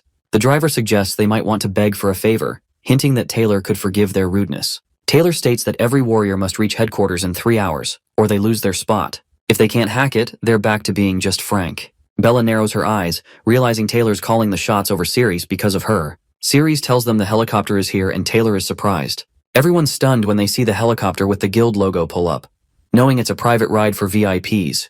Others start asking what kind of mission would get such fancy treatment. Still, Taylor brushes off their questions and insists that it's probably for something big. He tells them to stop speculating. A young lady exits the helicopter, asking Ceres if it's gone time. Taylor's crew is shocked since Ceres is just an F-rank warrior and they think it's a bad idea. Ceres picks up his sword and tells Bella to hop on. Taylor can't believe an F-rank loser is acting up like that, but then he realizes Ceres has his weapon. He demands Ceres give it back, but Ceres just says he forgot to return it. He uses his power and throws the sword into the ground, causing a huge blast when it hits the gas tank. Everyone freaks out as their car goes up in flames. Taylor tells them to find another ride. The members shout that the demonic beast is killing their fellows as it drinks the blood of humans, draining them like trolls. The beast tastes the blood and says it's not the one she wants. She's curious about which guy will have the blood she needs. The beast moves closer to the group, saying she'll drain every man in the city to find the right one. They start freaking out, shouting that if Daphne is here and that everything will be fine. One guy yells that they need to protect the city and can't just go out searching for warriors all the time. The beast charges at them and the commander warns about the attack, but she grabs him. He's staring right into her mouth, scared he's about to die. Just then, someone swoops in and saves him at the last second. Everyone shouts Daphne's name and she scolds them for not waiting. They tell her to head to the headquarters, but she's determined to take down the beast first. Suddenly, she recognizes the demon and asks why it's still alive. The beast wonders if Daphne actually knows her. Daphne realizes she has the upper hand this time. She tells the beast that last time she was trapped, but now she's willing to give a piece of herself since the beast is weaker now. The beast is cool with that, and reveals she's just a bunch of fragments following a guy with demonic blood, thinking she's fought him before. Daphne figures out the beast is after Ceres, so she declares she won't let her get anywhere near him. Ceres asks if the sealed area under the headquarters is real, and Diana confirms that only a few close friends know about it. She mentions that the blades for slaying dragons are locked away there. Bella asks if any beasts will pop up in that area, but Diana says it's impossible because the room is safe. As they move forward, they're shocked to find the guards dead, and Ceres asks Diana if the demonic beast is around. Realizing this place is unsafe, Diana is stunned when she sees the statue that wasn't there before, that is the sleeping maid statue. She wonders if their intel was off. Bella notices an injured man still breathing amid the carnage. She quickly moves to his side and helps him prop himself against the wall while the rest of the team spreads out to check the basement. Lady Diana takes a slow step forward and stares at the destruction in disbelief. She can't understand how this basement, of all places, turns into such a massacre. The injured guy quietly mutters that the maid had gone downstairs before everything went wrong. That piece of information instantly puts Lady Diana on edge. She raises her voice, demanding to know what's going on below them. But the man quickly motions for silence, his eyes wide with fear. He warns her to keep quiet, saying the statue might wake up again. It's already too late. The maid, or what remains of her spirit, hears the noise. Her stone-carved eyes snap open, glowing bright. Without warning, a blinding laser beam shoots from her gaze, striking Ceres and his team with shocking force. Roy yells out Lady Diana's name and lunges toward her. He throws himself over her just in time to shield her from the blast. Ceres reacts instantly, pulling Diana back with him and covering her body with his own to absorb the brunt of the second wave. Just as suddenly as it begins, the beam stops. The statue's eyes close again, and her head lowers, returning to its lifeless position. As the dust settles, Lady Diana glances at Roy, panicked. She asks if he's all right. Roy gives her a lopsided grin and tells her it's just his hand that needs rest, as there is nothing too serious. Bella, still kneeling beside the injured man, tries to help patch him up, but he insists there's no time. According to him, they need to split up and run while they still can. Ceres asks if the statue only fires the laser when it hears sound. The guy nods quickly and warns them about the steps leading into what he calls the danger zone near the statue. Any movement or noise from there triggers the deadly attack. Ceres tightens his grip on his sword. He instructs Bella to stay with the injured man and tend to his wounds, while also keeping an eye on Lady Diana. Diana, now clearly upset, tells Roy to destroy the statue completely. Ceres counters her with a more strategic idea, as he says they'll go after one eye at a time. That way, someone else can jump in if anyone gets injured. Roy doesn't seem convinced. He questions whether Ceres has the confidence to face this threat, especially since he's only an E-rank player. Ceres doesn't answer. Instead, he shouts that he needs to test his strength and charges forward with his sword raised high. The statue maid hears his approach. Her head jerks up, eyes opening once again. Another laser beam fires at Ceres. He tries to dodge and wonders if he can avoid taking a hit completely, but he knows even near misses would wear him down fast. He listens for footsteps, calculating her reaction time, and begins darting back and forth to confuse her. The statue keeps firing, its beam slicing through stone and air with no mercy. The others try to move in as well, but the blasts start catching them too. Bella watches in horror and realizes this entity is far more powerful than any of them expected. Ceres pays attention to the statue's pattern. It always targets the loudest source. Testing his theory, he throws his sword behind it. The statue immediately turns and blasts the weapon into dust, telling them to stay quiet with a mechanical whisper. Ceres confirms it targets sound. Grabbing another weapon, he prepares to strike again. This time, he rushes in and lands a direct hit, but his sword shatters on impact. Before he can react, Roy steps in. His fist hardens into stone, and he confidently declares that this should be a simple challenge for him. He slams his stone fist into the statue's chest, but to his shock, it leaves almost no damage. He barely has time to register what's happening before the statue grabs him. Roy screams in pain as her grip tightens. Ceres leaps into action, grabbing a nearby hammer and slamming it against the statue's back. As he hits it, something glints in the dust. He looks closer and freezes. There's another eye that is embedded on the statue's back. Before he can shout a warning, the hidden eye opens and fires another beam. Ceres barely rolls away in time. Meanwhile, Roy struggles to protect himself. He forms a large stone cross between him and the statue's hands, trying to buy time. Lady Diana sees that Roy is in trouble. Their voices, though low, stir something within the statue. The statue turns its head sharply. Its stone-carved eyes swivel directly toward Lady Diana, locking in on the sound. A sharp glow ignites in them, and a laser beam fires off in an instant. Roy, struggling in the statue's grip, sees what is about to happen. He yells for Diana to get back. Bella doesn't hesitate. She yanks Lady Diana to the side and pulls her into cover just in time. Roy grits his teeth and tries something desperate. He lifts both his arms and attempts to cover the statue's eyes with his hands, hoping to block the beam and buy them more time. But the effort burns him. The laser doesn't stop. It keeps firing, and the heat forces him to scream out in pain. His voice echoes off the basement walls. Through the pain, he manages to shout at Ceres, urging him to destroy the statue now before she targets Diana again. In the middle of the chaos, Roy grabs at the statue's head, trying to twist it or pull it away from the others. But then, out of nowhere, Ceres feels something strange. As he gets closer, his hand brushes the statue's chest and he senses warmth. It catches him completely off guard. To everyone's shock, the statue reacts. A pink blush appears faintly across her stony cheeks. Without warning, she flings both Roy and Ceres away from her with surprising strength. Ceres crashes back, stumbling to his feet while watching her movements closely. The statue curls up slightly, as though embarrassed, closing her eyes again and shielding her chest with both arms. Ceres is confused. He doesn't understand why she's reacting like this. Roy, meanwhile, growls in frustration. He admits he's been hitting the statue with everything he has, but it barely shows a crack. He glances at his hand. It's trembling, discolored, and clearly broken. The pain shoots up his arm and he knows he won't be able to throw another punch like that again. His cry of pain is loud enough to rattle the chamber. The statue's eyes flash open once more. Roy realizes he's drawn her attention again and braces himself, though he knows he won't be able to dodge in time. Ceres sees what's happening. He doesn't wait. He moves forward and plants himself in front of Roy, holding out his arms to shield him from the incoming blast. Roy can't believe what he's seeing. He shouts at Ceres, questioning how he thinks he can block a laser with his bare hands. But the statue pauses. She blinks, surprised, as Ceres touches her chest again and then pinches it softly. That single gesture throws her off. Her laser fires, but this time it hits the walls behind them instead. Ceres notices the shift in her body. He starts wondering if she can actually feel anything, if she's reacting emotionally to the contact.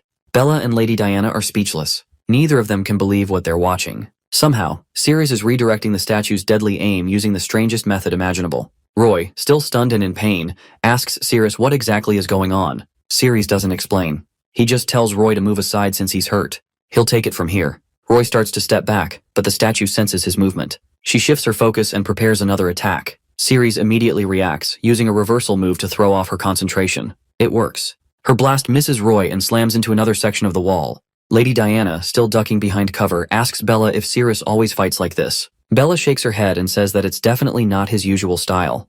But somehow it's working. Diana checks on Roy again. He insists he's okay, but admits they didn't expect the statue to be this tough. He warns Ceres that she's still dangerous. The statue now keeps her gaze fixed solely on Ceres. He dodges her attack swiftly, and the movement causes her chest area to shift again. She seems thrown off and takes a moment to collect herself. But after a short pause, she lunges again, clearly flustered but relentless. Ceres watches her more carefully this time.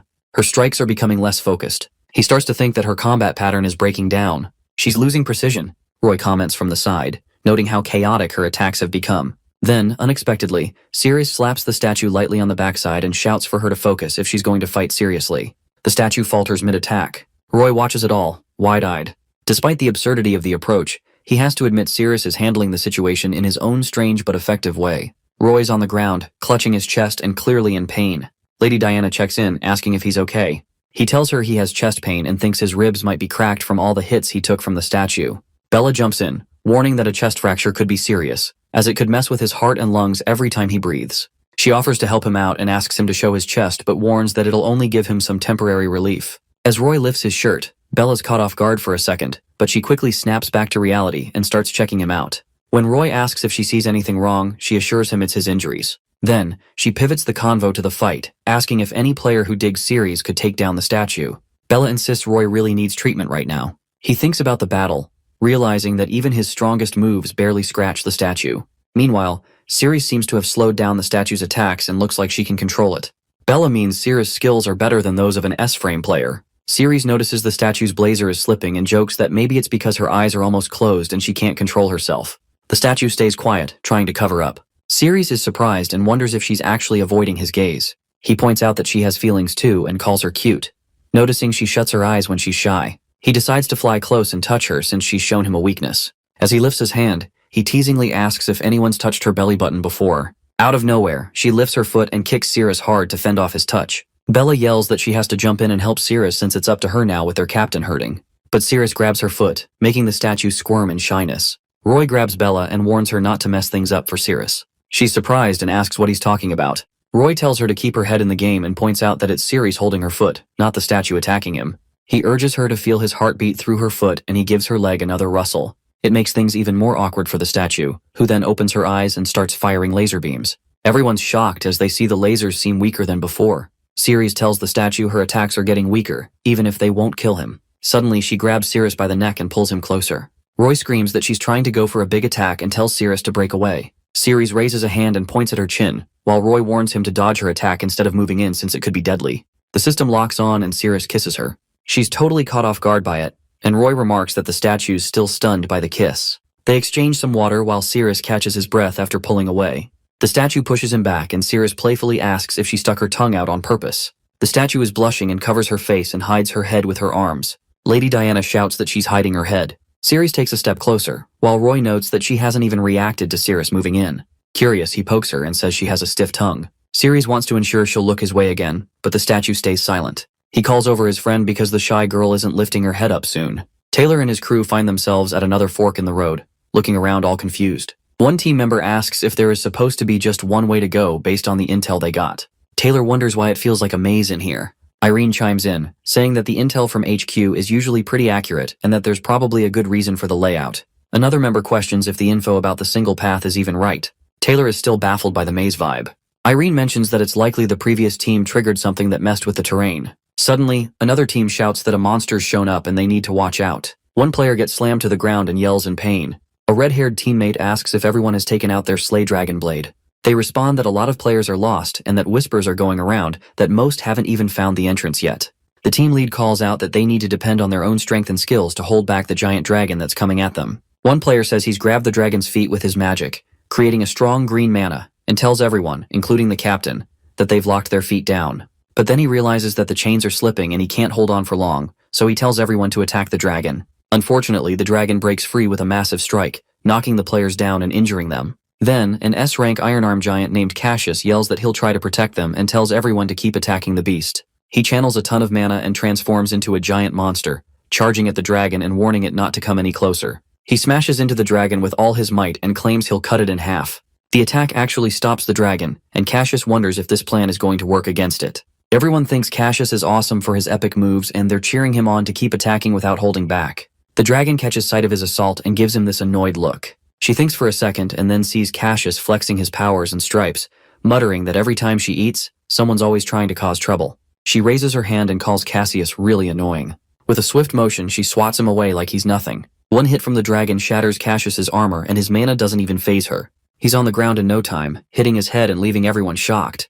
They can't believe a powerhouse like Cassius just got smacked down by a dragon. Even at that moment, Cassius tells his friends they have Salem City backing them up and they have to stop the dragon, no matter what. He's fired up and insists they've got to take down the dragon while it's slowly creeping toward them. Taylor's team is outside a door, and he's moving closer, hand on the handle, warning his teammates to be cautious since they don't know what's on the other side. As Ceres pushes the door open, it creaks loudly and starts shaking the basement.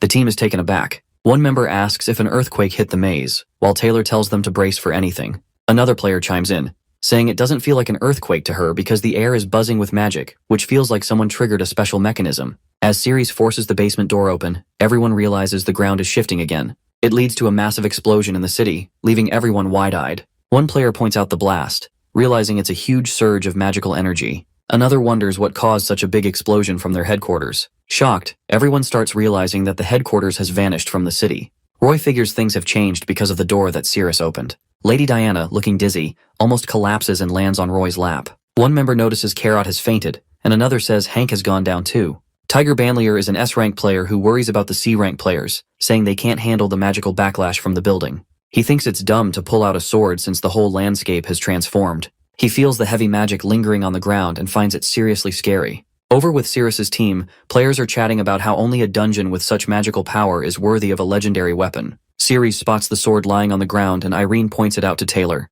Taylor sees it and shouts, realizing it's the Slay Dragon blade. Ceres can't help but think about how amazing it would be to draw that sword. Irene mentions that Ceres is an F-rank player, which ticks Taylor off. He frowns, feeling jealous about Ceres's luck. Taylor wonders how the maze can just disappear and suddenly, Ceres is right by the sword. Thinking the first person to try drawing it has the best chance to succeed, Taylor decides he can't let Ceres get ahead. He yells to his team to follow him so he can grab the sword and they all jump to obey. The sword starts whispering that it feels awkward with so many people crowding around it. Ceres is stunned, staring at the sword. It tells him he has no business looking at it like that, feeling uncomfortable because it doesn't have a scabbard. The sword asks Ceres to stop staring, threatening to unleash some pressure on him if he doesn't close his eyes since it doesn't like being watched. Ceres feels that pressure and wonders how a sword can even talk, surprised that it has a personality. A massive wave of pressure blasts out from the sword, causing even the toughest armor to crack and players to drop like flies. Taylor's teammate gives him the lowdown on what's happening and everyone can't believe the sheer power of the mana. The air around Taylor feels like hot lead, making it hard to breathe. He looks around and realizes it's awful for everyone involved. Even Ceres is feeling the effects of the mana pressure. The spirit of the sword notes how tough Ceres is for holding his ground against it. Banlier whispers that anyone who can handle the pressure and still move has a shot at drawing the sword. His teammate asks if he can get close to the Slay Dragon blade and wonders what the risks are. Banlier reassures him and says the sword has been dormant, so there shouldn't be any danger. But the sword itself chimes in, warning that anyone who gets too close is in the danger zone. Ceres is taken aback by the sword's words and turns to Bella, asking if she's picking up on anything. Bella suggests that maybe Ceres is just hearing things because of the intense mana around. Taylor leaps over to Ceres and says the pressure must have messed with his head, claiming his stamina is way better than Ceres's. Roy tells Ceres that the first person to draw the sword has the best chance of succeeding, so he can't let Ceres get ahead of him. Taylor laughs at Ceres, saying an F-rank player like him has no business trying to wield the Slay Dragon blade. Bella runs towards Taylor, yelling that he's jumping the gun, but Ceres stops her and tells her to steer clear of him. As soon as Taylor steps over the line and gets close to the sword, it senses him and shouts for him to back off. But Taylor ignores the warning and thinks that by grabbing the sword in front of Bella and Ceres, he'll look like a hero while putting Ceres in his place. The sword's spirit rolls her eyes at Taylor annoyingly and warns him not to touch her hilt. Just as Taylor reaches out, looking down on Ceres, the sword shouts that he's giving off some pretty creepy vibes. She raises her leg to kick him away, not wanting anyone to get close. Taylor gets slammed back and sent flying, screaming in pain from the sword's powerful mana. His teammates are in shock, and one of them calls out to Taylor, their captain. He jokes that it's unbelievable their captain got hit by the sword. Ceres checks out the sword while the sword's spirit rolls its eyes at humans, saying they don't need to treat her so roughly. She adds that humans are all the same even after all these years, and admits she really can't stand their existence. Taylor notices his broken armor, pointing out that it's made from deep sea materials but got torn pretty easily. Ceres realizes that his A-rank scale armor underneath has been saving him the whole time. Without it, things could have turned out really bad.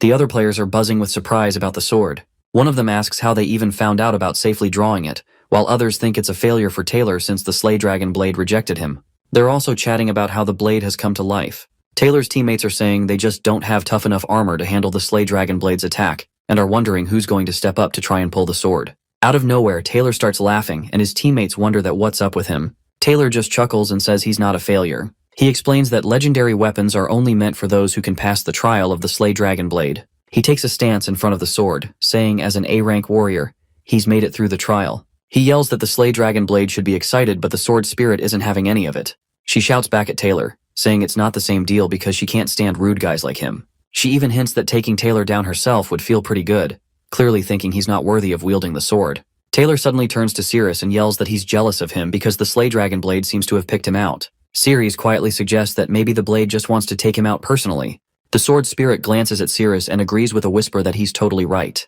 Out of nowhere, Taylor lunges to grab the sword real quick. The sword spirit notices that Taylor has snuck up on her because she wasn't really paying attention. Taylor grabs the sword, but the spirit quickly points out that he's actually got her neck. A wave of strong mana pressure bursts from the sword, making Taylor's armor start to break apart. Everyone's stunned that Taylor can even hold the hilt and might just win over the Slay Dragon blade. While grabbing the sword, Taylor yells that the pressure and power are so intense it feels like they're attacking his whole body. He wonders if this is the final test from the Slay Dragon blade. The sword spirit screams that Taylor is hurting her and wants to break free. Taylor grips the sword tightly with both hands, determined to take control. The players are yelling that Taylor is going to be the first to pull the sword and become the hero who saves their city. The sword spirit totally loses it, getting mad and shouting that everyone is gross because of how they've treated her. In an instant, Taylor notices that the vibe in the air feels different. The other players are buzzing about it, claiming the sword has stopped attacking, which gives them hope they can win without putting themselves at risk to pull it out. They're urging Captain Taylor to grab the Slay Dragon blade. Banlier is pretty bummed and starts to wonder if Taylor has really made it. He whispers that there's no reason for someone like him, an S-rank player, to jump in. Meanwhile, Taylor's getting pumped and is gripping his sword tight while thinking about Bella. He knows he's the one who's been recognized by the Slay Dragon blade, not Cirrus. Everyone's cheering for him and calling him a hero. Bella is frowning, really annoyed because Cirrus was supposed to be the first one to draw the sword, but Taylor got to it first. The spirit of the sword is now awake and is confused about why everyone is cheering for Taylor. She says she'll tear them all to shreds. Cirrus sees what's happening and quickly pulls his teammates back. Bella asks if something's up and Cirrus warns them that the Slay Dragon blade is really angry. They all notice it too, and then the Slay Dragon blade goes on the attack, unleashing crazy destruction with its intense mana pressure. The sword spirit is going after Taylor and he's feeling some serious pain from the crown. Everyone nearby can sense the crazy pressure coming off the sword. Taylor screams in agony and iron while noticing his condition is left in shock. The sword spirit, who's used to dealing with humans and seems shy, that delivers a brutal kick. Iron catches the strong mana and pressure from the sword and yells that it's heading Taylor's way. With a terrified voice, he ducks behind Taylor and begs for help. Then Banlier jumps in to shield them and uses his skills to control the attack with just one hand. He goes all out while Irene stands there, completely shocked since Taylor is still cold. He manages to dodge the attack, making the earth shake. The sword keeps cranking up the pressure with its magic, hitting everyone around. The sword spirit notices Banlier and thinks he's got an impressively tough body. She sees that his armor has healed, acting like a shield for humans and showing off his strength as an A-rank warrior. The players all notice how tough Banlier is, with his armor untouched. One of them points out that he's an A-rank warrior, which is pretty impressive. He tells everyone to take the injured players to the underground sanctuary, putting the lower-ranking members in charge while the higher-ups stick with him. Everyone jumps right into action. Taylor's team picks him up, insisting they leave because it's getting too dangerous to stick around. Banlier taps into his powers and transforms, claiming he's humanity's strongest guardian. He strides toward the sword, which he believes is the strongest in the world. Just then, the sword spirit lifts her leg and is ready to strike Banlier. He braces himself for the hit, shouting they're a perfect match. Banlier charges toward the sword, determined to grab it while dodging its magical attacks. The sword spirit sees how fast he is moving. Meanwhile, the members of the guild from Salem City are cheering him on, shouting that he's their last hope, and he needs to prove to the Slay Dragon blade that humans are stronger. The sword spirit raises both legs, building up pressure with her magic, but Banlier skillfully dodges all her attacks while closing in on the sword. All her powers end up useless against Banlier. He grabs the sword and insists that he deserves to be the one who wields it. The sword spirit doesn't want to be owned by him, so she goes for another attack that hits Banlier right on, smashing his armor to bits. The attack hits Banlier hard, leaving a mark on his face and making him bleed. Everyone's taken aback.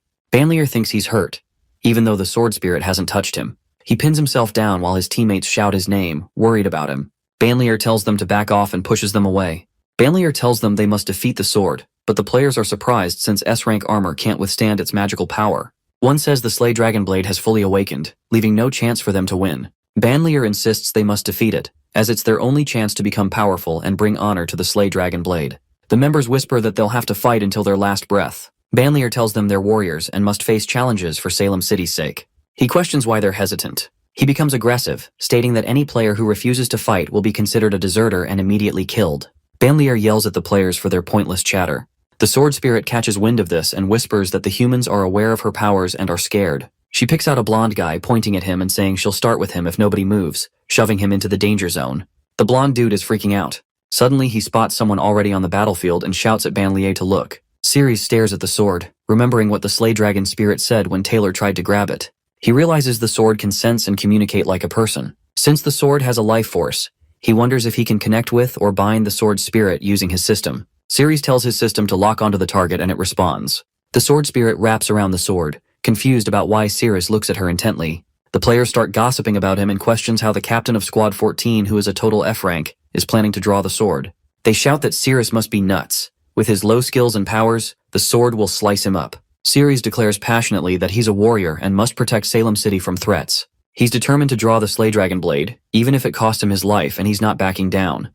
Banlier says that even the weakest players show more guts than A rank and B rank ones. He says Ceres has a noble soul. The Slay Dragon Blade's spirit feels something different about him, whispering that he makes her feel an odd itch. Noticing Ceres staring, she comments that he's different from other humans. She can't help herself anymore and feels an unusual connection. As Ceres moves closer, she tries to cover herself, deciding to use a slash attack to keep him at bay.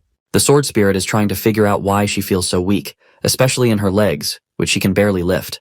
This weird tingling and numbness is going on. Meanwhile, the players are blown away that Ceres seems totally fine despite the sword's magical vibe. They're curious why the sword isn't reacting to him like it normally would. It's wild how close Ceres is to the sword, and they're all stunned. They remember that the sword usually slices anything living that gets too close, so that's why no one can pull it out. But with Ceres, it's like the sword is just chilling. They're starting to think it must be dormant. The sword spirit feels a strange sensation in her head, realizing she's losing her power and urge to attack. When she looks at Ceres, she can sense something about him is causing her these weird feelings. As he steps closer, she notices their connection even more. The players can't believe the sword spirit isn't attacking. They keep saying it's impossible and debate whether the Sword of Judgment has gone dormant. One player remarks that if it is, Ceres must have incredible luck. The sword spirit feels her hand getting heavy, struggling to keep her emotions in check but not succeeding. Ceres is looking right at her, even with blood dripping from his nose. One player spots the blood and comments that it's not from the sword's attack. Banlier points out that Ceres is just an F-rank hero, so it's crazy that he isn't overwhelmed by the sword's pressure. They can't understand how he's still standing, considering his low rank and the sword's sheer power, and they note he's barely managing to complete his hero mission. Ceres is holding his nose and mentions it's the first time he's bled this much from it. He can feel the Sword of Judgment's immense power. Bella is worried about Ceres and suggests he could step back if things get too dicey, but he stops her with a hand gesture. Ceres declares that his mission is to protect Salem City, and he'll see it through no matter what. On the flip side, the sword spirit feels strange looking at Ceres. She mentions feeling warm and shaky, even a bit ticklish, and holds her chest because her heart is racing. She's finding it odd and even wants to tear her clothes a little, feeling like she wants to show more of herself to Ceres. While wrestling with her thoughts, she realizes she can't let her embarrassment get the better of her. She tells Ceres to stop looking at her because if it keeps up, she'll be exposed.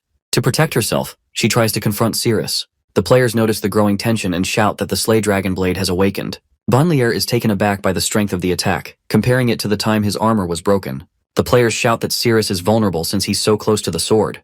Ceres wonders if the sword spirit still has the power to strike him. He playfully touches the sword, thinking he needs to counterattack to survive. Immediately, the sword spirit feels something unusual and questions what's happening to her. As Ceres connects with the sword, she can sense a tingle running through her legs that is causing her to lose focus and misfire at the ground. Then everyone gasps as they realize the attack from the Slay Dragon Blade is suddenly halted. Banlier is shocked and wonders how Ceres, who is an F-rank player, can withstand the sword's attack without damaging his armor. He's amazed by Ceres' strength and durability. Meanwhile, the sword spirit lifts herself amid the battle and reflects on all the sensations she's experienced, from being cut through armor to burning flames. But this sensation is unlike anything she has felt before. She feels a new electric charge surging through her but can't shake off the light tickling feeling taking over her body. Overwhelmed, she kneels and admits that she can't attack him anymore due to this sensation. Understanding the moment, Ceres declares it's the perfect time for him to become the sword's owner. The sword spirit acknowledges his touch makes her feel ticklish and flushes even more. Ceres focuses intently on pulling out the sword, and he channels all his energy into it. The sword spirit can't hold back anymore and loses her strength. In a surprising turn, Ceres pulls out the sword, leaving everyone amazed. The players erupt with disbelief, questioning how a weak player can draw the Slay Dragon sword and claim it as his own. The sword spirit comments that at this rate, Ceres really could become her master. He is determined to draw the sword to protect his Salem City, but soon notices another hand reaching for the sword. Other sword spirits appear before him, kneeling and stating that this cannot happen. One of them approaches Ceres, explaining that drawing the Slay Dragon sword isn't easy. A player mentions that the Sword of Judgment has gotten its power back. It seems like being strong isn't enough to pull the sword out. The sword spirit struggles to keep it together, feeling all sorts of emotions swirling in her head. She realizes that any attempt to attack her would be useless. She's pretty annoyed about the whole situation after waiting so long to be held by a true master. It's embarrassing to be affected by someone like Ceres. They both end up holding the sword simultaneously, and the sword spirit is not thrilled about it. She grumbles that this whole situation is a total disgrace for her. But even while saying that, she's against the pull of the sword out on purpose. She yells that if she were unleashing her full power on him, he'd be bleeding way more, like from both his nose and mouth. In her mind, the sheer pressure of her spirit should be enough to make it hard for him even to breathe.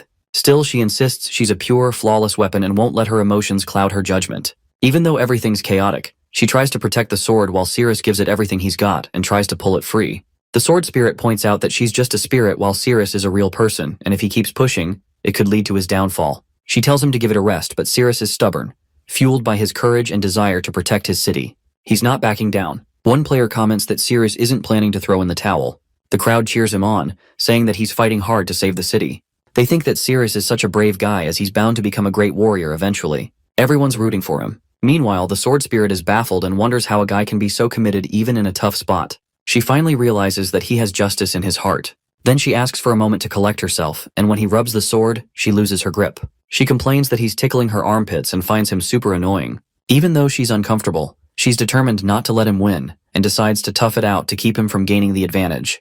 The sword spirit feels something off and digs up memories of all the times she's been burned, beaten, polished, and even broken. But this time, it's different as she can barely handle it. Ceres messes with the sword more, making the spirit feel a strange tickle. She thinks that it's her butts and he is going so deep. The spirit's once powerful energy is gone, giving Ceres a huge chance. He strains to pull out the sword. Everyone's eyes are on him, and one of the players yells that he's getting the sword of judgment out a bit more. The sword spirit releases a surge of mana, her eyes glowing blue as she boldly claims she can handle any sensation thrown her way. But right after saying that, she cranks things up and hits Ceres with a wave of overwhelming magical pressure that is going all out with her full power. As Ceres holds onto the sword, a surge of raw mana erupts around him. The ground cracks. Rocks break apart and pieces start floating in the air. Even with all that chaos, Ceres keeps trying to pull the sword while dodging the spirit's attacks. He's struggling to hold on, feeling the crushing force of her power. He grits his teeth and says he can barely take it since it feels like his bones might snap under the pressure. Ceres starts to wonder if the sword spirit is trying to crush him just to stop him from drawing the sword. More rocks rise and Bella panics when she sees what's happening to him. She rushes in, swinging her sword to block the magical blast aimed at Ceres. But the moment her blade makes contact, it shatters into pieces. The other players notice and start shouting that something just got vaporized. They warn everyone to stay back because the gravity magic is maxed out and it's so intense you can see it in the air. The players murmur that Ceres can't handle this kind of pressure since he must have already been crushed. They're convinced no one can pull the sword out now. Meanwhile, the system notifies Ceres that his body is starting to break down from all the strain. The sword spirit taunts him, questioning his strength. She reminds him that his body is on the verge of collapsing and insists the gap between their powers is huge. She says his body and hand will never be able to lift the sword, not even by an inch. She warns him to give up, or she'll crush him into nothing since he clearly can't draw the sword. But Ceres doesn't back down. He tells her he's underestimated his willpower. With a grin, he keeps lightly brushing his fingers against the sword that is making the sword spirit lose control and scream in frustration. Ceres is determined, thinking that he still has a shot at winning as long as he hasn't given up. He runs his finger over the sword, challenging the sword spirit to hold on. The sword spirit tightens her fist, feeling this wild sensation coursing through her, and then she digs her nails into the ground. Ceres is watching her every move. This time, the sword spirit feels the sensations completely differently, and her focus starts to fade. She's determined to stop Ceres. The intense power of the sword comes back and the players suggest keeping their distance and backing off. Bella can't handle the pressure and collapses. Ceres notices his fingers are hurting but keeps gently stroking the sword. The sword spirit is puzzled by how Ceres can withstand the crushing force and is risking getting squashed, yet still has the energy to tickle her. She wonders if Ceres has justice and responsibility in his heart and yells at him to stop, as she's starting to lose it. Ceres gives her another tickle and asks if she can feel it now. The spirit experiences those sensations again and suddenly realizes the sword is changing. The players notice something weird happening around the sword and one of them shouts, asking what's coming up from the ground. The sword rises and everyone sees it's the slave dragon sword. Ceres grabs the sword and sets it on the ground, shocking the players. They realize that an F-rank player like Ceres has pulled the slave dragon sword. The sword spirit feels embarrassed since she tried to stop him from drawing it. Unfortunately, that's where the story ends for now. If you liked this video, feel free to support me on Patreon, link in the description.